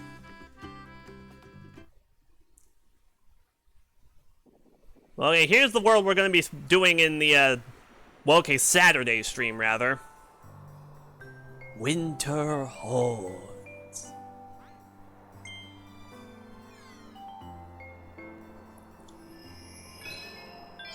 Northeast Frost Street.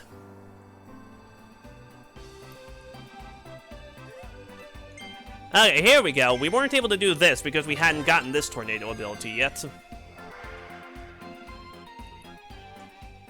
So yeah, let's do this treasure road. Grab the rare stone. Get Meta Knight Sword for permanently. And yeah. And that's where we'll call it for today.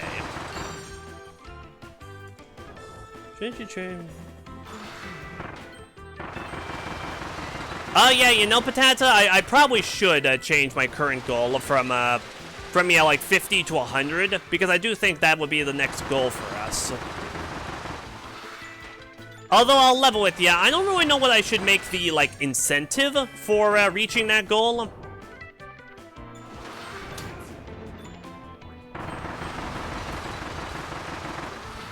Cause yeah, I think yeah, okay, this next week I'm gonna think about it, so, like what I want the incentive to be.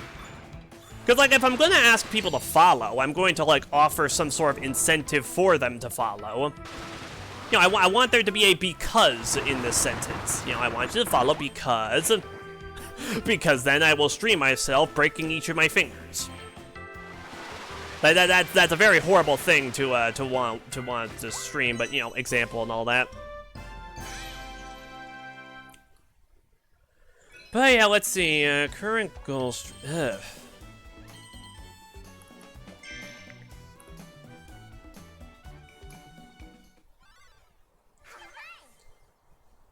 Yeah, I'll give it some thought this week, and you will see what the goal and incentive will be in the next stream.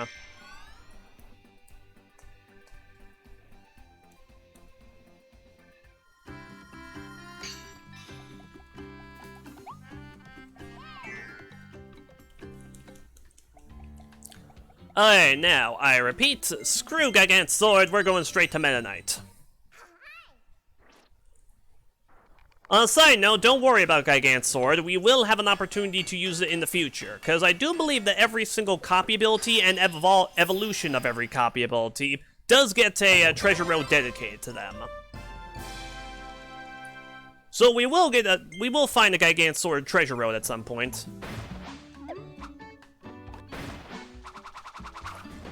And oh yeah, you can also use Upper Caliber with this.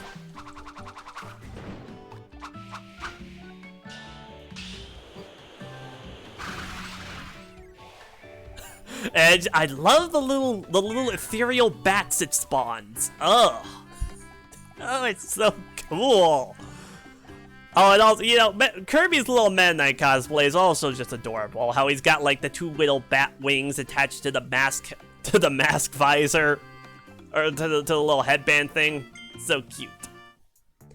Okay, last thing we're gonna do, we're gonna grab ourselves some Volume 2 figures, because we just unlocked this. Whole new batch of junk to grab. Yeah, my favorite item, the milk bottle.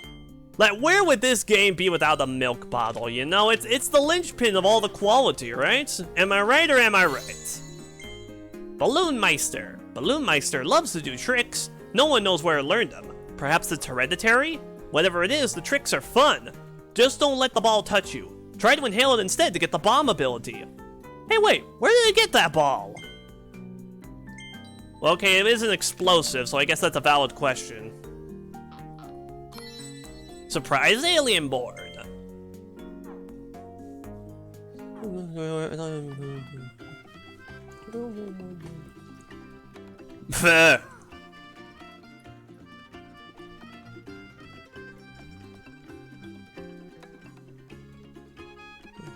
Oh, you know, I actually collectathon. I think... Well, okay, I don't know if I thought that, but I feel like I would have expected that. But no, actually, in this game, Meta Knight acts as the defender of Waddle Dee Town, keeping it safe while Kirby is out doing the adventuring. And he hangs out at the Coliseum to train. And see, you learn all that after the main story is over, and man, I tell you, that is just... that is so cool! That's so cool! They actually gave Meta Knight something to do that wasn't like... You know, a misunderstanding with Kirby, or being possessed and brainwashed and forced to fight him again. Like, he actually gets to be a protector.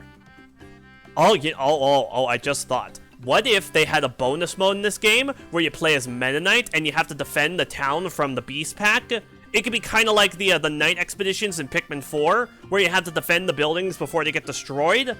And like you know, Gorimondo shows up, and you can battle him as a boss fight. Oh, why is that not a mode? Why was that? Release it as DLC or something. I'll pay for that. I really would.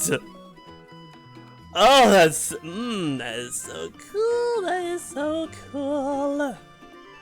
Oh, man, I'm really happy I can play this. This is a good game, you know. This is a fun game. Nice and good. It served as a very nice reprieve from the rare replay bullshit. It's great. And yeah, so next week, the schedule is for next week, Friday and Sunday, we're going to be continuing Rare Replay, and on Saturday we're going to be continuing Kirby. Just because, I've been loving this. This has been a very delightful reprieve. Just, having a lot of fun with this. Gonna continue having fun with this, and yeah, it's gonna be great. Yeah, Patata, like, this is one of my 4 favorite Switch games that makes this console probably the best Nintendo system ever. The other 3 are Pikmin 4, Mario Odyssey, and Smash Ultimate. Like, the fact all 4 of those games exist and are on the same console is it feels like it defies logic at times. So on Friday from, tempo? Hell yeah, you got good taste there, Collectathon. Okay, so on Friday from, okay, well, the plan is 5 to 9 p.m. CST, though I might actually go a little bit earlier. For, once in my miserable existence. Yeah, we will be, playing more Rare Replay, torturing ourselves with some more of that ball. But hey, oh geez, you know what? Actually, Friday's probably gonna be the day where we get the Snake Rattle and Roll. That's gonna, but well, that is that's where we're gonna go. Oh yeah, so I was thinking either like 5 to 9 like usual, or actually raising it up to 1 to 5 p.m. CST, which would be the same schedule as Saturday and Sunday. So just same time all 3 days. But yeah, I'm not finalized on that. I'll be sure to let you guys know in the Discord though. So yeah, I think that's all I got. So yeah, thank you all for watching. Hope you enjoyed this game as much as I did, and if you don't, then you have no soul.